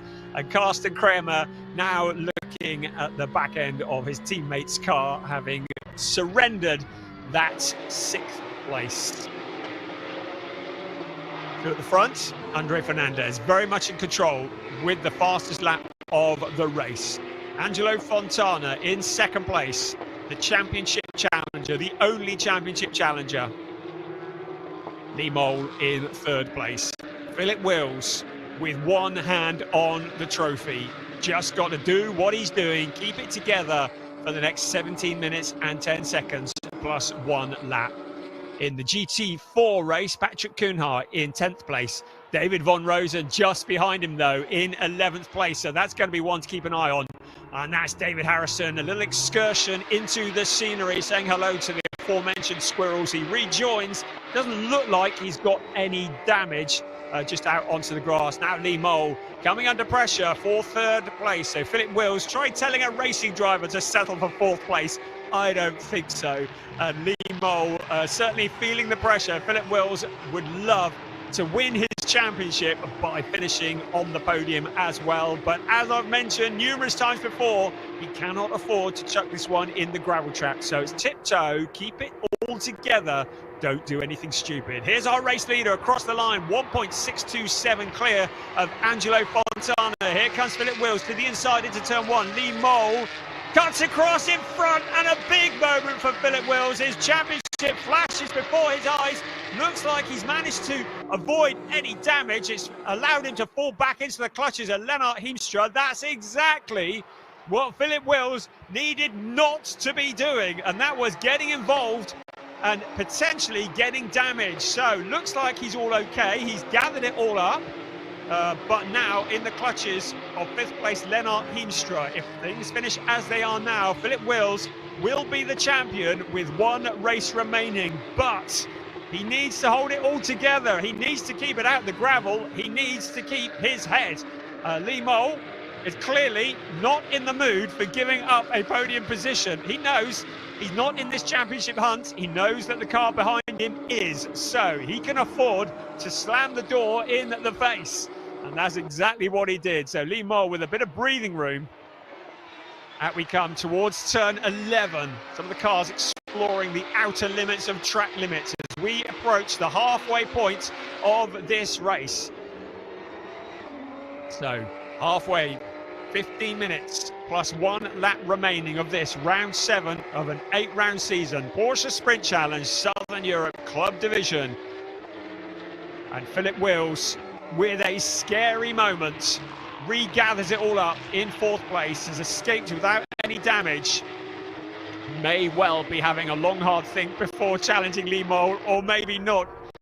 Is this payback time? Out along the pit straight, in towards turn 1. Surely not going to do it again, are we? Just showing himself in the mirrors. Lennart Heemstra has his mirrors full of Tobias Vasquez Garcia, and that's giving Philip Wills a little bit of breathing room. So if he does want to try and get one up on Lee Mole, this is going to be an opportunity. I'd say that into turns 1 and 2 has proven to be not always the best place. I mean, it is the best place because it's the best overtaking spot, but also the spot where we've seen so much controversy. Lennart Heemstra back on the back bumper of Philip Wills. So 2nd, 3rd, 4th, 5th and 6th. That's no 3rd, 4th, 5th and 6th. There you go. 2nd's up the road. There he is at the top of the screen. So this is the fight for 3rd position, the last of the podium positions. And there are 4 cars challenging for that position. Lee Mole currently with the advantage, making sure he makes that Porsche as wide as he possibly can. Philip Wills having a think. How can he get past Lee Mole without incurring damage or ending up spinning or in a gravel trap? At the moment, Lennart Heemstra putting the pressure on. Tobias Vasquez Garcia, as was the case in Valencia, probably looking the quicker of the 4, looking like the driver who's most likely to upset a few people if he possibly can. He's another one who has nothing to lose. He's not in the championship hunt. I just noticed that the incident between Lee Mole and Philip Wills has been noted by our race stewards. So they saw that incident into turn 1 and are just investigating it, and may decide that one or the other of the drivers was perhaps not playing entirely by the rule book. On board with Alexander Dobik in the number 33 car. Remember, he started right at the back. He's up to 12th place at the moment, so that's pretty good going. And here he is running alongside David Von Rosen. You've got a Porsche GT3 car versus the GT4 car. So just in a straight drag race, there's nothing that Von Rosen could do to fend off Alexander Dobik, who had to start from the pit lane after a troubled qualifying this morning. Right, the battle for 3rd place rages on. 2nd is well clear. At the moment, Andre Fernandez with the fastest lap of the race, 1.396 clear of 2nd.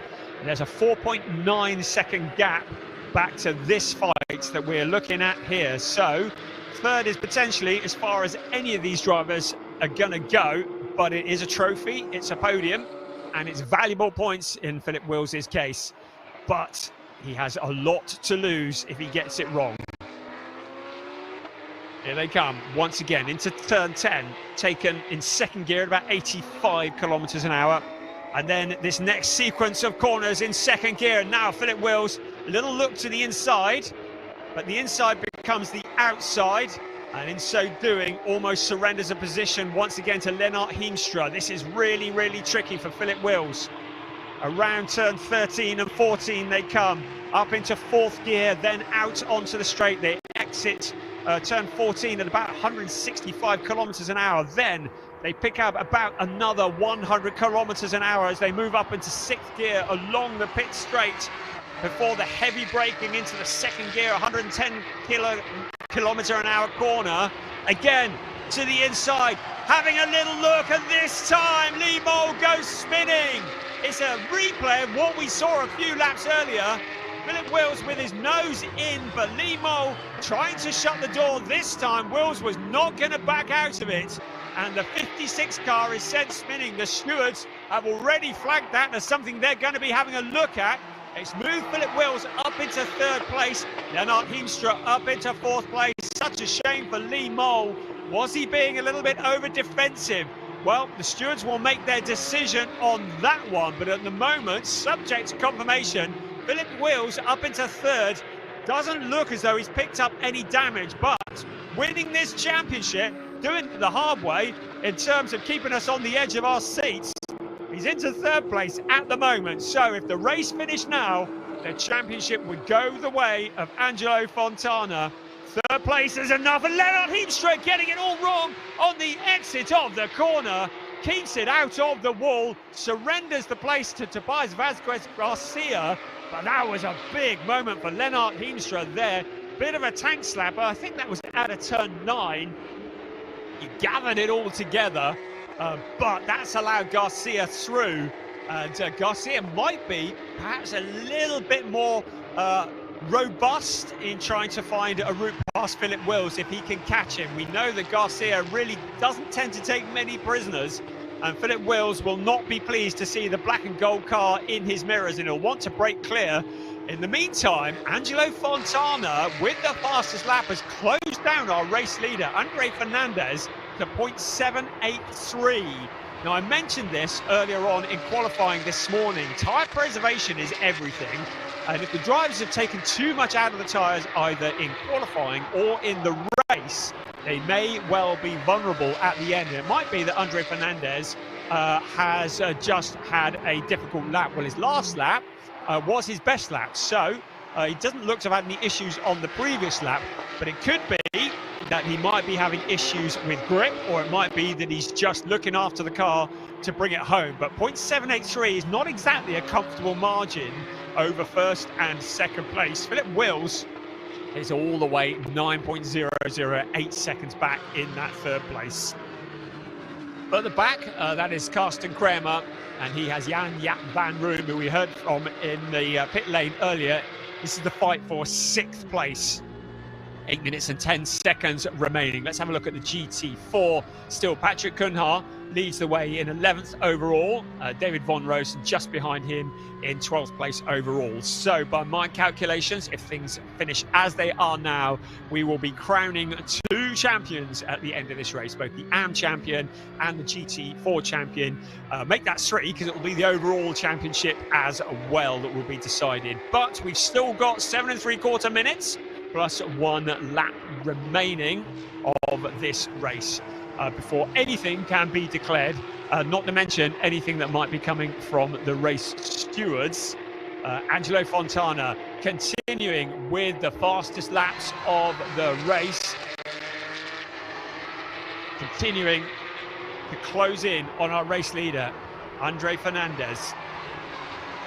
So in towards turn 1, that is Karsten Kramer with Jan Jaap van Roem for company. Here's Alexander Dobik. He's caught up with Lee Mole, but Lee Mole did have that little moment. So good driving from Alexander Dobik up into 9th place from the very back, just keeping out of trouble, picking them off one by one. He moves past Lee Mole.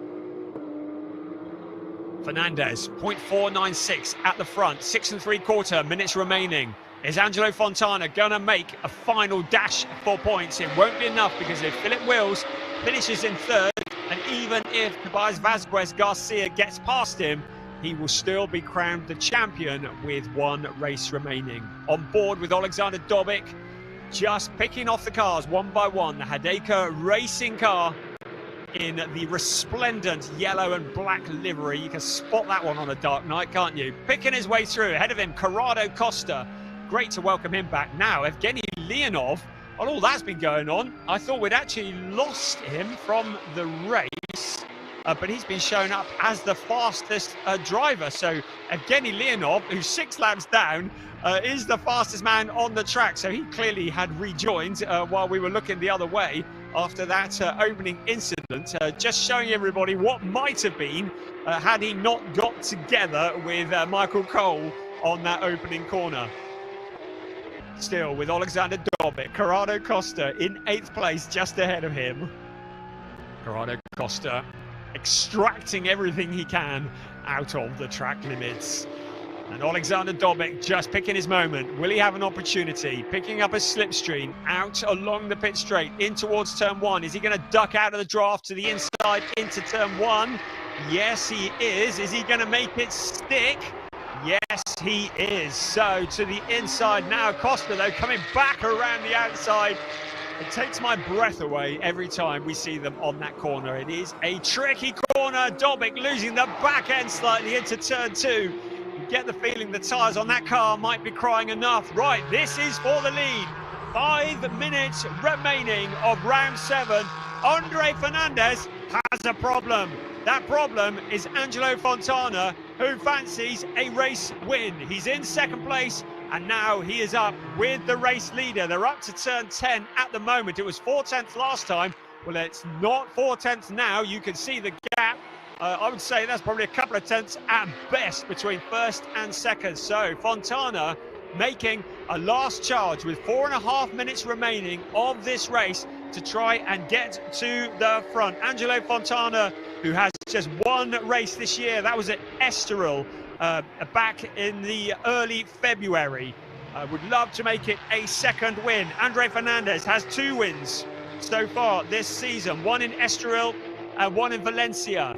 Wants to make it 3. But now, half a second is the gap, so maybe the gap opened up a little bit in the latter stages of that lap. But Angelo Fontana looking the quicker of the 2. Into turn 1 we come. Philip Wills, a distant 3rd place. He'll be happy with that because he's broken clear of Tobias Vasquez Garcia. But this is for the race lead. Through 1 and 2 we come. Can Angelo Fontana, the driver who had to come back through the pack in both races last time out in Valencia from the very back, doing it again here, coming through the order. There is Michael McInerney and David Harrison. They're running together. That's for 13th place. Right, here we go for the lead. A little gap on the inside. Philip Wills, we're pleased he's not too close to this battle, because if they get together, he does not want to be involved in it. 3.25 minutes plus 1 lap. This is for the leads. Andre Fernandez, Angelo Fontana, just throwing everything that he's got to try and take this championship to the last race of the season. Championship elect in the background. Philip Wills in 3rd place. Less than 3 minutes remaining, plus 1 lap. In towards turn 10 they come. Under braking into the 2nd gear corner, about 85 kilometers an hour. Then this tricky section, all done in 2nd gear until they get to turn 13. Then it's up to 3rd gear, then into 4th for turn 14, and then it's full beans along the straight. And it may be at that point that Angelo Fontana will fancy picking up a slipstream from the 917 car in front of him and making a move to take the lead of this race. Into 14 they come and out onto the pit straight. So is Fontana gonna make a challenge?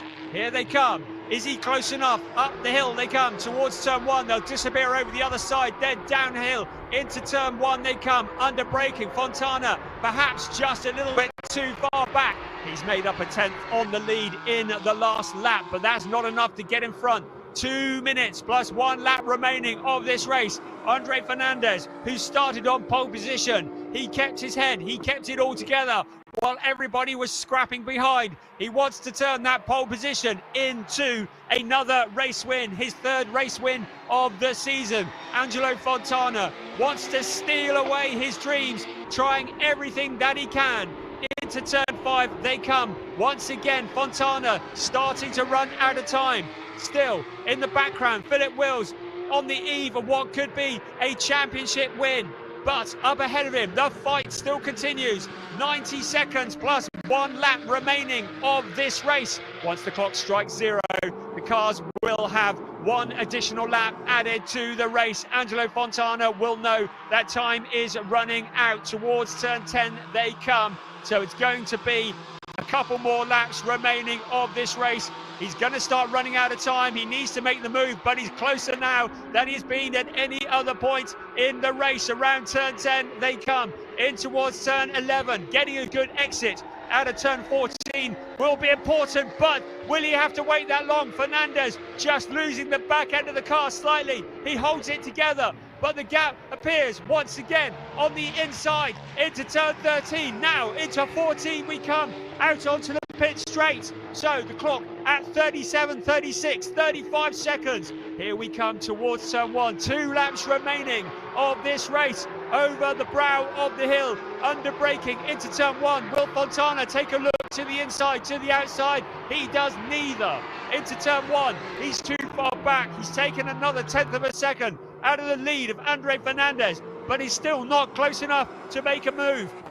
The clock now running down into the final few seconds. It will be what remains of this lap, then one more before the checkered flag of this race, the penultimate round of the season for Porsche Sprint Challenge Southern Europe 2025 Club Division. Andre Fernandez has led every lap of this race. He continues to do so. He needs to just carry on doing what he's doing for another lap and a half, and it will be his 3rd win of the season. Fontana running out of ideas, running out of time, but still very much in the running. In the background, Philip Wills must be thinking about a championship. Tobias Vasquez Garcia has not come with the challenge that we were expecting. There is Philip Wills in 3rd place. There is 4th place Garcia. Behind them, a long way back, Lennart Himstra in 5th place.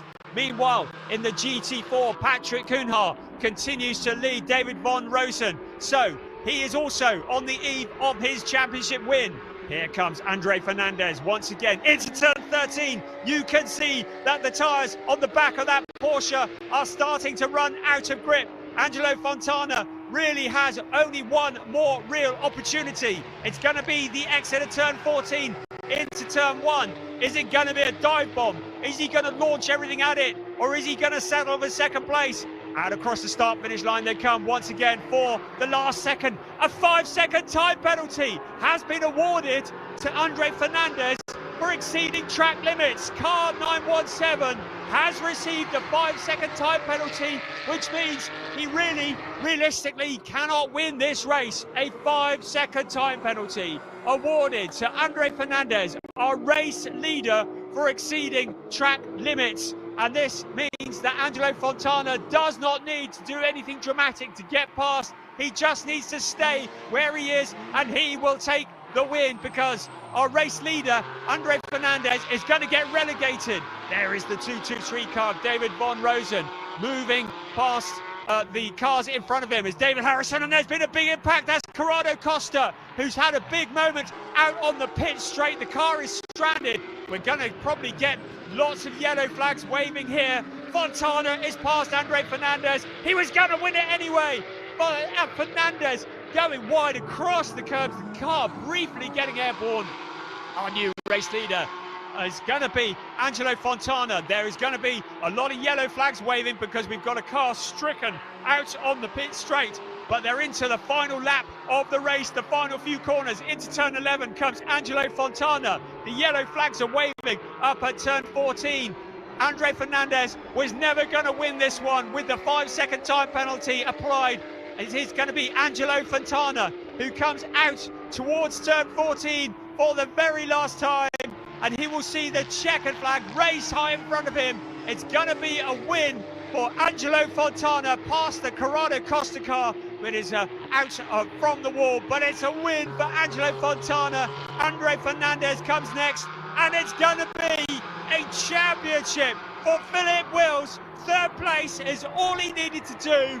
It will be a championship in Porsche Sprint Challenge Southern Europe Club Division for Philip Wills as he crosses the line in that 3rd place. Tobias Vasquez Garcia in 4th. Then we wait for Lennart Himstra, Karsten Kramer, Jan-Jaap van Room, Alexander Domet, Lee Mole, then David Harrison. But we're going to wait for Patrick Kuhnhaar to cross the line to see whether he can clinch the GT4 championship as well. He's still out around turn 11 at the moment, heading into turn 12 and then into turn 13. And we will have a champion in GT4 as well, succeeding Graham King as the champion of GT4. There's David Ron Rosen in the 223 car. He was not able to catch up with Patrick Kuhnhaar in the treble 8 car. He will cross the line in that 11th place, and that will be enough to secure a GT4 championship victory on board with David Von Rosen. He did everything that he could,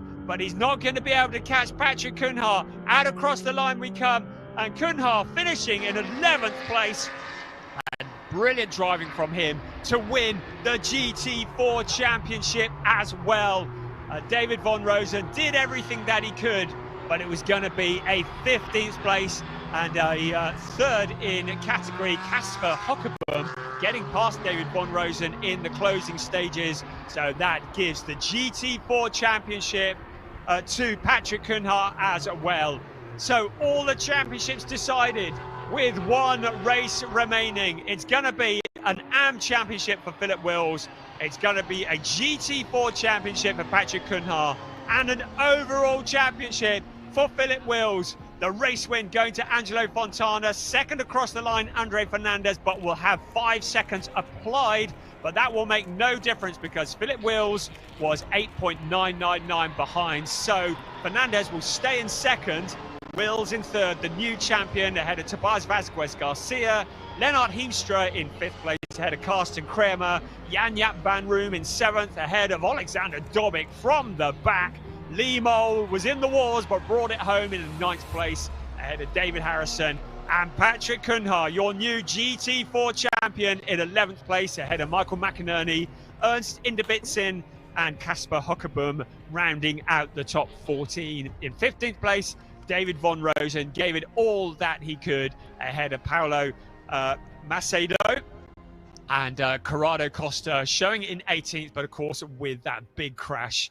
There is Philip Wills, the relief. He's finally done it. He can call himself a champion in Porsche Sprint Challenge Southern Europe Club Division. And there is Christoph Huber, who is one of the absolute key people in Proton Huber competition, who congratulates him. Of course, Philip Wills racing for Proton Huber competition, receiving the congratulations. And a shout out to Christoph Huber, who does a fantastic job along with Christian Reed for Proton Huber competition. And they prepare those cars. And there for Est1, Angelo Fontana.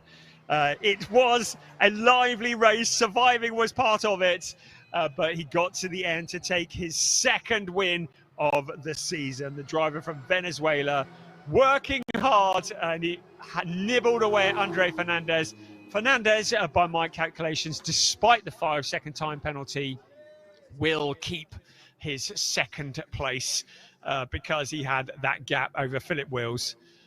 Brilliant. I can see that Piers is down there. I hope you enjoyed that one, Piers. I certainly did. Oh, yeah, I enjoyed it. Thank you very much, Brian, for keeping us up to date with what was going on. Of course, the team's just spoken to Christoph Huber. They don't want to celebrate for Philip Wills just yet because you never know what can happen afterwards, of course, with Andre Fernandez's penalty looming over as well. But I'll grab a word with Philip anyway. Philip, come on in. Third place on the road. Andre, we believe, has a time penalty. I don't think you'll inherit that position due to the time, but still, it's a tough race out there. You had to work for that one. Yes. For the first, to avoid all the cars, it was very lucky that I was. Because I was just in between them, and I thought they are pretty aggressive in the front, so I will keep it a little bit slower in the first corner to see that and everything happened before me, so I could just pass between them. And I touched left and right cars, and I thought, oh my God, is the radiator still okay? And then after the restart, and it was very difficult to pass Limo because I was always closing the door. So I passed them on a special way, but I'm pretty happy that, okay, I made it to the finish line now with all these crashes what happened. So of course, the cars in one piece. Important for me to finish now in this weekend and maybe for the next race to enjoy. Yes, Philip, we'll catch up with you later, I'm sure, because you're still favourite for the championship. Let's grab a word with our race winner, Angelo Fontana. Angelo's over here, so if I'll try and grab his attention. Angelo, come on in. Be great to hear from you once again, of course, Angelo. Great drive from yourself. You pushed. Yeah, I pushed. And it worked. Yeah, I pushed till the end, and finally P1 after Valencia. You know what happened? I really wanted to arrive first again, you know. And you did. Great pace. You closed the gap from nearly 2 seconds right down onto Andre's tail. And talk us about the move where you took the lead. Yeah, he made a mistake definitely, and I took the chance. I knew that he was penalized anyway, but he opened the doors and, you know, I took it.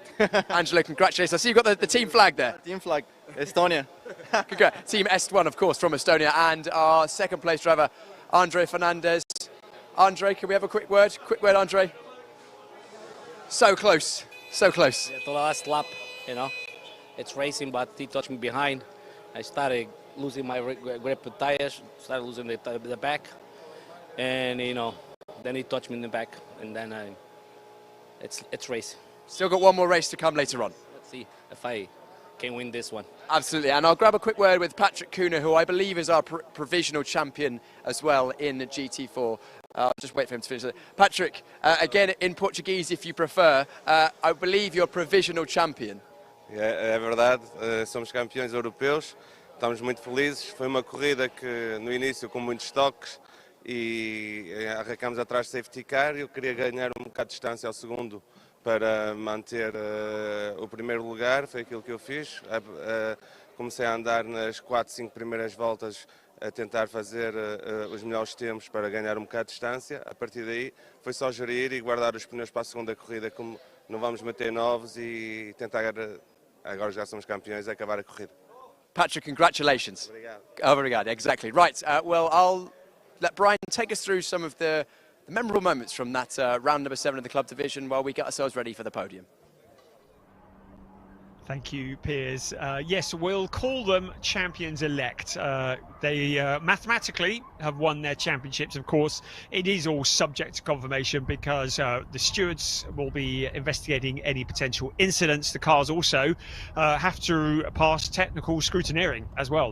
We have seen it this year. We saw it with Angelo Fontana getting disqualified from quali last time out in Valencia as a result of the car failing technical inspection. So we say champions-elect, Philip Wills and Patrick Cunha, and they've done all that they can do now, and it will be good because it means that the next race, the final race of the season, it really is gloves off. It really is just fighting for glory, fighting for the silverware, and that's always very exciting to see. And like we need any more excitement here to this circuit, particularly into turns 1 and 2, and it was turns 1 and 2 where it all kicked off. Evgeny Leonov to the inside of Michael Cole, the two cars getting together and then scattering. Javier Ripoll Jr. certainly getting a lot of damage out of that. A number of other cars going spinning as well, and that brought out the eventual red flag that meant that we had a long delay. But when we did get going, Philip Wills and Lee Mole, and Wills would have seen his championship passing by him in slow motion. There's Lennart Heemstra and Karsten Kramer and David Harrison had a little field trip there, went out and spoke to some of the bunnies. This is Philip Wills once again with Lee Mole, the two cars making contact. A big moment. Well, this is what Philip Wills, I think he referred to as his special overtaking manoeuvre in the end, because he felt as though Lee Mole was perhaps being a little bit overly defensive. There was a great battle for the lead, though, wasn't there? Andre Fernandez with Angelo Fontana. A battle that raged on. We got the notification towards the end of the race that Fernandez, with the back end sliding, was going to pick up a 5-second time penalty. So he tried to hold on, though. He wanted to cross the line first, didn't he? Jan-Jaap van Room was fighting with Karsten Kramer for position, and at the end of the race, Corrado Costa looked like a big impact with the wall. Such a shame, because we've really enjoyed having Corrado here, but it looks as though maybe his day has come to a premature end. This was the challenge for the lead. Fernandez closed the door as much as he dare, but Fontana had the grip and had the line through. David Von Rosen was fighting with Michael McInerney, and we had a GT3 versus GT4 there. Lots and lots of drama. The drama on the pit straight being indicated by the yellow flags. It was a win for Angelo Fontana, having got past Andre Fernandez. Fernandez with such a big gap over Philip Wills in third place, it meant that the 5-second time penalty counted for nothing. Great to see the team, including the team bosses, congratulating the new champion-elect Philip Wills. And what a dramatic race it was. And if you enjoyed that, well, we get to it all again a little bit later. We've got 2 more races left for you to day. 2 more races left for you this season in Porsche Sprint Challenge Southern Europe, a season that has flown past and has been thoroughly entertaining. It was a season that kicked off in Portimão with Evgeny Leonov taking a win from pole position. And Philip Wills showed his intention by winning the second race of that particular weekend. Andre Fernandez also showing his intentions by taking a win in round 3. The fighting continued, and it's come all the way down to this, but Philip Wills and Angelo Fontana were the only 2 mathematically in the equation coming into today's racing. And Philip Wills mathematically has done all that he needs to do to win this championship, and has the engraver on standby to put his name on the trophy that was won by Robert Solmer last year, and Graham King, who won in GT4 last year. Piers is down on the podium, and he's ready to bring us the podium ceremony. Over to you, Piers.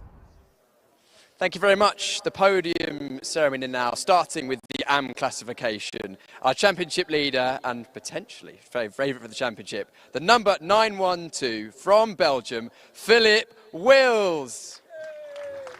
Philip joined by a young future champion as well. Philip drives for the Proton Huber competition team.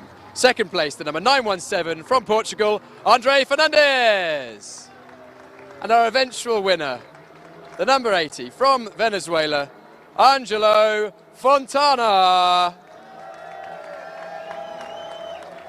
Angelo driving for the S1 racing team. High fives all round, and we will now have the Portuguese national anthem.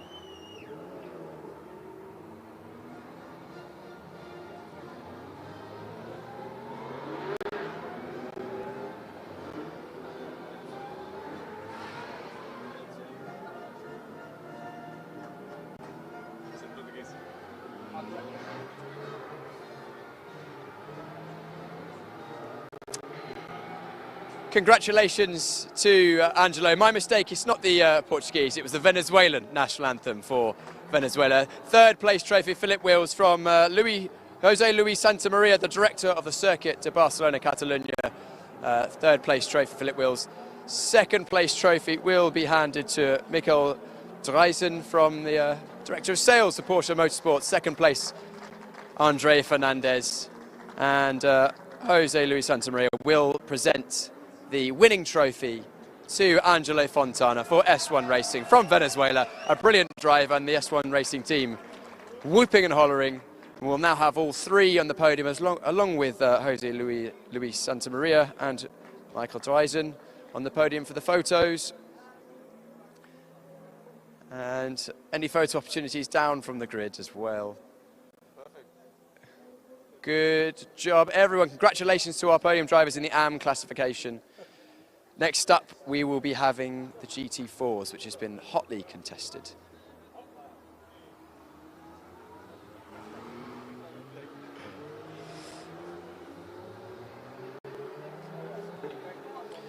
Next up will be GT4, and it was competitive in that one. We saw, of course, in the red flag, David Van Rosen, only a couple of places behind Patrick Kuhner. And of course, those GT4 cars racing amongst the GT3 Cup car machinery. Separate classification. And it will be in third position. The number 222 from Germany, David Van Rosen. David Van Rosen, everybody. Third place in GT4, driving for the Neuhofer Rennsport team. In second, from the Netherlands, it was Casper Hoggeboom. Congratulations, Casper, driving for Team GP Elite. But in the end, it was from Portugal, Patrick Kuhner. Congratulations, Patrick, and he is provisional champion in the GT4 classification. He also races for Veloso Motorsport, and we will now have the Portuguese national anthem.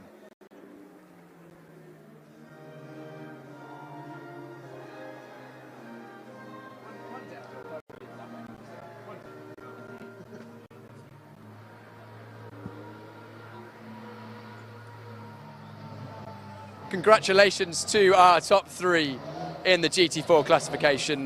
Michael Dreisen will be presenting the third place trophy to David van Rosen, Director of Sales at Porsche Motorsport. Second place trophy being handed to Casper Hochbaum by Jose Luis Santamaria, Director of the Circuit of Catalunya Barcelona.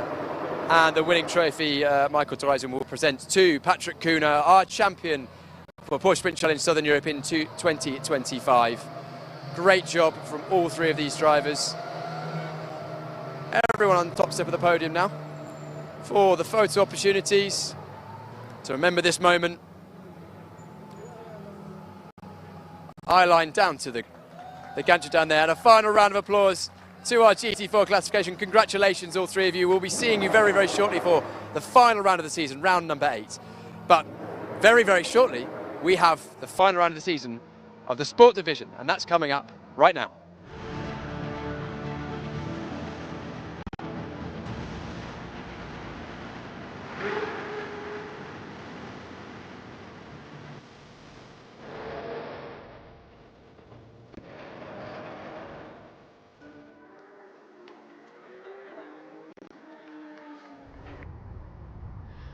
Seven rounds down, 1 round to go. It's time for the season finale for Porsche Sprint Challenge Southern Europe, the Sport Division.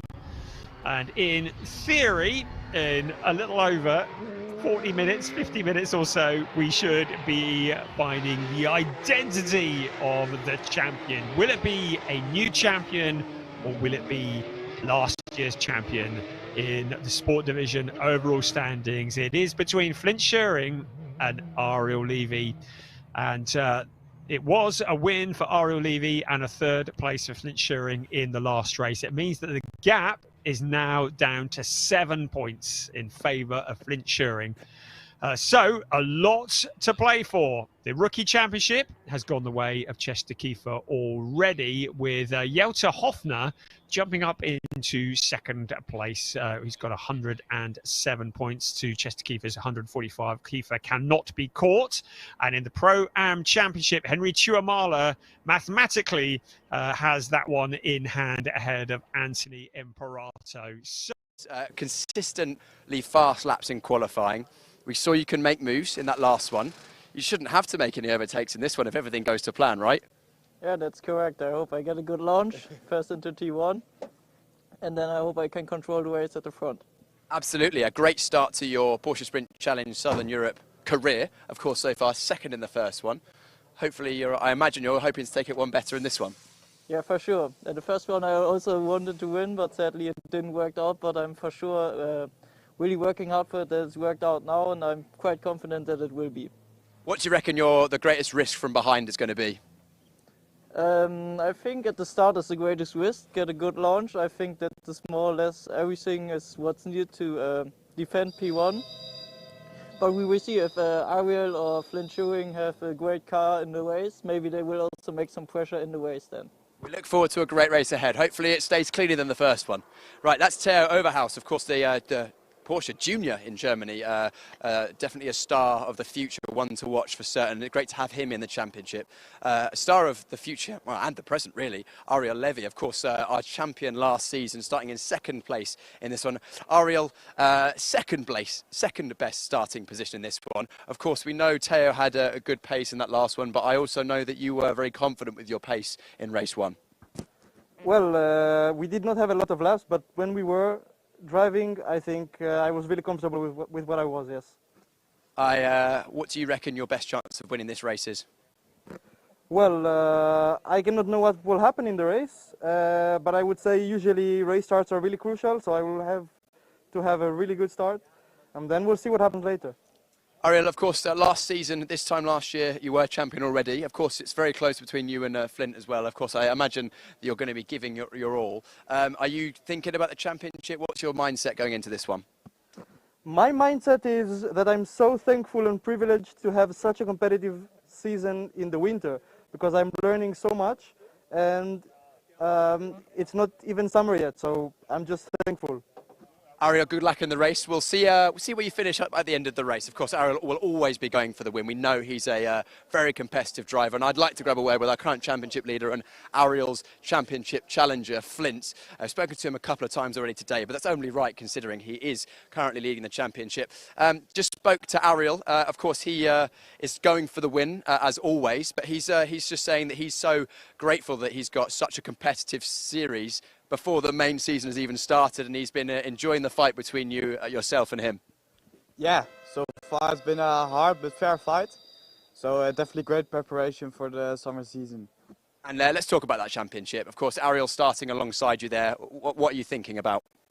Yeah, going to try to get a good getaway and then go on from there. Flint, we'll see how it plays out. It's been a great battle all season long between these two. Of course, Flint having the upper hand on more occasions than Ariel this season. But it's, anyone's game. Ariel was very fast in race number 1. Got time for one more interview, and I think I'm going to grab a word with Milan Marchak again, because he's had such a good weekend, really gaining a lot of experience and a lot of speed considering his relative lack of overall racing experience. Actually, he's having a word with his race engineer, so I better jump out of there. Quick word from Sasha going into our last race. This, again, carrying our on-board camera as well. Sasha, very quick word. Last race of the season, what are you thinking about right now? That I want to enjoy it. How are you best going to enjoy it? By driving, of course. Sasha, we look forward to seeing some excellent racing for you in this one. Again, we'll be watching from on board. Sasha Norden there, of course, trying to consolidate third place in the championship. This is going to be good, hopefully cleaner than the first, but the racing is going to be great nonetheless. Brian, over to you for the final time this season in the sport division. Thank you, Piers. Great job. I think Sasha speaks for all of us. We just want to enjoy it. And that's exactly what we've been doing, although we'd enjoy it more if there were a few less red flags. Right, well, our pole sitter for this race is one Mr. T. Overhouse, and he is not featuring in the championship race, but he may well play a part in it because the two championship contenders are directly behind him. By my calculations, if things finish as they are, i.e. Ariel Levy second, Flint Schuring third, Flint Schuring will be champion. But if Ariel Levy can get past Theo Overhouse and Flint Schuring finishes in third place, Ariel Levy will be champion. It is that close. How exciting is this? We are 1 minute away from the season finale for Porsche Sprint Challenge Southern Europe Sport Division, and it is all to play for. This could really go down to the wire. It's all about who keeps their head. What we don't want is any red flags, or if hopefully safety cars or full course yellows. Well, good luck with that. We've had a red flag in every race so far. The leading rookie qualifier, Milan Marchak, down in P6, also impressing here this weekend at Circuit de Barcelona, Catalunya. So lots to look at in the Pro-Am Championship. Henry Tuamala is the leading Pro-Am driver. By my calculations, he's done what he needs to do to clinch the Pro-Am Championship, but he really needs to get to the end of this race just to cement it and seal it. Of course, Chester Kiefer is the second qualifier in the rookies. He's down in P9. He's already clinched the Rookie Championship. The grid is like this. Theo Overhouse with that 143.001. Ariel Levy alongside him. Then it's Flint Schuring with Sebastian Freimut for company. He might be looking for a podium too. Tomas Rodonis and Milan Marchak occupy row 3. And Sasha Norden and Colin Birninghausen. Big solid qualifying from him into P8. Our new rookie champion, Chester Kiefer, has Matthias Ferreira for company. Joe Warhurst will be looking to avoid the dramas of race 1. He has Sid Smith alongside. He too will want to get to the end of this one. Robin Knutson and Alex Ryman are 13th and 14th, and they're ahead of Gianluca Tucharoglu and James Wallace. Keep an eye on both of them. They're going to be coming through the pack. Nathan Sharp and Jonas Greif line up on 17th and 18th ahead of Jelta Hoffner. Henry Tuamala, the leading Pro-Am champion, leader in the championship. Zoran Spreng just behind him with Felix Neuhofer, Charles Visser and Josh Stanton line up 23rd and 24th. Then it's Thomas Cangro and Karen Gayard ahead of Mace Muller, Anthony Emperaso, the Pro-Am race, Luciano Martinez, Juan Pablo Vega, Draker Janssen and Nick Ho. Good to see he's got the car back out on track as well. 32 riders for this, the season finale for Porsche Sprint Challenge Southern Europe 2025. I'm just looking up to the skies. The clouds are coming in, the temperature is dropping. Famous last words, I don't think we're going to be getting any rain. Sincerely hope not. But with the temperature dropping on the track, that can change the dynamic of this race as well. It's the last hurrah for Porsche Sprint Challenge Southern Europe Sport Division. Next stop for a lot of these drivers will be their summer championships. They'll want to put this time to good use. This 30 minutes plus 1 lap of racing. All of the identical Porsche 911 GT3 Cup cars based on the latest 992 generation. 510 Porsche brake horsepowers, 4 litres of naturally aspirated water-cooled flat 6 boxer engine in the rear of the car. Control tyres, restricted setups, no ABS, no traction control. This is about raw talent. It's about the best drivers in the best cars rising to the top, and that's exactly what we've seen all season long. We've seen the seasoned campaigners, we've seen the new up-and-coming superstars, all challenging, all wanting to show what they're worth as they come together here on a legendary circuit that hosts Formula One. This is their chance to flex their muscles and show what they're made of.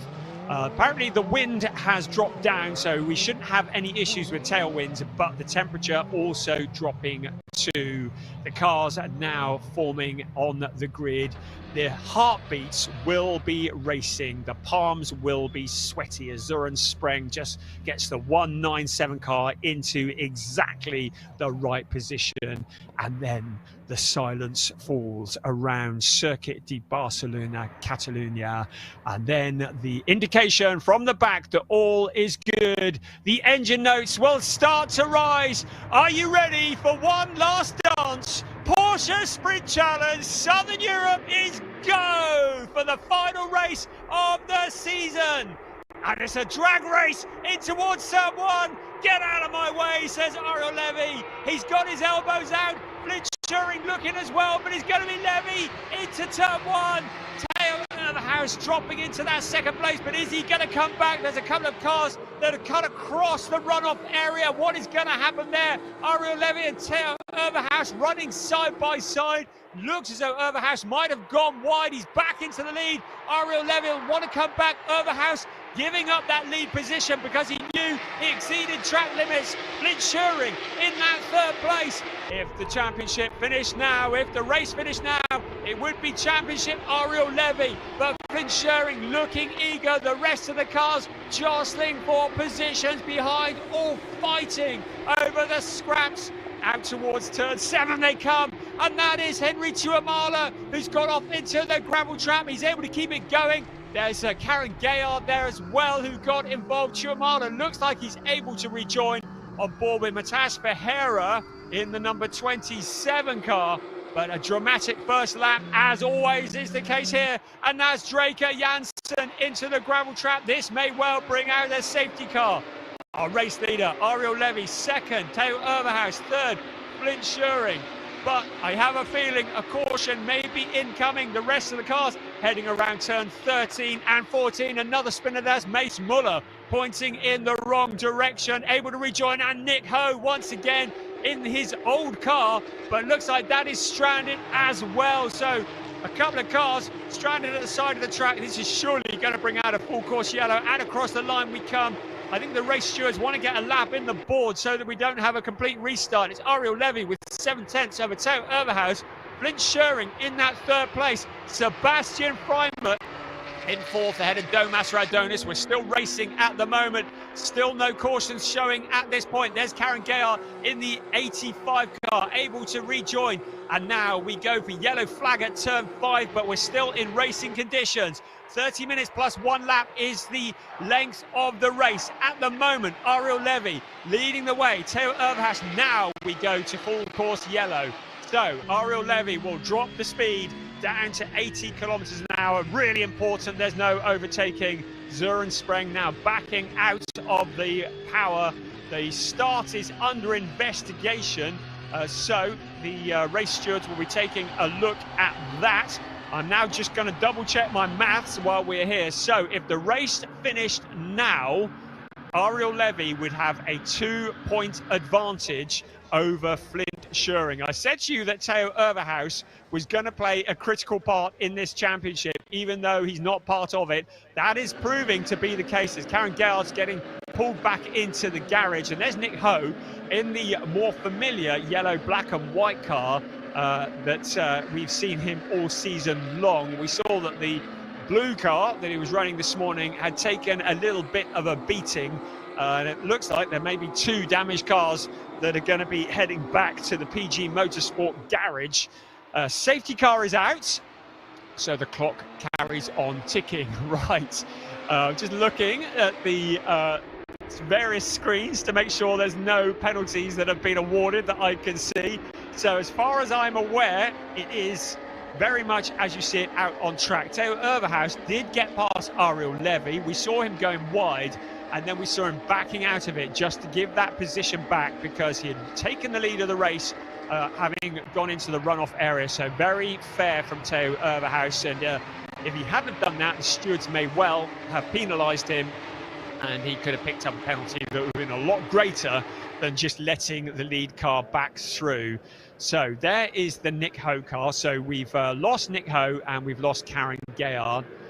Looking to see a non-starter was Sid Smith and Felix Neuhofer. They never even made it out of the garage after the incident in the earlier race. So they never made it onto the grid, which is a real shame. We got confirmation as the cars crossed the timing pin. Let's have another look at the start of this race and let's just see what occurred. So it's a good start from Ariel Levy. It was a good start from Theo Overhaus as well, but Levy had that inside line into turn 1. Overhaus tried to come back around the outside, but you just see he ran wide. Also in there was Flint Scheuring. Again, needs to be careful. Got to finish and not be in the gravel trap because that would hand the championship on a plate. That was Henry Tuamala going wide onto the gravel. He was able to keep it going. He's currently down in 27th place and 3rd overall. So the Pro-Am Championship still very much in his hands, and that was a big impact for Draker Janssen. I see him making a big contact with the wall, and that's a real shame. Right, safety car is in on this lap. They've done a great job. Thank you to all of the marshals and the hard-working track crew for getting it all cleaned up. It means we can get back racing nice and quickly as we look to decide the champions of 2025. As things stand at the moment, if the race finished now, Ariel Levy would be champion. If Flint Scheuring can get past Theo Overhaus, he will become the champion. So Theo Overhaus has very much the power here. He holds all the cards. He's not in this to score points. He's in this for the silverware. He'd quite fancy relegating Ariel Levy if he possibly can in that 2nd place. Sasha Norden in 6th place at the moment, ahead of Chester Kiefer, one of his main rivals in a runner-up spot in the championship. Chester Kiefer is the leading rookie. Matthias Ferreira down to P2 in the rookies ahead of Milan Marchak. So plenty still to come. 23.5 minutes. The cars are round at turn 12 at the moment. Now, last time we saw Ariel Levy really backing them up. Will he do the same again, or is he going to hit the accelerator early and try and catch Theo Overhaus snoozing? He is weaving, as is his right. Theo Overhaus is focused on hitting the accelerator at the very moment that Ariel Levy does. The thing he mustn't do is overtake Ariel Levy before the start-finish line. That is important for all the cars. Flint Scheuring ready to jump as well. This is going to be his best opportunity to get past Theo Overhaus as they now hit the accelerator at a turn 14 along the pit straight. The big slipstream as they head in towards turn 1, hitting towards 265 kilometers an hour before the heavy braking of turn 1. Ariel Levy with a good start. Theo Overhaus keeping him though in his sights. Challenge further back. That's Chester Keefer to the outside of rival Sasha Norden in the championship. Everybody else fighting through. More drama. Matthias Ferreira goes spinning. Also James Wallace in there as well. Oh, this is almost certainly going to bring out another safety car. Matthias Ferreira getting together with James Wallace. Both cars stranded on the dreaded turns 1 and 2. And it looks as though Matthias Ferreira's day is going to go from bad to worse. He had traumas in the first race today. He's got traumas again. The rest of the cars filing through. 22 minutes remaining of this race. And I'm afraid it does look like a safety car, or at the very least, a full course yellow might be incoming. At the moment, Ariel Levy with a 0.378 gap over second place. Well, the good bit is Ferreira's got it going, but I'm not sure that Wallace is going to be able to. But a lot of damage to the number 27 target competition car. The Brazilian driver, and there is Wallace getting out of the car. So that is such a shame. The Proton Huber competition, number 83 car, James Wallace, and he'll be pretty fed up about that. After such a strong showing in Valencia, he will be pretty fed up with all that has occurred here in Barcelona. And you can see from his body language as he looks at the car, and he will walk away. Let's have another look at what happened there. That's first, second, third. Here's the rest of the cars, and it just looked as though Ferreira carried just way too much speed into the corner. Wallace was just an innocent bystander. Nathan Sharp also taking to the gravel to avoid it. But it looks as though Ferreira had lost it long before Wallace appeared on the scene, and he was just caught up in someone else's incident in the carbon fibre zone once again. And you can point the finger maybe at poor qualifying, being in the midst of all the drama. Whatever it is, it's certainly taken him out of it, and that looks like Nathan Sharp peeling off into the pits as well. So after such a strong showing from him last time out in Valencia, it looks as though his day is also coming to a premature end. On board with Søren Spreng, who currently leads in the Pro-Am race. He is in 19th place overall. And, he has Anthony Imperato directly behind him. So the James Wallace car being removed from the gravel trap. So safety car out on track with 1/3 of the race gone. Theo Overhaus is being shown on my timing screen as the race leader. So I'm just checking to see whether... So Theo Overhaus has been shown as the race leader at the moment. So clearly there has been a swap around under the full course yellow. Now I'm not entirely sure what is occurring there. I've had no messages to say why that might be the case. Of course, under a full course yellow or a safety car, there can be no overtaking. But Theo Overhaus has jumped into the lead of this race, and it might be that the stewards have given an instruction. It's certainly nothing that I've seen as Matthias Ferreira peels off into the pits. But suddenly, Theo Overhaus has been shown as the race leader, and I've had no indication as to why that would be. But if that is the case, as seems to be, as we can see on our screen, and if the race finished now, it means that Flint Schuring would be the champion. So, I'm just double checking everything here, make sure I haven't missed anything. If the race finished now, it would be a Flint Schuring championship. So, Theo Overhaus has jumped in front of Ariel Levy while we're behind the safety car and currently leads the way.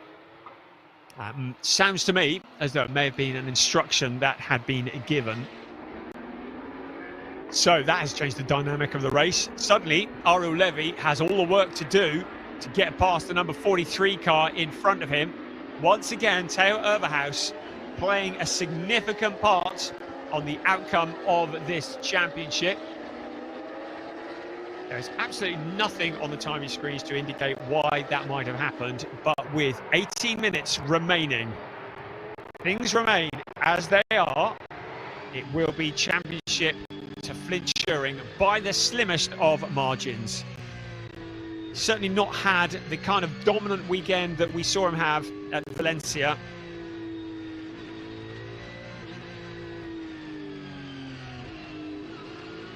So there have only been 2 winners of races this year in this category, and they have been Flint Schuring, who has won all bar 2 races, and Ariel Levy, who's won the other. Theo Overhaus looking to break that pattern.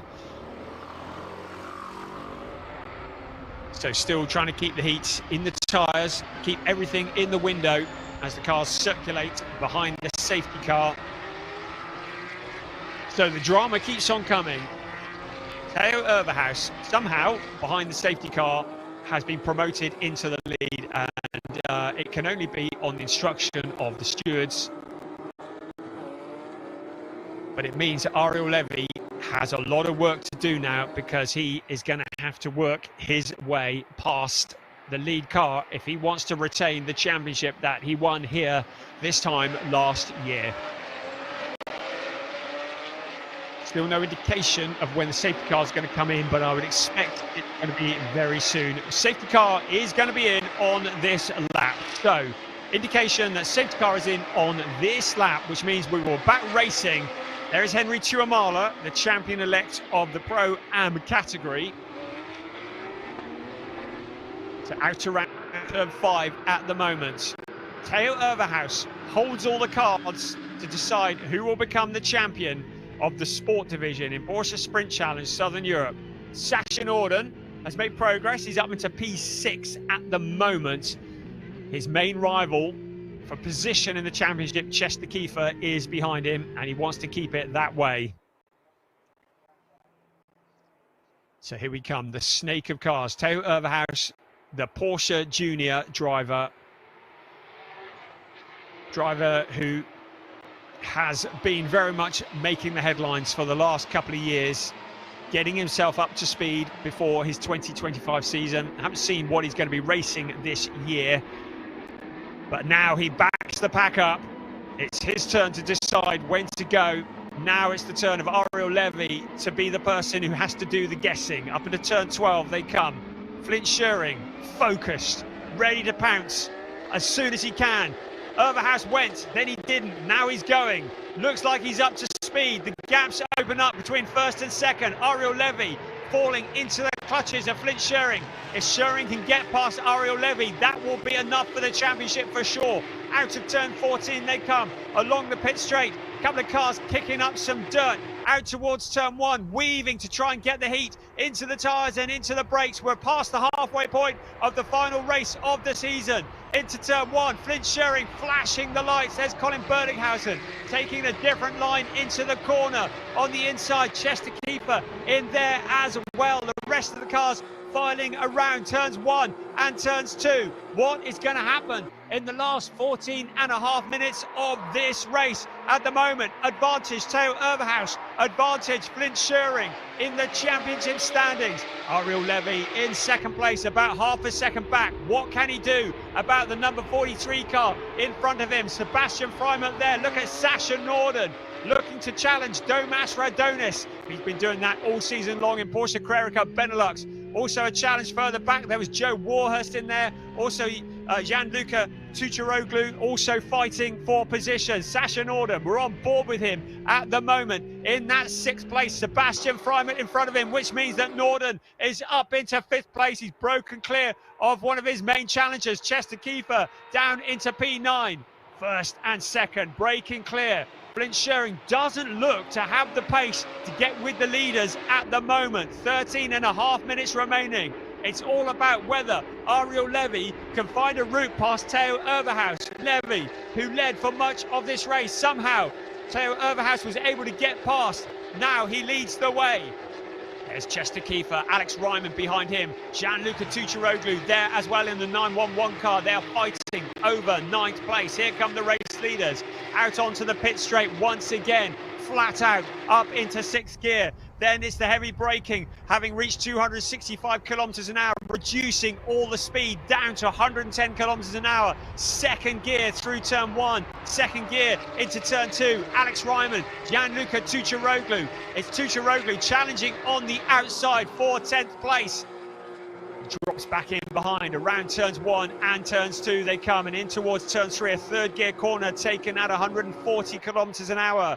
Then a short burst of the throttle before this, turn 4, a second gear taken at about 100 kilometers an hour. Then a slight downhill section towards turn 5, a second gear corner taken at about 80 kilometers an hour. Then they weave their way down to turn 6 and 7. Still, the positions remain the same at the moment. Ariel Levy now with the fastest lap of the race, as denoted by the pink FL next to his name. It means that he is closing in on Theo Overhaus, but he can catch him. He's got to get past him if he wants to win this championship. It feels as though Ariel Levy holds the secret at the moment, but Theo Overhaus stands in the way. The rest of the cars challenging. That is the 1-2-3, Henry Tuamola, also fighting to retain in the Pro-Am Championship, trying to move his way forwards on board with Søren Spreng in the 197. He is the leading Pro-Am qualifier and leading the Pro-Am race at the moment. Tuamola down in 22nd place, but that would be enough just to confirm the championship in the Pro-Am category. 11.5 minutes remaining of this race. Look how close this is. There's Milan Marchak with Colin Berninghausen pressuring him all the way for 7th place. Also there, Chester Kiefer, the man who never backs off. Now Theo Overhaus responds with the fastest lap. So Ariel Levy gonna have to turn the wick up some more, find some more pace if he wants to challenge for the lead. Can he force Theo Overhaus into a mistake? He's got 11 minutes to do it as the cars go towards the edges of track limits through turn 1 and turn 2, just fighting for every last thousandth of a second. Theo Overhaus with the fastest lap. Jan Pablo Vega also in the 563 car. He's down in 23rd place. He's got Henry Tuamola there for company as well. So everybody pushing hard, fighting hard. Gianluca Tucciaroglu on the inside of Alex Ryman. He's been lining that one up for a while, and he pokes his nose in. They go wheel to wheel briefly. Now Ryman trying to come back, but Tucciaroglu has the position. Now he's coming under pressure from Joe Warhurst. Warhurst flashing the lights, looking to have a better race than he did last time. He's in 12th place at the moment. Now pressuring Alex Ryman, Gianluca Tucciaroglu. Now breaks clear into the top 10. Here comes the lead queue of cars. Sasha Norden has now closed up with Sebastian Freimert for 4th place. Here's Berninghausen to the inside of Milan Marchak. Colin Berninghausen muscles his way through in turn 10 and takes that position away. So Colin Berninghausen up into 8th place. Shuffling Milan Marchak down the order. Joe Warhurst now also past Alex Ryman. So Warhurst, man on a mission, on board with Søren Spreng. Once again, the leading driver in the Pro-Am race. He is in 19th place overall, fighting for silverware on the Pro-Am trophy. First, second, third coming across the line. The dust rising up into the air. We're into the last 9.5 minutes of the season. That is Jelte Höfner having a look to the outside of Alex Ryman. Ryman looks to be struggling a bit at the moment. He's getting mugged by a number of cars, so Ryman clearly struggling for pace here in this, the final race of the season. Sasha Norden looking eager. There's Domas Radonas there as well. Chester Kiefer just behind him. Colin Berninghausen, Gianluca Tucciaroglu, two drivers that have fought against each other in Porsche 6 Carrera Cup Germany this year. Just behind them, Milan Marchak, one of the up-and-coming superstars. Joe Warhurst, to remind you, in only his second weekend in a Porsche GT3 Cup car, and really enjoying the experience as he prepares for a season in Germany this year. And there's a car that's gone wide. Looks like Thomas Cangro to me on to the gravel. Cangro has not really enjoying the rub of the green at the moment. He's kept it going, but Cangro out onto the gravel trap. He can keep it rolling, which means we won't need a caution. Sasha Norden closing in still on Sebastian Freimert. Our leading rookie is Chester Kiefer. in 7th place. But if things remain as they are, Sasha Norden will have jumped Chester Kiefer for 3rd place in the championship. And that's exactly what he came here with the intention of doing this weekend. There is Sasha Norden in the 5th place. Had a tough time in qualifying, but has been somewhere near the top of the timing sheets in all of the free practice, and the qualifying sessions is where he struggled the most. And he's now having to make up for that in this, the final race of the season. Another driver going wide, picking up the dirt out towards turn 1 once again. Theo Overhaus with 6/10 over Ariel Levy. If things remain as they are for the next 7 minutes and 40 seconds plus 1 lap, it will be championship Flint Schuring by the slimmest of margins. Joe Warhurst now pressuring Milan Marchak for position. This is to get into the top 10. Around turns 1 and 2 we come once again. Chester Kiefer, the leading rookie. Then Colin Bernighausen in 8th place. Gianluca Kucheroglu. And then this fight here, Warhurst goes to the outside of Milan Marchak. This is for 10th place, but he can't make it stick, and in so doing, he allows Alex Ryman into the gap. The inside becomes the outside for Ryman. Ryman now trying to power it around the outside, but Warhurst is going to get the position back. There's a big dent in the back of Alex Ryman's car. That might explain where some of his pace has gone. Keep an eye on Jelto Hoffner there in the 919 car as well. They stay as they were. Milan Marchak in that 10th place, but for how long? Joe Warhurst, if he makes the challenge for that 10th place, he may well lose the position. If it doesn't stick, it's going to be a bit of a gamble. Look at this scrap behind in the background. That's Josh Stanton, I beg your pardon, who's also trying to defend his position from other cars coming through. I think Charles Visser's in there as well. Jonas Greif just up ahead. Look at this, 3 abreast as Alex Ryman, that is Joe Warhurst, and he's over. Joe Warhurst into the barrier, massive impact. The number 59 car rolling over. So hopefully Joe's all okay. You saw him spearing off into the barrier with 6 minutes remaining of the season. So Joe Warhurst, the car upside down, I think he's back onto the 4 wheels, but we're probably going to get some kind of caution here. Still 3 abreast into turn 1. That's Robin Knudsen. Jelto Hoffner just backing out of it. Charles Visser coming through. I see no indication of any kind of caution. So the rest of the cars still racing. There's Anthony Imparato. Now we have a full course yellow. So that was a big impact for Joe Warhurst. It was looking so racy on the outside. The car making contact with the barrier and going over.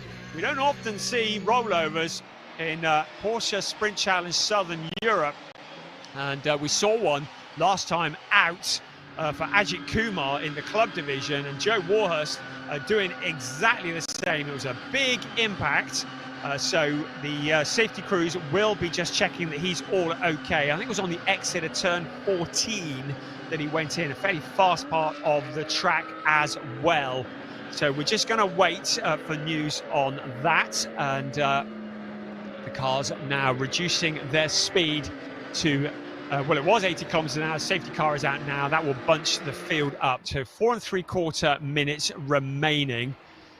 So at the moment, it's Theo Overhaus who leads the way. Ariel Levy in second, Flint Schuring in third. Obviously, our main concern is just the safety of Joe Warhurst. That was quite a big impact into the barrier on the exit of turn 14. He was looking so quick, racing with Alex Ryman. So with the safety car out on track, that just allows us just to make sure that everybody is all good. They build them so safely at Porsche, very much with driver safety in mind. And that is always of paramount importance, making sure that the drivers are well protected and that they're looked after.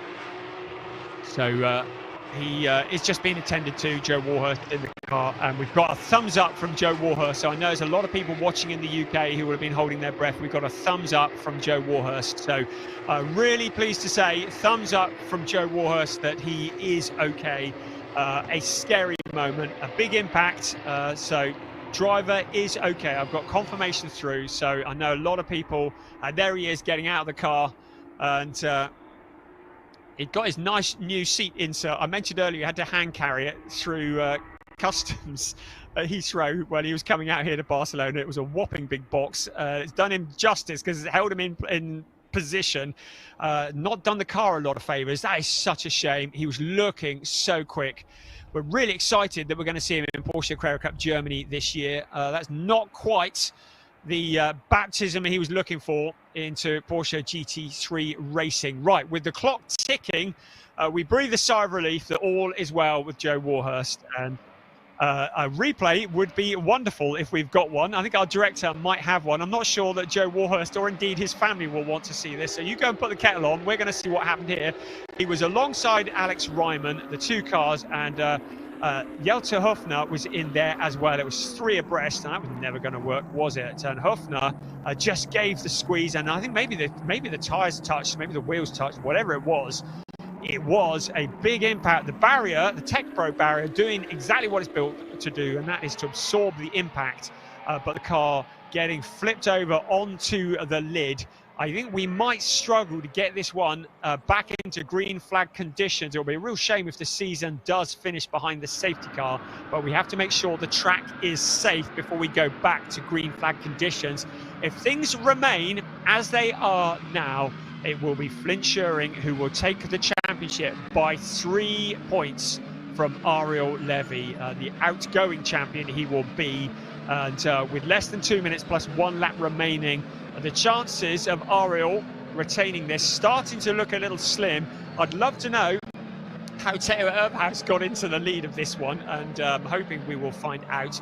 And we have had confirmation that the race is going to be finishing behind the safety car. So confirmation that the race will not restart. So all that Flint Schuring needs to do is to keep the car in 3rd place, and he will win the championship. It will be a first win for Theo Erbhaus.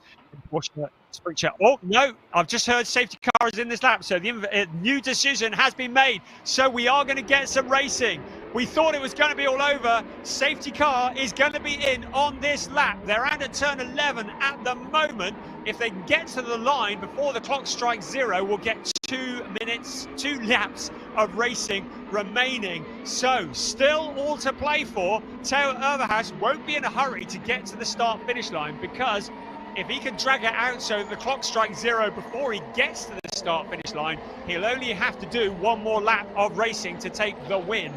But he can't back it up too much. It has gone green. He's on the accelerator. We're going to have 2 laps remaining of this season. It is a dash for the cash. Theo Erbhaus leading the field out of turn 14. Ariel Levy with one last slim chance to take this championship. Flint Schuring being challenged by Sebastian Freimert. So Schuring challenged into turn 1. He's got Freimert on the outside of him into turn 1. Schuring needs to hold on to this 3rd position. He's got it covered off at the moment, but Freimert ducks back to the inside. Schuring having to defend for all he's worth. A lap and 3/4 of this season remaining. Still the championship very much up in the air. Theo Erbhaus holding the cards. Ariel Levy in 2nd place. Flint Schuring in 3rd place. And now Sasha Norden challenging hard, but in so doing, losing position. Domas Radonis starting to challenge on the outside. Norden coming back. And now Radonis has the inside line into the corner. On board with Sasha Norden. He was in 5th place, is about to become 6th, but he's going to fight back on Domas Radonis. Just behind him, the leader in the rookie race is Chester Keeper. Colin Berningshausen in 8th place, Gianluca Tucciaroglu in 9th, then Milan Marchak. Now in towards turn 10 they come. It's still Theo Erbhaus leading from Ariel Levy. Levy does not look to have anything that he can do to get into the lead on this race. That's Tucciaroglu going wide onto the gravel. He keeps his foot buried on the power, doesn't even lose a position. Brilliant stuff there. Still positions remaining as they were as we head towards what will be the last lap of the season for what has been an extraordinary season of Porsche Sprint Challenge Southern Europe Sport Division. Out towards turn 14, and to start the very last lap, Theo Erbhaus will lead them across the line. Ariel Levy running out of ideas to get past. He can see the championship starting to slip away. His main championship rival is behind him, but Theo Erbhaus will take the maximum 25 points if he can keep in the position he's in. Flint Schuring a long way back, but still flashing the lights in an attempt to distract Ariel Levy in front. Sebastian Freimer there, ready to demote Flint Schuring if he gets half a chance. In towards turn 1 and 2, and up towards turn 3 we come for the very last time. It's Theo Overhaus leading the way by over a second. It looks to be over for Ariel Levy unless Theo Overhaus makes a mistake, unless something goes wrong in the number 43 car. The championship looks to be slipping away from the Israeli Ariel Levy, the driver who won it in 2024. He's staring at Overhaus in front of him, but Theo Overhaus does not make loads of mistakes. Ariel Levy in second place. He's broken clear of Flint Schuring. They're up towards turn 6. That is Jonas Greif also going off into the gravel. He looks to be out of harm's way, so everything continues. Here comes Theo Overhaus hustling the car around the corner.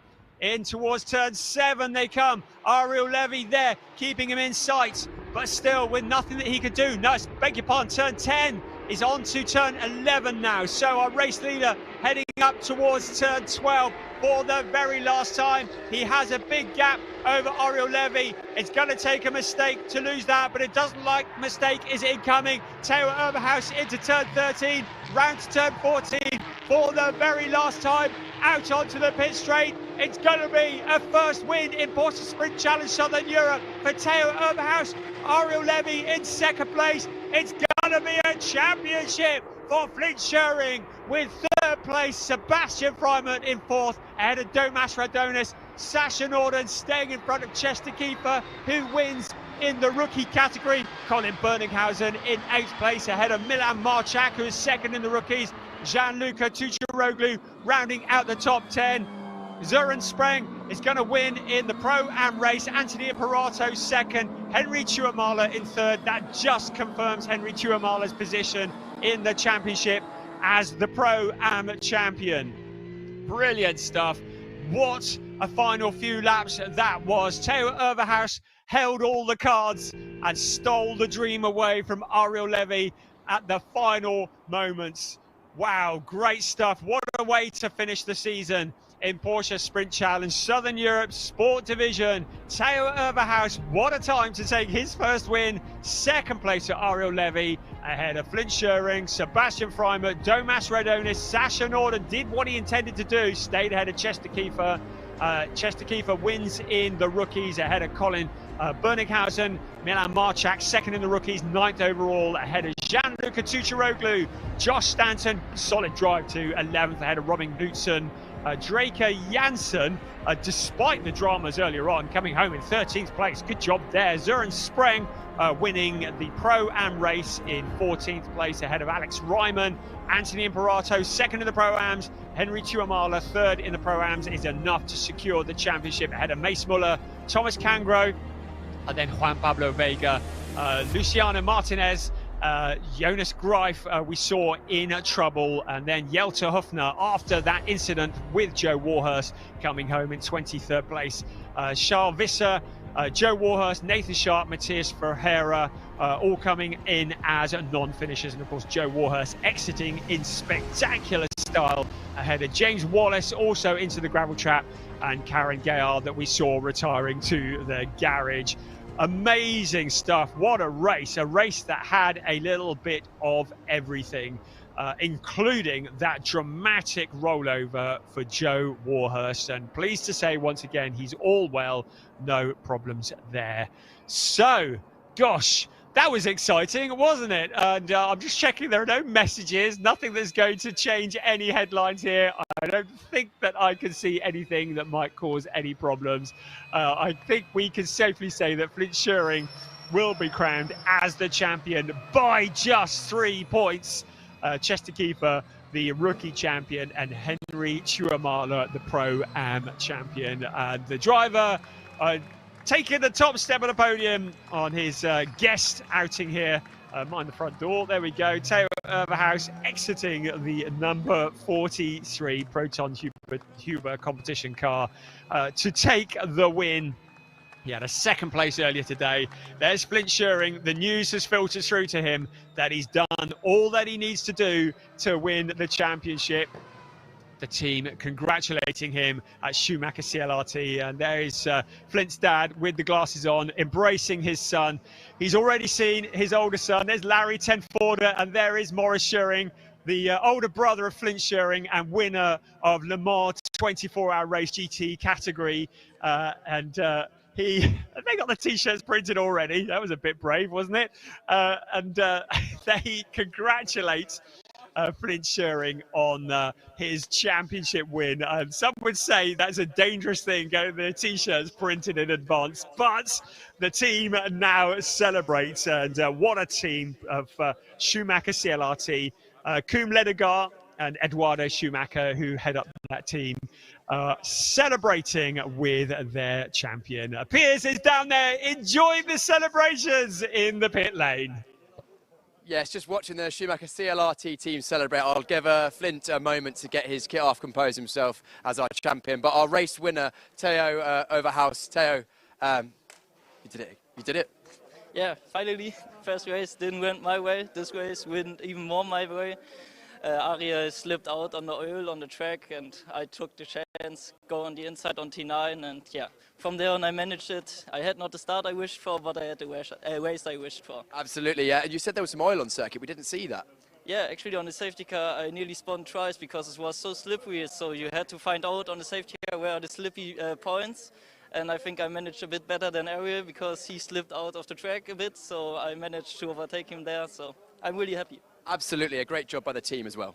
Yeah, for sure. Thanks to Uber Racing, was a very, very, very great weekend. And remind everyone at home where they can see you racing this season.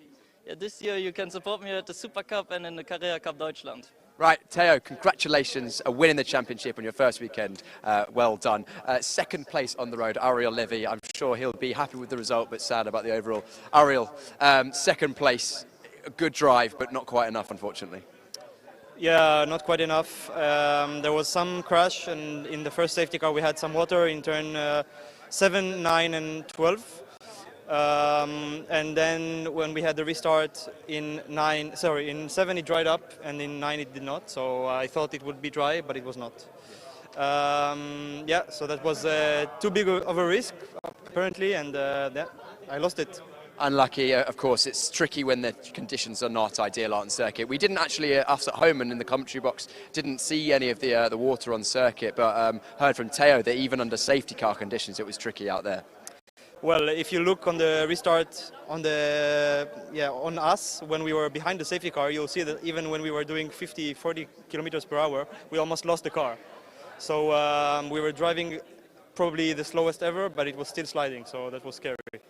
Ariel, a formidable competitor you are, champion last season, second this season. Of course, you pushed Flint all the way, but I know that the rivalry has been good between you for the whole season. Yeah, the rivalry was great. I think we know each other for quite some time. We have, at least from my side, a lot of respect to the other one.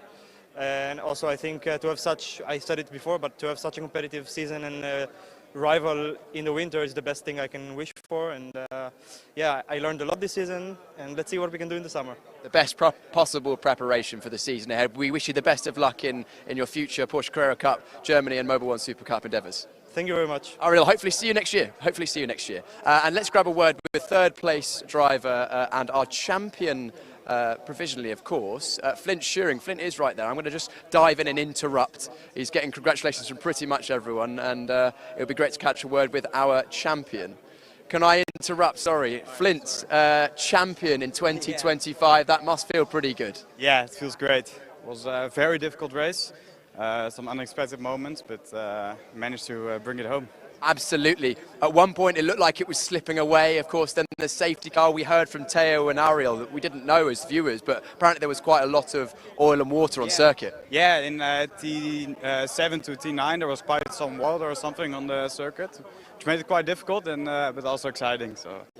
But champion, let's talk about that. You know, you've had such a successful Porsche Sprint Challenge Southern Europe Championship this season, of course, taking many, many wins. Not quite this weekend, but still enough to get the championship. Yeah, like from Portimão onwards, we were very quick. A bit less this weekend, but nothing to worry about since we've been. It's been a good run so far. Absolutely, and we just heard from Ariel. He said, you know, the rivalry between you and himself has been really good this early season, and he's looking forward to the season ahead, and it's the best preparation for him, and I imagine for you also. Yeah, definitely. These moments only help me learn for this upcoming season, so that will definitely be helpful. And remind everyone at home where they can see you on circuit this year. Yeah, I'll be probably doing Super Cup this year, and maybe Germany, or probably Germany. Amazing. So we'll be seeing you probably many times on the podium once again. Everyone at home, Flint Schuring, our 2025 Porsche Sprint Challenge Southern Europe Sport Division champion. Congratulations, Flint. Thank you. Brilliant. Well, I'm going to grab a quick word with our, I think, was it our rookie winner? Did you win the rookie? Just confirming. You won the rookie race. Yes, Chester Kiefer once again back on top in the rookie division. Yeah, it was a very, very intense race. My main focus was not actually to win the rookie race, it was to keep the third place in the championship to Sasha, and it went literally down to the last lap because he was overtaken right at the last lap around the outside, which was a beautiful move, by the way, and finished just in front of me, which was just enough to keep me ahead in the championship. Well, Chester, congratulations on a successful season for yourself, and we'll see you on the podium in just a moment's time. The crowd of team members is gathering for the podium celebration. That will be in just a couple of minutes' time before we look back on the highlights of the final Sport Division race of the Porsche Sprint Challenge Southern Europe 2025. Thank you, Piers. Good job there, and good to understand what happened and how it was that Theo Overhaus got in front of Ariel Levy. It was what is becoming a typical Barcelona start to the race. High drama into turn one, all the cars filing through. The noise, the speed, the excitement, and it was Ariel Levy who beat the pole sitter into turn one. Theo Overhaus being relegated. Henry Tuamala finding the gravel trap but keeping it rolling. So there's lots of drama, and there was one that went in very, very hard, and that was Draker Janssen. Unbelievably, he was able to pick it back up and come back out and finish in a good position. Challenges further back, and Chester Kiefer, you heard from earlier, who managed to just retain that position in the championship. But before all of that, we have Matthias Ferreira, James Wallace, Nathan Sharp involved in there as well, and that brought out the first caution of this particular round. And then at the restart, Theo Overhaus stretching his legs at the front, and we heard that it was fluid on the track that meant that Ariel Levy lost position, and Theo Overhaus was able to sneak through during the race. Here he is challenging Theo Overhaus for the lead, and in the background we can see Flint Schuring just holding on to third place, which is all that he needed to do. Alex Ryman was very much going to be in the wars, and controversial moments coming up in a bit. Gianluca Tucciaroglu, Alex Ryman, first of all. Ryman losing position to Tucciaroglu. Joe Warhurst, who had been a man on a mission, coming through to challenge for position from Alex Ryman, and that's where it all started to really kick off. So Warhurst was on the outside of Alex Ryman. Ryman trying to come back at him, and then Jelte Hofner joining in as well. And it was at this point we were going to go three abreast. Just prior to that, they were fighting side by side. It all looked pretty clean. We'll have to have a listen to see what happened afterwards, because it looked to me like maybe the wheels touched on these cars, because suddenly Joe Warhurst was the meat in the sandwich, bouncing off Jelte Hofner, and then a big impact into the fence that saw the 59 car rolling over. Pleased to say Joe was all okay, which is more than we said for the car, which may need a bit of a rebuild. Draker Janssen coming back with what was remaining of his car. Clearly it was all handling very well still. Sebastian Freimuth was never too far away from a podium position, but Theo Overhaus holding off the pressure from Ariel Levy on that slippery track to cross the line and take his first win in Porsche Sprint Challenge Southern Europe at the final round of the season. Second was Ariel Levy, and it was Flint Schuring in third place who secured the championship, doing all that he needed to do to win the championship, by just 3 points. It's championship in the rookies to Chester Kiefer, championship in the Pro-Ams to Henry Chuamala.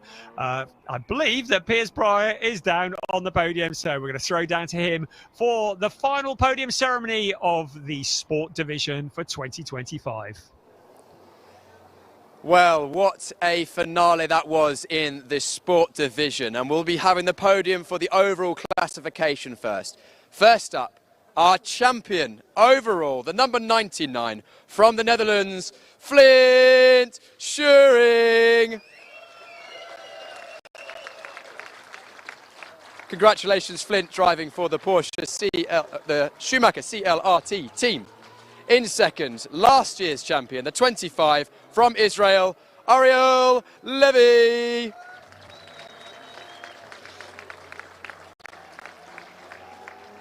Brilliant racing between these two. Ariel racing for Team GP Elite. And our winner in the final round, round number 8 of the season, the number 43 from Germany, Theo Overhaus. Congratulations, Theo. Theo was driving for a Proton Huber competition, and we will now have for Theo the German national anthem.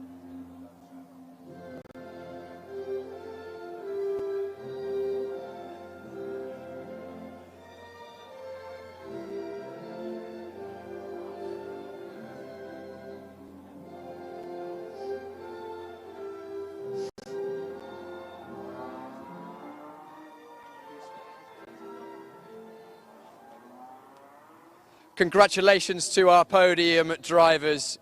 Brilliant, brilliant racing throughout the season, and it is Flint who will receive his trophy from Michael Dreiser, the sporting director of Porsche Motorsport, for third place, and he'll be collecting his big trophy later on this evening.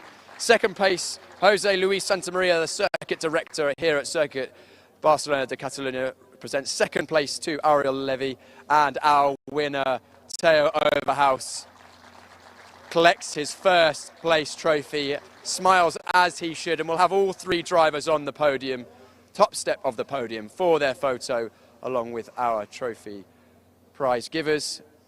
Photos being taken, of course. Final championship standings can be found online later on. And now, drivers, the final race of the season, it's time for the champagne! One final round of applause for our overall podium, round number 8 of the sport division. Congratulations. We'll be seeing plenty more of these drivers in Porsche Carrera Cup cars throughout the 2024 season in both Porsche Carrera Cup Deutschland and the Porsche Mobil 1 Super Cup. So keep an eye out for that this season. I'm sure the competition will be just as good as it has been in the Porsche Sprint Challenge Southern Europe this season so far. And what a championship it has been. But it's not just the overall classification. In the sport division, we also have the rookies who are coming up in just one moment. And we'll be starting with third place in the rookie classification, the number 67 from the Netherlands, Mace Muller. Congratulations, Mace, driving for PG Motorsport. Second place, the number 60 line from the Netherlands, Milan Marchak. Only his third race weekend in a Porsche. Brilliant, brilliant driving after taking the win earlier on. But a tricky couple of races in the rookie classification. But our ultimate champion and winner in the final round from Luxembourg, Chester Kiefer. Chester driving for the Schumacher CLRT team, and a brilliant season for the whole team. We will now have for Chester the national anthem of Luxembourg.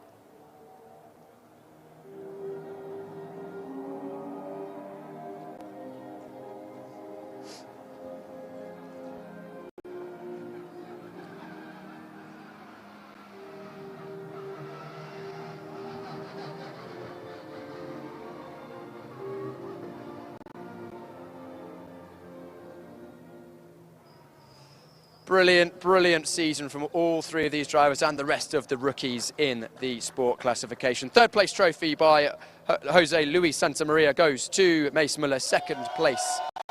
Mace Muller, yeah, give it up, Mace Muller, second place. Milan Marchak from Michael Dreiser. And the winning trophy for round number 8 of the Porsche Sprint Challenge Southern Europe 2025 is for Chester Kiefer. Congratulations, Chester, our champion in 2025. Let's have all the drivers on the top step of the podium for a photo, along with representatives from Porsche and the circuit Barcelona de Catalunya. And I'm sure that the celebrations will just begin in a moment's time with the champagne, and they will end this evening at the end of season party, and it is champagne time for the rookies. I imagine these guys will have plenty more opportunity to spray the champagne in celebration throughout their future careers, which are looking very bright, and may spray in the team. Congratulations, you three. We'll see you all hopefully again next year, but if not, in the meantime, racing Porsche Carrera Cup cars, Porsche Cup cars around Europe. Our rookie drivers, young drivers under 25 who are in their first season of Porsche racing. Now, the final podium of 2025 for the sport division will be our Pro-Am classification. And we're going to start off with the 1, 2, 3. Our champion in 2025 in the Pro-Am division, Henry Tuomala. Congratulations, Henry, and Team Karainen, our Pro-Am champions. Second place will be the number 19 from the United States of America, Anthony Imperato. Congratulations, Anthony, driving for Team Ombra. And our winner, the 197 from Germany, Søren Spreng. Congratulations, Søren. Søren drives for Team GP Elite, and we will now have for Søren the German national anthem.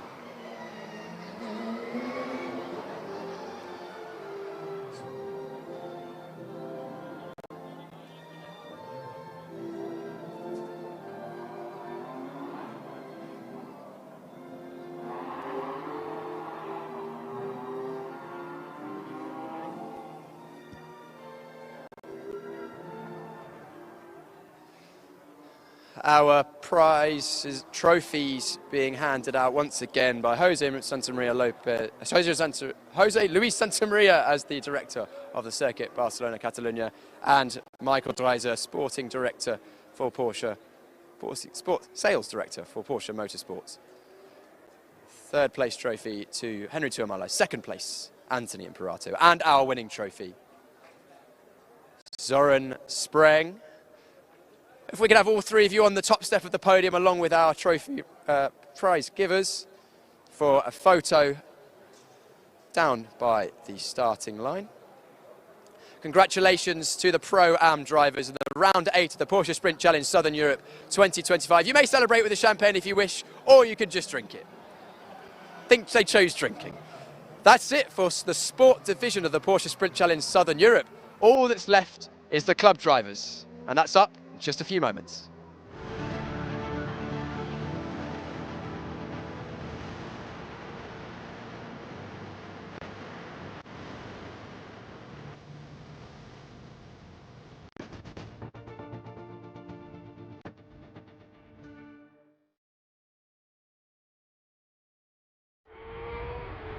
One last race of the season in Porsche Sprint Challenge Southern Europe.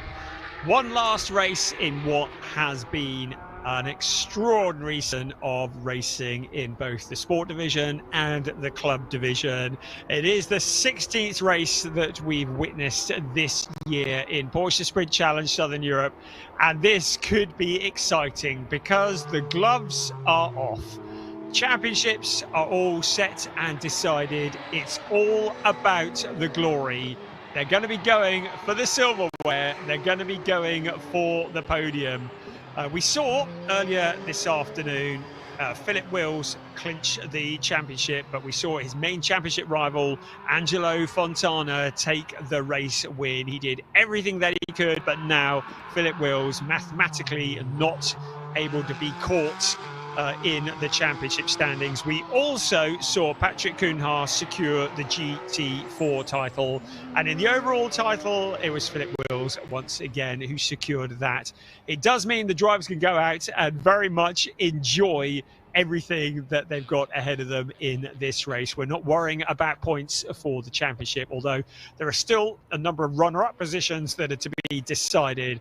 But the drivers are now getting ready. The cars are on the grid, and also on the grid for one last time, we say good afternoon to Piers Pryor. Club Division, Round 8, Porsche Sprint Challenge Southern Europe 2025. And remember how I told you earlier how it was lovely and I'd taken my extra Porsche motorsport jacket off? Well, I wish I had it on. The temperature is dropping fairly rapidly. My fingers may be blue by the end of this grid walk. Wind has picked up a little bit, so that may play into how this race pans out. May be good for some, may be worse for others. We heard from Michael Cole on the grid last time that the warmer conditions actually tend to help him and his Belgian racing car. So we'll see how that plays out. But let's talk us through the grid. It's going to be Michael Cole on pole position for this second race, owing to him having the second fastest lap from qualifying. I know that sounds counterintuitive, but it makes sense. Of course, rolling starts for the club division. So pole on the inside, 2x2 rolling start. And we saw, of course, very close racing in that first race earlier on today. Hopefully, again, we'll have a clean race. It wasn't the most issue-free club division race we've had this season. But let's go and grab a word with our provisional 2025 Porsche Sprint Challenge Southern Europe champion, Philip Wills, who is starting on the outside of row number 2, only 3 tenths away from the ultimate pole position, from second place. So it's very, very close in qualifying. I'll let him finish his final words with the team before I jump in and interrupt, because of course, as much as the championship is sewn up, they also have a race to prepare for. Thank you very much, guys. Philip, championship provisionally wrapped up, but still one more race to go.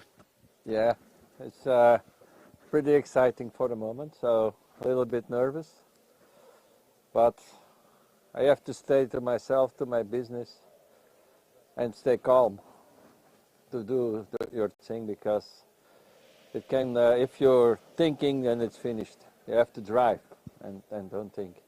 So I will for sure fight for it, see that I have a safe race, because it was already pretty exciting, the first race. So let's keep it clean and see that we have a nice last race from this championship.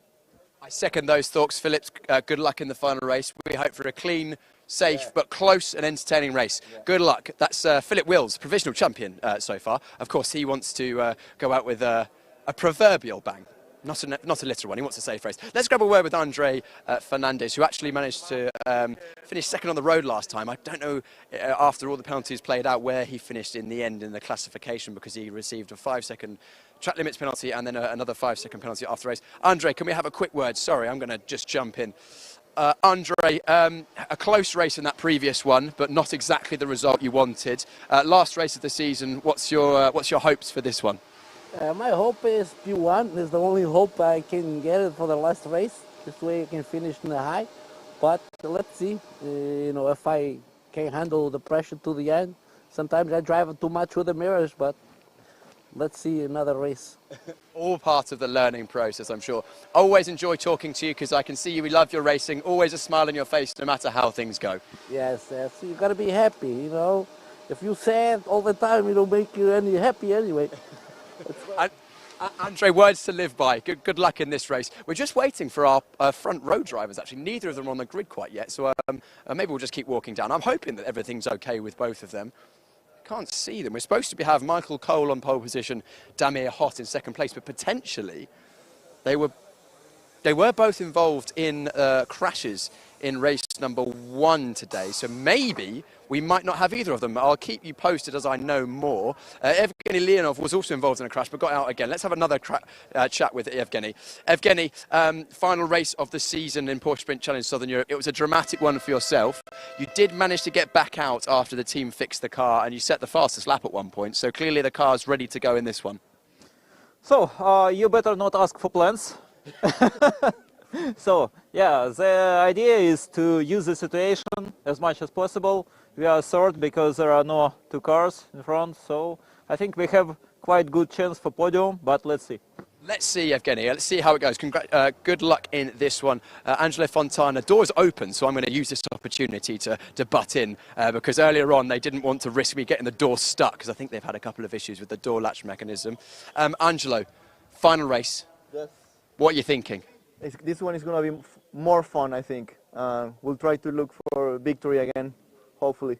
Of course, you would be starting in 6th place on the grid, but no front row drivers, so effectively 4th. Yeah. That gives you a better opportunity. Yeah.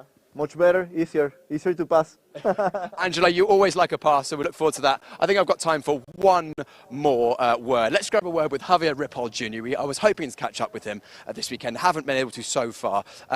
Javier has had a very good week. He wasn't in Valencia because he's got a new little one around the house, but one more race to go this weekend, Javier, of this season. You know, what's your outlook? Well, at least to finish first turn, you know. They hit me really hard in turn 1 last race, and then car got destroyed. So the guys were able to bring the second car and then ready to race. So. A great job by the S1 racing team. Yep, exactly. We're ready. Also, congratulations on the news from at home. I'm sure that everyone at home is watching you. That's for sure. They're all waiting, even him. So that's good. Brilliant. Right, that's Javier Ripoll Jr. starting in what was effectively 5th position. It would be 7th on the grid. Brian, for the final time, over to you. Thank you, Piers. We're looking forward to this. I'm looking forward to Javier Ripoll Jr. being on the grid in maybe about 16 years' time. Yes, let's get him around turn 1 this time, shall we? It does look to me as though we have lost both the cars from the front row. We've lost the hot and the cool. Damir Hot and Michael Cole, who had qualified on the front row. Cole, who had that pole position, and I don't think they've made it out, which is a real shame. It does mean that the effective pole position is handed to Andre Fernandez with Philip Wills alongside. As they all said, they're out to enjoy it, and that's why we do all of this, isn't it? I mean, yes, there are championships and things, but we're out to enjoy it. Once again, Alexander Dobic starting from the pit lane. He never took part in qualifying because of, I believe, mechanical issues. So he's given himself a fairly long afternoon, starting both races from the back. But he made very good progress in the last race and came back home in 8th place. I think just avoiding the trauma is going to be worth a few points in itself as the cars start on their formation lap, and the safety car pulls away, and that moment to get the heat into the tyres, into the brakes. It is Michael Cole and Damir Hot who will not start on the front row. It means that Andre Fernandez and Philip Wills inherit the front row of the grid. Evgeny Leonov also in the wars last time out. He's got the car back together. Angelo Fontana alongside. Keep an eye on him. Javier Ripoll Jr. in the spare car alongside Lennart Hinstra. He lines up 8th on the grid. In 9th place is Jan Jaap van Roon with Tobias Vasquez Garcia for company. Lee Mole is next with Karsten Kramer for company. David Harrison, he had a good qualifying this morning actually. Corrado Costa, I haven't seen whether he's on the grid or not. He had a lot of damage in the previous race ahead of Eric Wagner and the new GT4 champion Patrick Kuhnhaar. 17th on the grid, Ernst Inderbitzen with David von Rosen for company in the GT4s.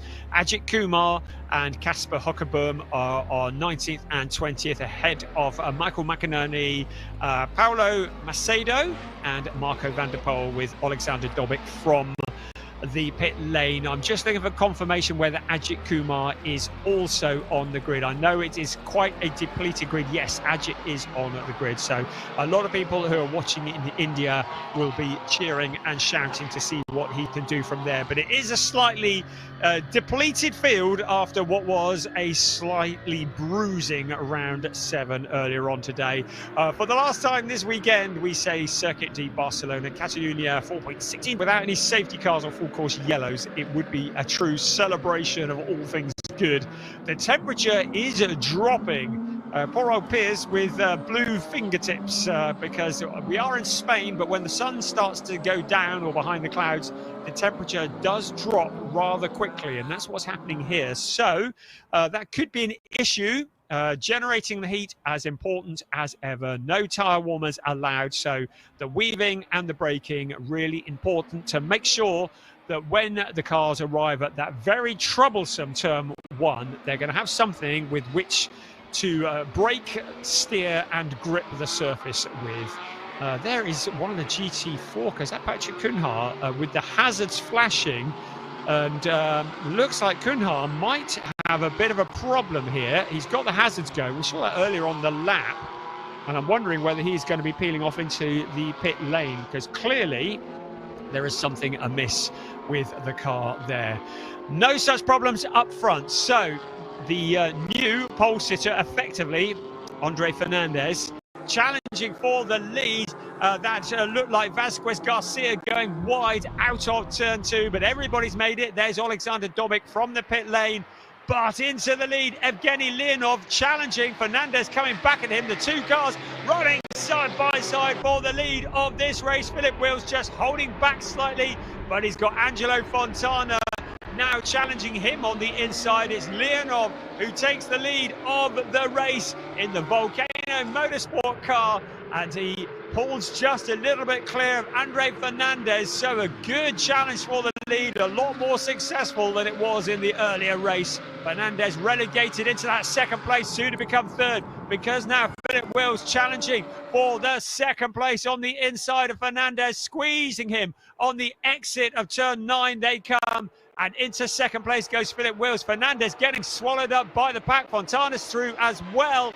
Also Carsten Kramer trying to challenge the car, and it is Fernandez who's dropping back through the pack. He submits to Carsten Kramer, on board with David von Rosen back towards the back of the pack.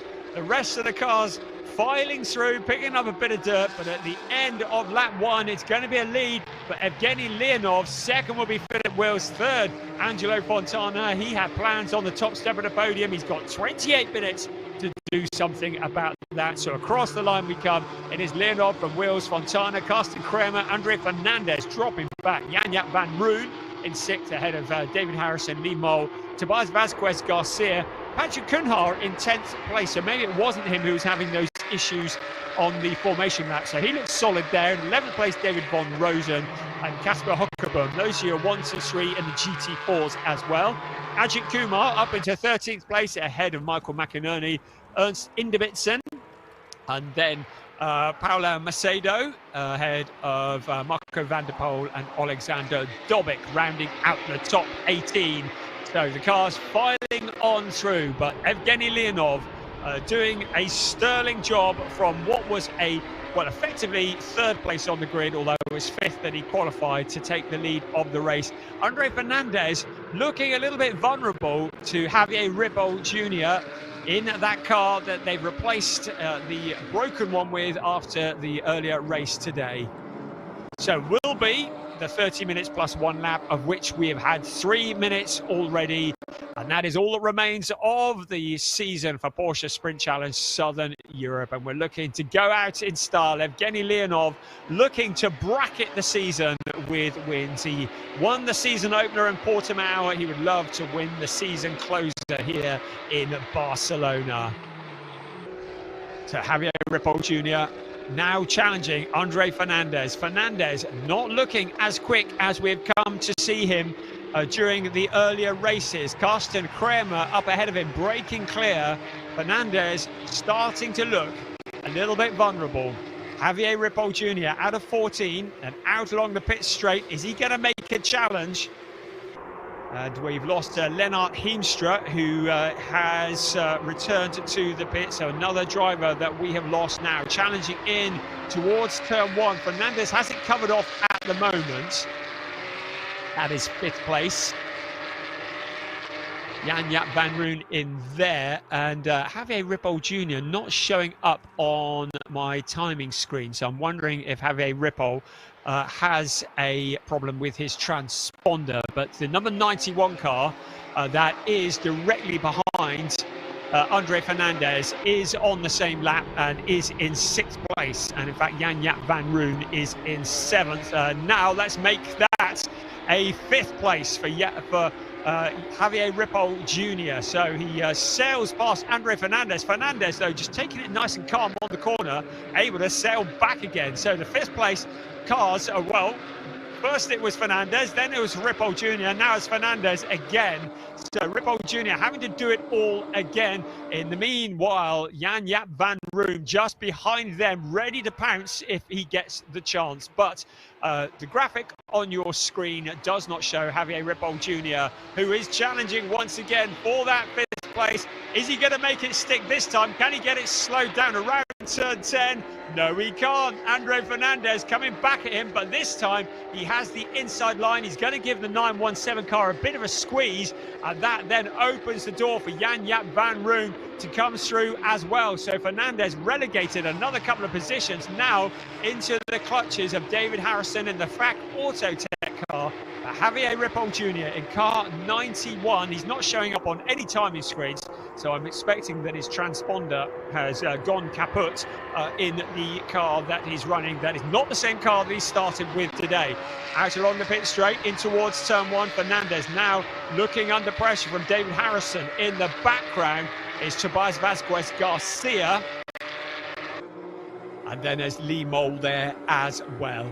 Our race leader, Evgeny Leonov, has opened up a gap of about 1.476 on Philip Wheel. And it looks like, oh, that's Søren Spreng. I was going to say Søren Sprenger's retired. He's not even in this race. He was in the previous one. But nice to see Søren there again. Right, there is Fernandez in the 917 car in 7th place, with David Harrison in 8th place, just behind him. There's Lee Mole as well. The start is under investigation by our race stewards, and there is the graphic that doesn't show us Javier Ripoll Jr., but that's, I think, an electric issue with Ripoll's car not giving out a signal when it crosses the line. Here comes our race leader, Evgeny Leonov, 1.476 to the good of Philip Wills, and there's a car going out on to, was that Harrison? No, yes, it was David Harrison, having a bit of a leery moment out of the corner, and Vasquez Garcia taking avoiding action, very sudden avoiding action, as he saw the FAC Autotech car heading in his direction, and was able to take avoiding action. So no dramas there, but that's taken Harrison off the back of Vasquez Garcia for the time being. There is Javier Ripoll Jr. once again. And along the line they come. Fastest lap going to our race leader, Evgeny Leonov. Then Philip Wills, then Angelo Fontana, then Carsten Kramer, then Javier Ripoll Jr., then Jan-Jaap van Roon. Into the tricky turns 1 and 2 once again. Very much as you were at the moment. Tobias Vasquez Garcia has broken clear of David Harrison, having made that move, and a bit of a scary moment for Harrison. Michael McInerney has found a route past Casper Hockerboom. That is up into 13th, that'll be 14th place once we've added in Javier Ripoll Jr. I've got to have to keep remembering that one. So Angelo Fontana, 3rd place. He's caught up with Philip Wills. These two drivers have been fighting each other all season long for the championship. The championship has gone the way of Philip Wills, but Angelo Fontana would dearly love to put one over his rival in the season closer to say, hey, look, this is what it could have been. Here's our race leader at the moment, Evgeny Leonov. Solid driving, got involved in that incident in the earlier race today that saw him. He did come back, but didn't score any meaningful points. But now making up for that with the 2-second gap over Philip Wills. I get the feeling that might be more than that when they cross the line next time around. Fontana resuming a battle that has been raging on all season long with Philip Wills. Out of 14 they come. It was 2.065 last time. And he's going to race out across the line. Evgeny Leonov picking up a bit of dirt on the exit of the corner. And the gap up to 2.276. So opening up a little over 0.2 of a second over second place Philip Wills.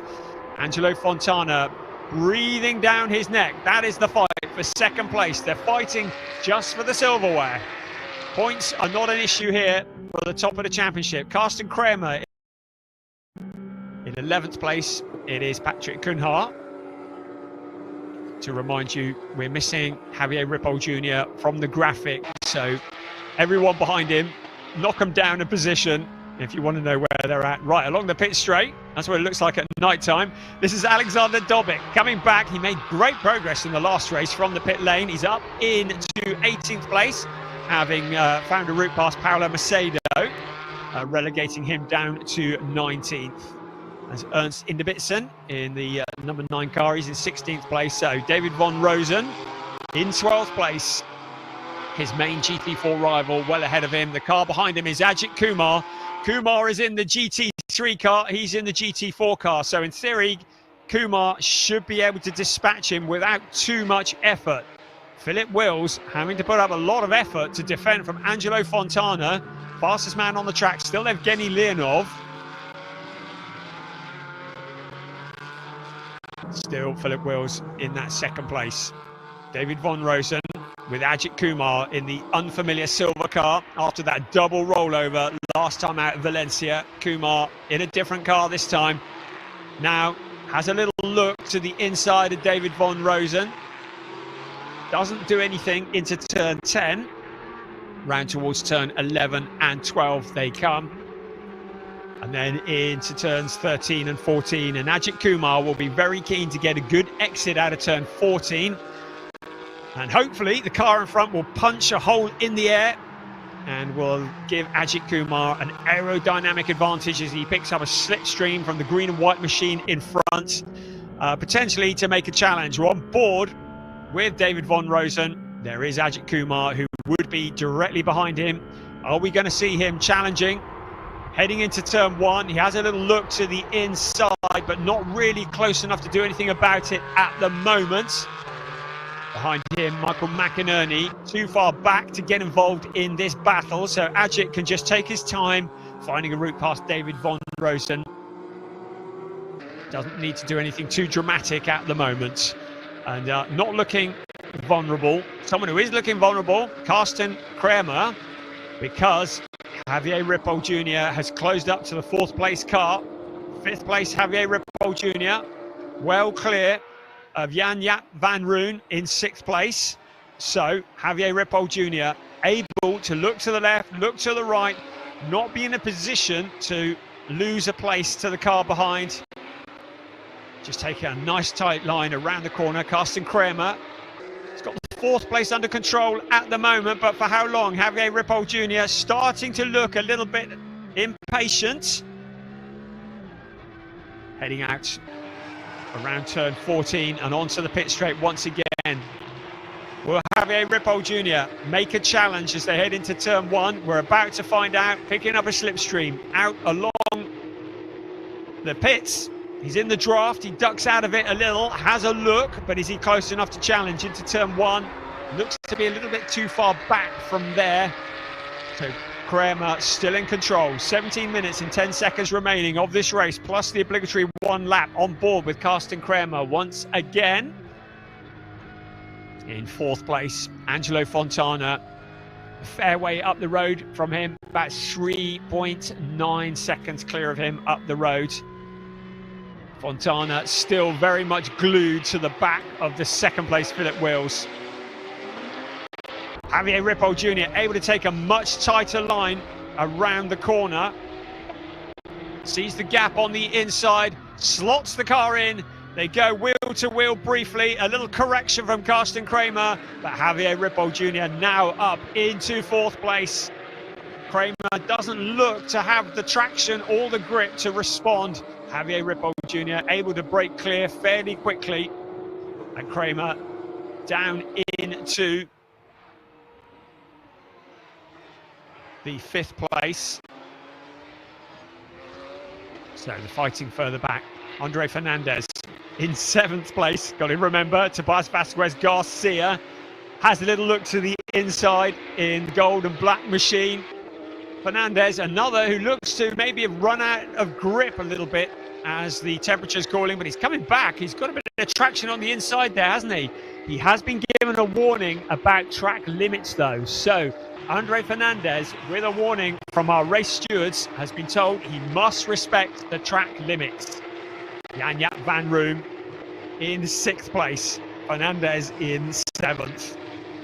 Up ahead of them, Javier Ripoll Jr. Oh, we've got him on the graphic. That's great news. So they've got something working there. Oh, he's dropped back down again. Briefly, his telemetry was working. Right, here we go. Challenge again. This is Fernandez with Vasquez Garcia. This time making it stick, getting in there and jumping in front. So that'll be 7th place according to my calculations, relegating Fernandez down to 8th place. We briefly had Javier Ripoll Jr.'s transponder working, but it wasn't for long, was it? Vasquez, you just saw the back end a little bit slippery going into the corner. All these drivers now running on the dregs of grip. Finally, Ajith Kumar finds a route past David Von Rosen, moving up into 11th place, but Von Rosen just steals it back again, and Ajith Kumar's going to have to do all that hard work again for that position. That would be for 12th place. Ajith Kumar currently in 13th place. Behind him, Michael McInerney has closed in, so now Kumar may well have the mirrors of his silver car occupied with another silver car filling those mirrors, because if he makes the challenge on the 223 car and it doesn't stick, suddenly get the feeling that Michael McInerney might be ready to duck into the gap that will appear. At the moment, it's all safe. They've broken clear a little bit. David Von Rosen in that 11th place. On board with him. Can hear him going through the gearbox. Remember, this is a GT4 car compared to many of the cars around him being GT3s. It is a Porsche Cayman GT4 RS Club Sport. A little less horsepower than the cars around him, but he's putting it to good use.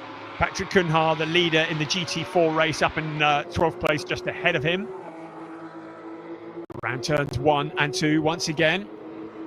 There's Javier Ripoll Jr. So Philip Wills in 2nd place. Angelo Fontana has been in 3rd place for most of this race. Still not able to get past both drivers here just for the enjoyment. Finds the gap on the inside, slots the car into it. Philip Wills decides that discretion is the better part of valor, allows Fontana to come back through, tries to get him on the switchback, but doesn't do it. And so Fontana moves up into 2nd place. While all that's been going on, Evgeny Leonov has opened up a gap of over 3 seconds as we ride on board with Alexander Dobik in 16th place. And he just picking them off one by one. Up ahead of him is Kasper Hockebom.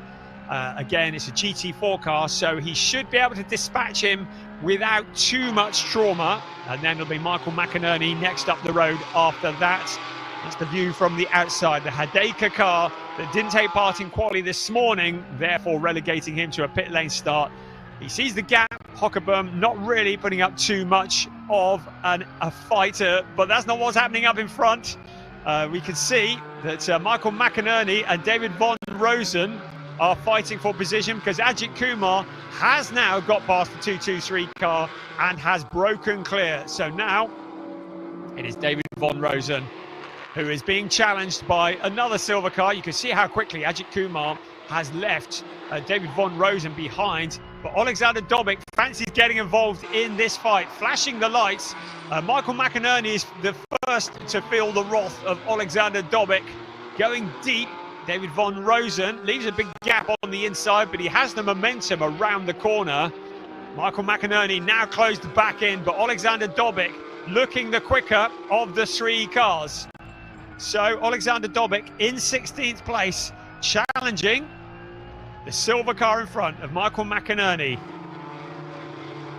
It's for the minor positions, but every position is worth something to these drivers, enjoying their racing as they head along the pit straight out towards turn 1. As the light starts to fade here in Barcelona, Alexander Dobik to the inside of Michael McInerney, but McInerney to the inside of David Von Rosen. Von Rosen ducks back to the inside, seems to have more grip. The big loser in that was Michael McInerney, and it's Alexander Dobik who sails through as well, and suddenly into the clutches of Kasper Hockebom. Such a shame he wasn't able to get it slowed down. Now Alexander Dobik has a little look on the inside of David Von Rosen. And now the big gap on the inside. Surely he's going to come sailing past here. Is he? The little GT4 car has some good traction and some good handling around this part of the circuit. But when they head out onto the pit straight, when it comes down to pure horsepower, Dobic, if he's close enough, is going to have a speed advantage. So at the moment, it is David von Rosen around turn 9 and in towards turn 10. Alexander Dobic will want to get as close as he can through turns 11, 12, 13, 14 and get a good launch out of 14 and then potentially just out-drag the 223 car in towards turn 1. Or is he going to do it before then? Again, David von Rosen, the little nimble Porsche Cayman, just showing great traction. But now he takes the wider line around turn 10 and 11. How much longer can he hold off the number 33 car of Alexander Dobic into turn 11 and 12? Dobic doesn't fancy waiting to the pit straight, but David von Rosen is really going to try and make him wait. Now into turn 13 and 14. Once again, are we going to see a challenge between these two cars? Yes, we do. Dobic now has that inside line. He should be able to just break clear of David von Rosen. He does just that. Ajith Kumar's caught up with Patrick Kuhnhaar. So trying to break into the top 10. Ajith Kumar and Patrick Kuhnhaar running together. In fact, that'll be 11th because, of course, Javier Ripoll Jr. is not showing on our chart. So this will be for 11th place. But Ajith Kumar just fighting to get his way past the GT4 car. Again, difference in horsepower. He should be able to get this job done. He does exactly that. And shuts the door on Patrick Kuhnhaar, relegating him down to 12th place. And there's a car pointing in the wrong direction. And that is Jan-Jaap van Roon at turn 10. He's able to rejoin, hasn't been collected by anybody. The track, a little bit slippery in places. There's also a lack of grip. These tyres that have been on these cars, and David Harrison demonstrating that with a bit of a wobbly moment around the corner. That was around 13, 12, turn 12, 13, I think. But he's able to gather it all up. No problems there. Meanwhile, at the front, Evgeny Leonov has opened up his lead to 5.5 seconds over Angelo Fontana. And with 8.25 minutes plus 1 lap remaining of this race, Fontana is really going to struggle to do anything about the leader. Philip Wills in a fairly solid 3rd place. Then it is, I'm just checking where Javier Ripoll Jr. is in there as well. So there is Evgeny Leonov. 7.75 minutes remaining. Right, let's have a look now. And this was the spin that claims the 127 car of Jan-Jaap van Roon. That was on turn 10. And these tyres that have been on the cars all day, they had 2 sets for quali and at both races, and they're starting to get a little tired, and with grease and oil and water on the track as well. Patrick Kuhnhaar now coming under pressure from Alexander Dobic. Dobic having a little look, and suddenly Philip Wills and Angelo Fontana going wheel to wheel here again. So Fontana may have thought he was going to just run away with it. Philip Wills going the long way around turn 10. So Fontana, having made that charge, suddenly his 2nd place looking a little bit vulnerable to the new champion in the club division of Porsche Sprint Challenge Southern Europe, Philip Wills, trailing the number 80 car into turn 14. Out across the line, they will come once again. Evgeny Leonov really has this one signed, sealed and delivered at the moment. Only a mistake or reliability is going to steal this one away from him. A gap of over 7 seconds over the 2nd place battle. Angelo Fontana, Philip Wills, then Javier Ripoll Jr. in that 4th place. Looks like he has probably gone as far as he can, because the 3rd place battle well ahead of him. There is Javier Ripoll Jr. Then behind him, Tobias Vasquez Garcia and Carsten Kramer just ahead of him. So Angelo Fontana, 2nd place. Philip Wills seems to have a little bit more grip. Has Fontana taken too much out of the S1 racing car in the early stages of this race? Has he run out of traction? Fontana at the moment with the track position, but Philip Wills suddenly looking the more dangerous of the two.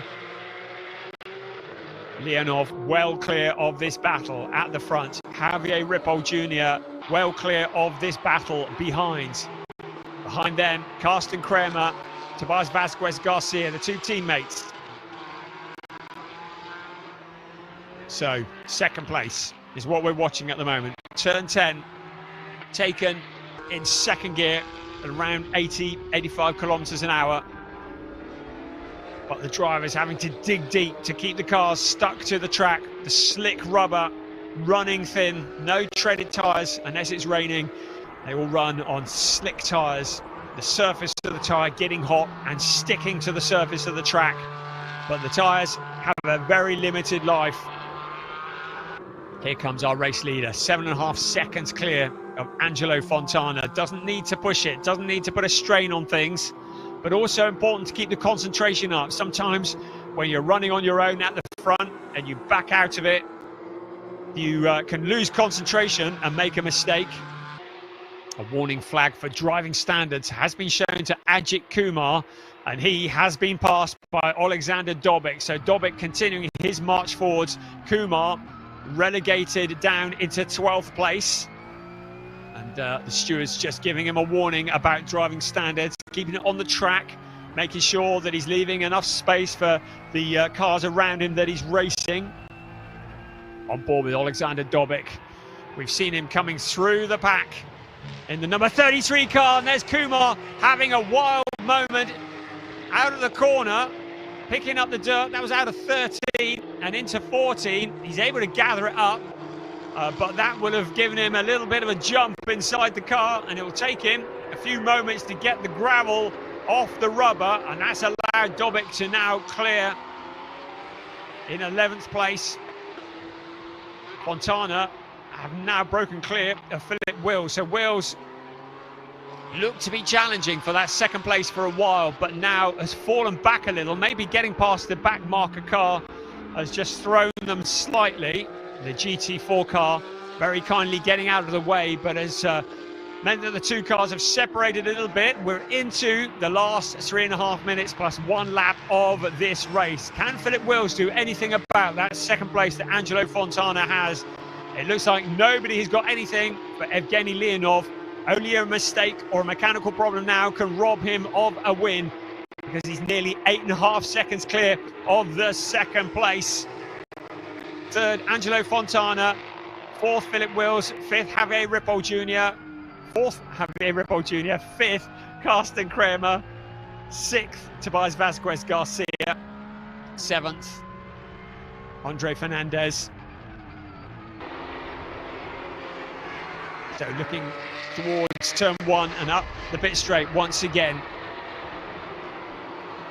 Lee Mole, who has been challenging David Harrison for some time now, and that is for 10th place. So Lee Mole and David Harrison. Good clean racing from both of them. As a driver we haven't seen much of for a while, Andre Fernandez. Not really had the pace that he's enjoyed. Jan-Jaap van Roon just behind him. So he's still holding on to that 7th place.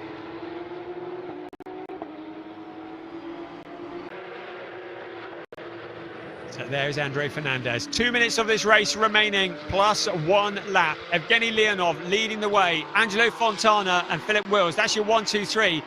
Now there is Javier Ripoll Jr. just passing the back-marking 81 car. Tobias Vasquez Garcia getting past Team Boss around turn 10. The Cade Kramer racing cars running very much as one. They've been running together pretty well most of today. And again, it's advantage Tobias Vasquez Garcia finding a route past Carsten Kramer. It's the view on board with Kramer as he sees the other car in the team sailing past out onto the pit straight. 1.25 minutes of the season remaining. Porsche Sprint Challenge, Southern Europe Club Division, the last race of the season. A fairly quiet affair compared to what we have seen, but maybe that's what we needed after some of the dramas earlier on. And it's not all over yet. Tobias Vasquez Garcia in 5th place. Ahead of him, Javier Ripoll Jr. in the number 91 car. Now, can Vasquez Garcia do anything about 4th place in the next 45 seconds or so, plus the 1 lap. It's going to be a bit of a stretch, but it looks like he's going to give it a go. Evgeny Leonov, well clear at the front, looking to see where he is. So the clock is going to strike 0 probably before he gets to the start-finish line, which will make it about a lap and a half remaining, if that is the case. He's currently out towards turn 10. If he can get back to the line before the clock strikes 0, then we will get a couple more racing laps. There's Javier Ripoll Jr. in the number 91 car. Is he going to feel the pressure of Tobias Vasquez Garcia in the closing moments of this season? There is Javier Ripoll Jr. Tobias Vasquez Garcia in 5th place, closing in on the number 91 car. There's a back marker there, gets out of the way. Marco van der Poel, very cooperative in getting out the way. Hasn't helped Tobias Vasquez Garcia that much, but Javier Ripoll Jr. in 4th place, now having to defend hard. He has looked very quick in that car all race long, but suddenly it looks like the pace is starting to slip away. Tobias Vasquez Garcia in 5th place. The clock has struck 0. Now, I didn't see whether the race leader crossed the line before or after it crossed, before the clock has struck 0. He's up at turn 3 at the moment.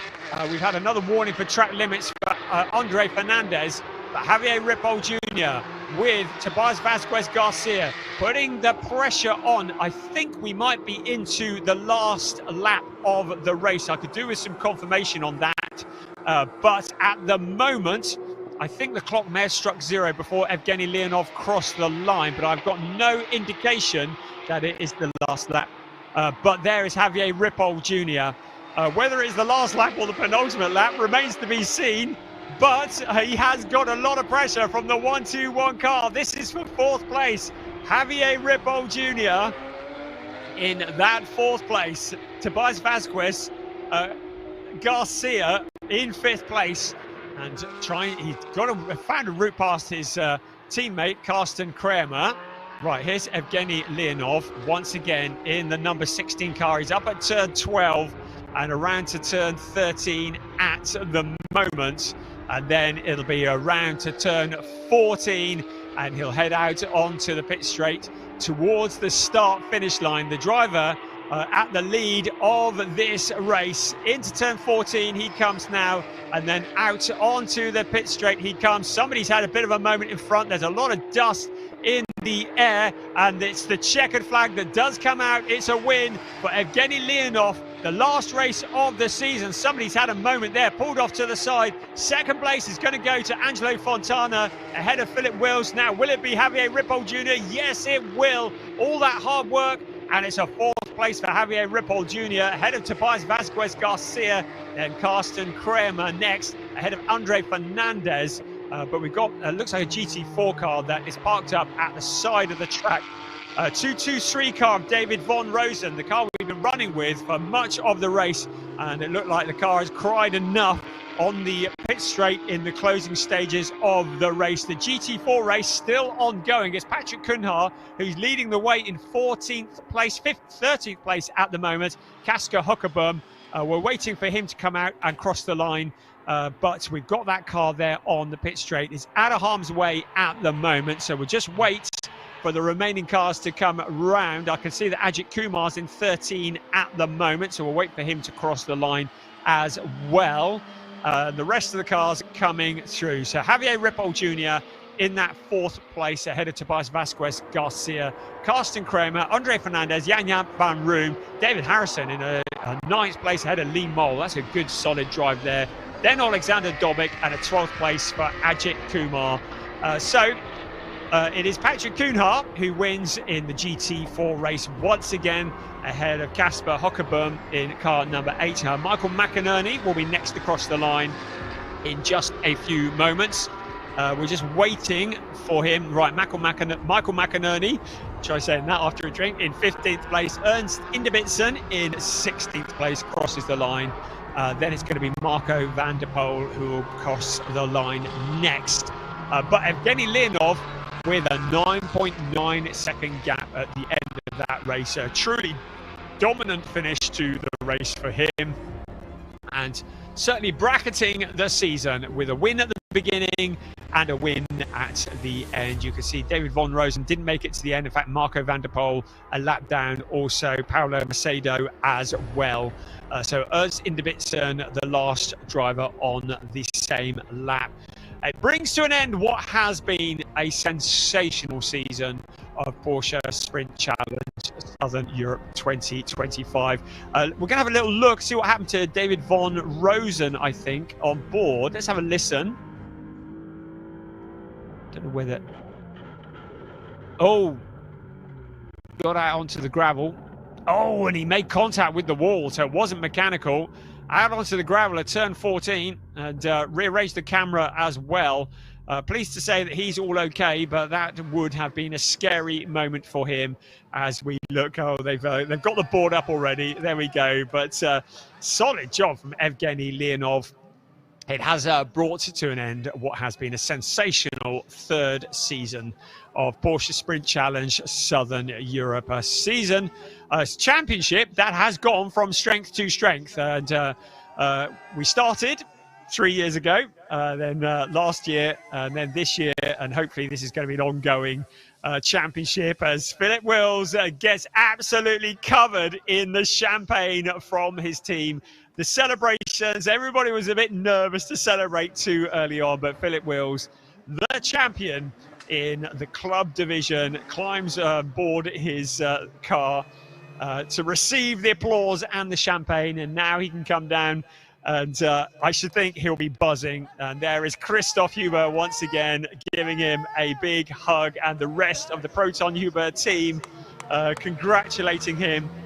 Christoph Huber always looks like it's the first time he's ever won the championship. You wouldn't believe, I haven't counted how many championships he's won with his cars over the years. It has been many, but he celebrates all of them like it's the first. That is a true team boss. As Philip Wills removes the hands device and the helmet. And there is Piers down in the pit lane, and that looks like Evgeny Leonov is with him. So Piers, over to you. Yeah, I've managed to avoid the champagne spraying of Philip Wills. We'll get to Philip in a moment, but let's talk about race. Round number 8, and the Evgeny Leonov, brilliant drive, and took the win. Thank you so much. So first of all, it was a difficult weekend, and guys from my team, they did brilliant job. They restored the car after the accident that we had in the first race. Also, we had some track limits in quali. That's why we started at 5th position, 3rd position. But finally, I'm here, so I can say that the race was super difficult because competitors were fighting a lot behind me, and woo! So I was able to make a distance, and then, you know, brain switched off and working like a robot, braking, turning, accelerating. That's it. And it worked for you. Congratulations, Evgeny. Maybe we'll see you again next year. I'm back. Evgeny, you can come for the championship next year. Why not? We'll grab a word with second place Angelo Fontana, another podium in the championship. You look satisfied. Yeah, I'm happy. 2 podiums this weekend, 1st, 2nd, not bad. Not bad at all. I'd say that's a good day's work.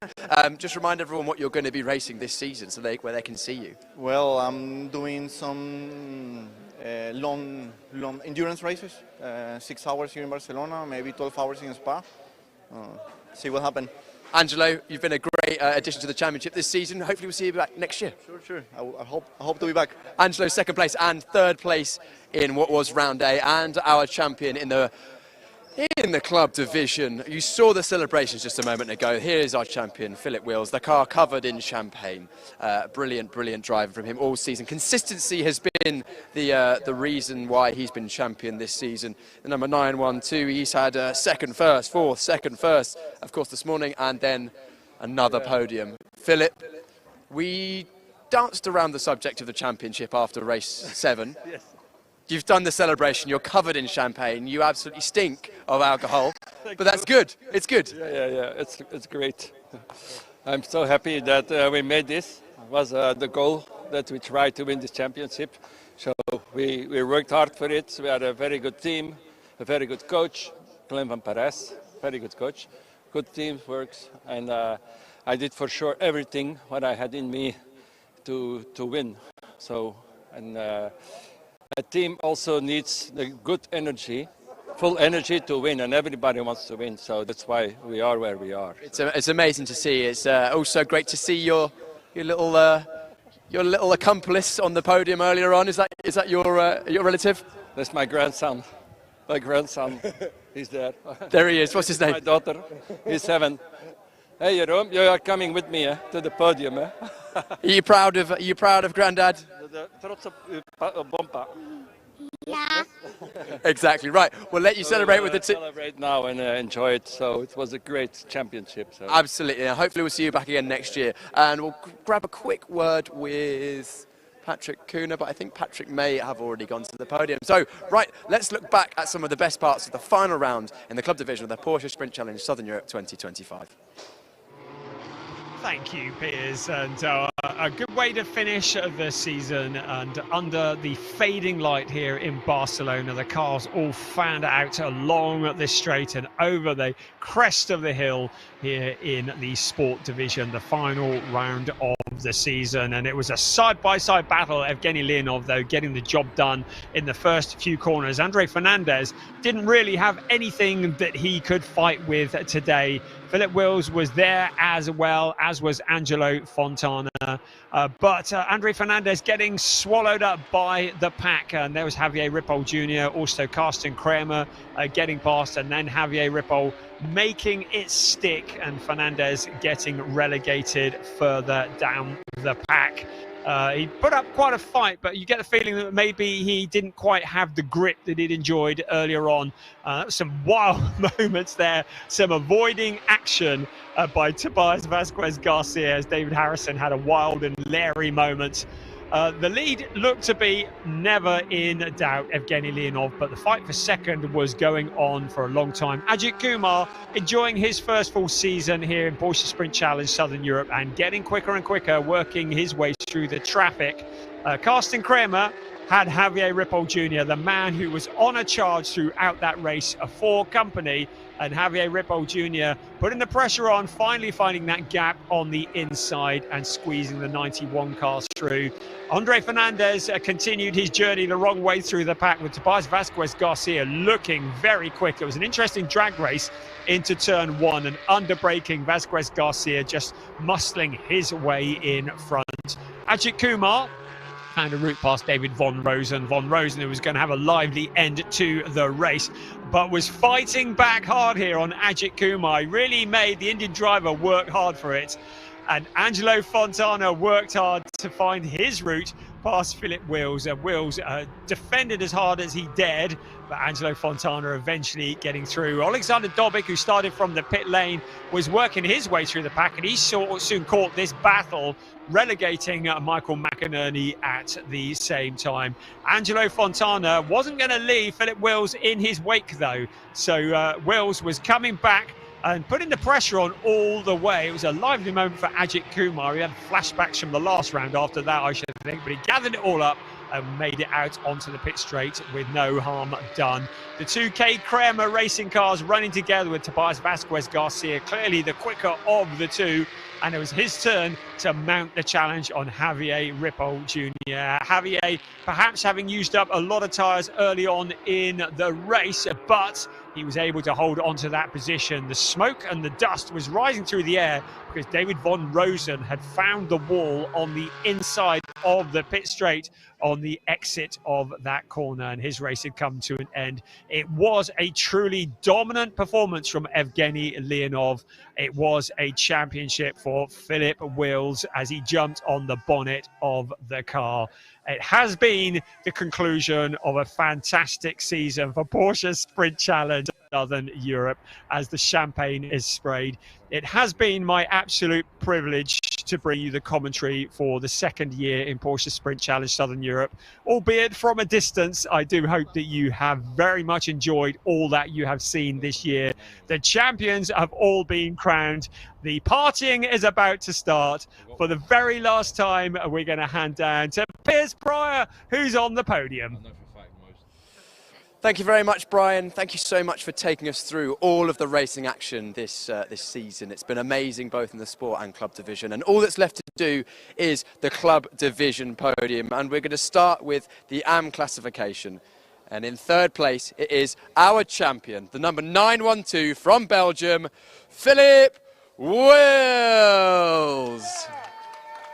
Congratulations, Philip and grandson. Philip's driving for Proton Huber competition. Second place from Venezuela, Angelo Fontana.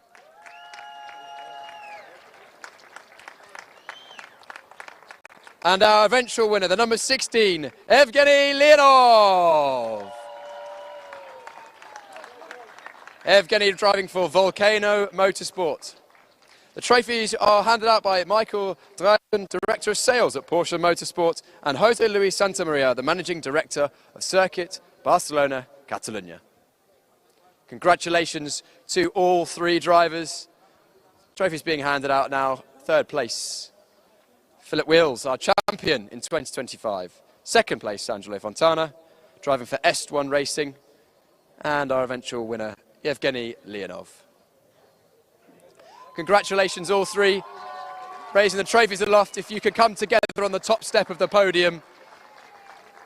Top step of the podium together for a photo opportunity. Angelo, do you want to take your trophy with you? Yeah, you'll need that. Congratulations to our final podium of the season, round 8, and the AM classification of the club division in the Porsche Sprint Challenge Southern Europe 2025. Brilliant racing, well done. Hopefully you all have a successful campaign and join us once again in 2025. And now, time to celebrate once again with the champagne. Congratulations to our podium drivers. And I managed to stay mostly dry, but I'm sure that's only the beginning of the celebrations. They will continue later on at the Porsche Sprint Challenge Southern Europe end of season celebration held in Barcelona. Congratulations, Philip, on your championship. And the final podium in 2025 is up in just a moment's time. It will be the GT4 classification. The GT4 drivers, of course, driving Porsche Cayman GT4 cars. It's been great to have them on the grid once again this season. And we'll start off with third place. Number 6 from the Netherlands, Marco van der Poel. Marco driving for Team GP Elite. Second place from the Netherlands, Kaspar Hogeboom. Also driving for Team GP Elite. And our winner and champion from Portugal, Patrick Cunha. Congratulations, Patrick, driving for Veloso Motorsport. And in Patrick's honour, we will have the Portuguese national anthem.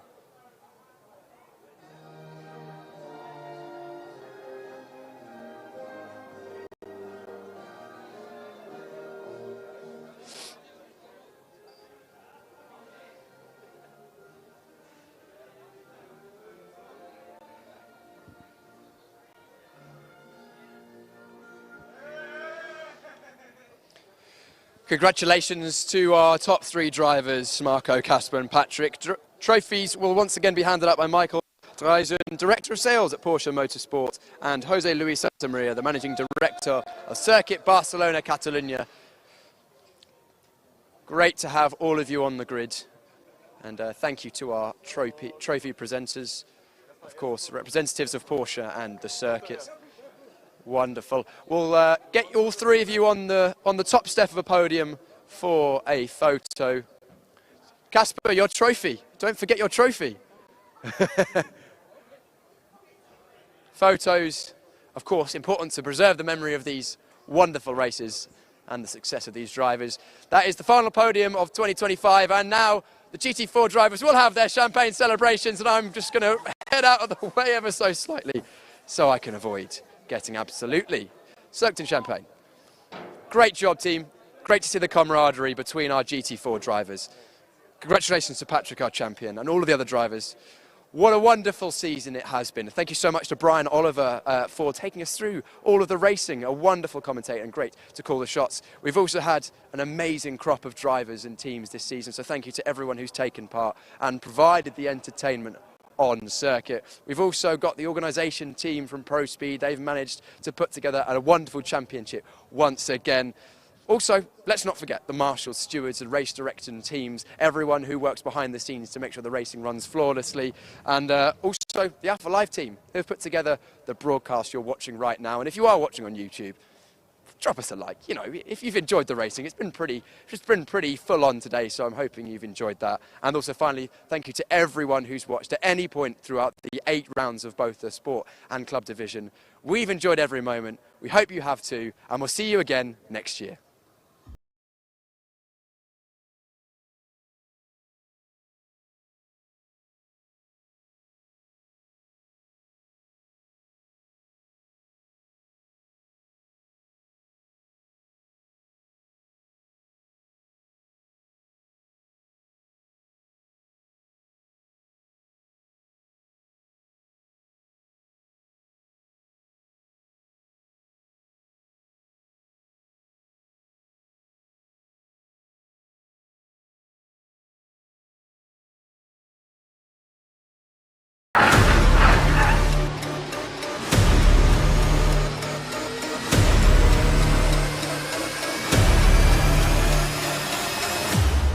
This is something I wanted to experience firsthand. I could form my own team, Ajith Kumar Racing.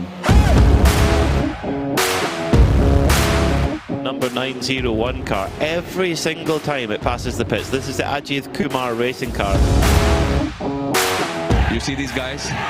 I love them unconditionally. Acting and racing, emotionally demanding jobs.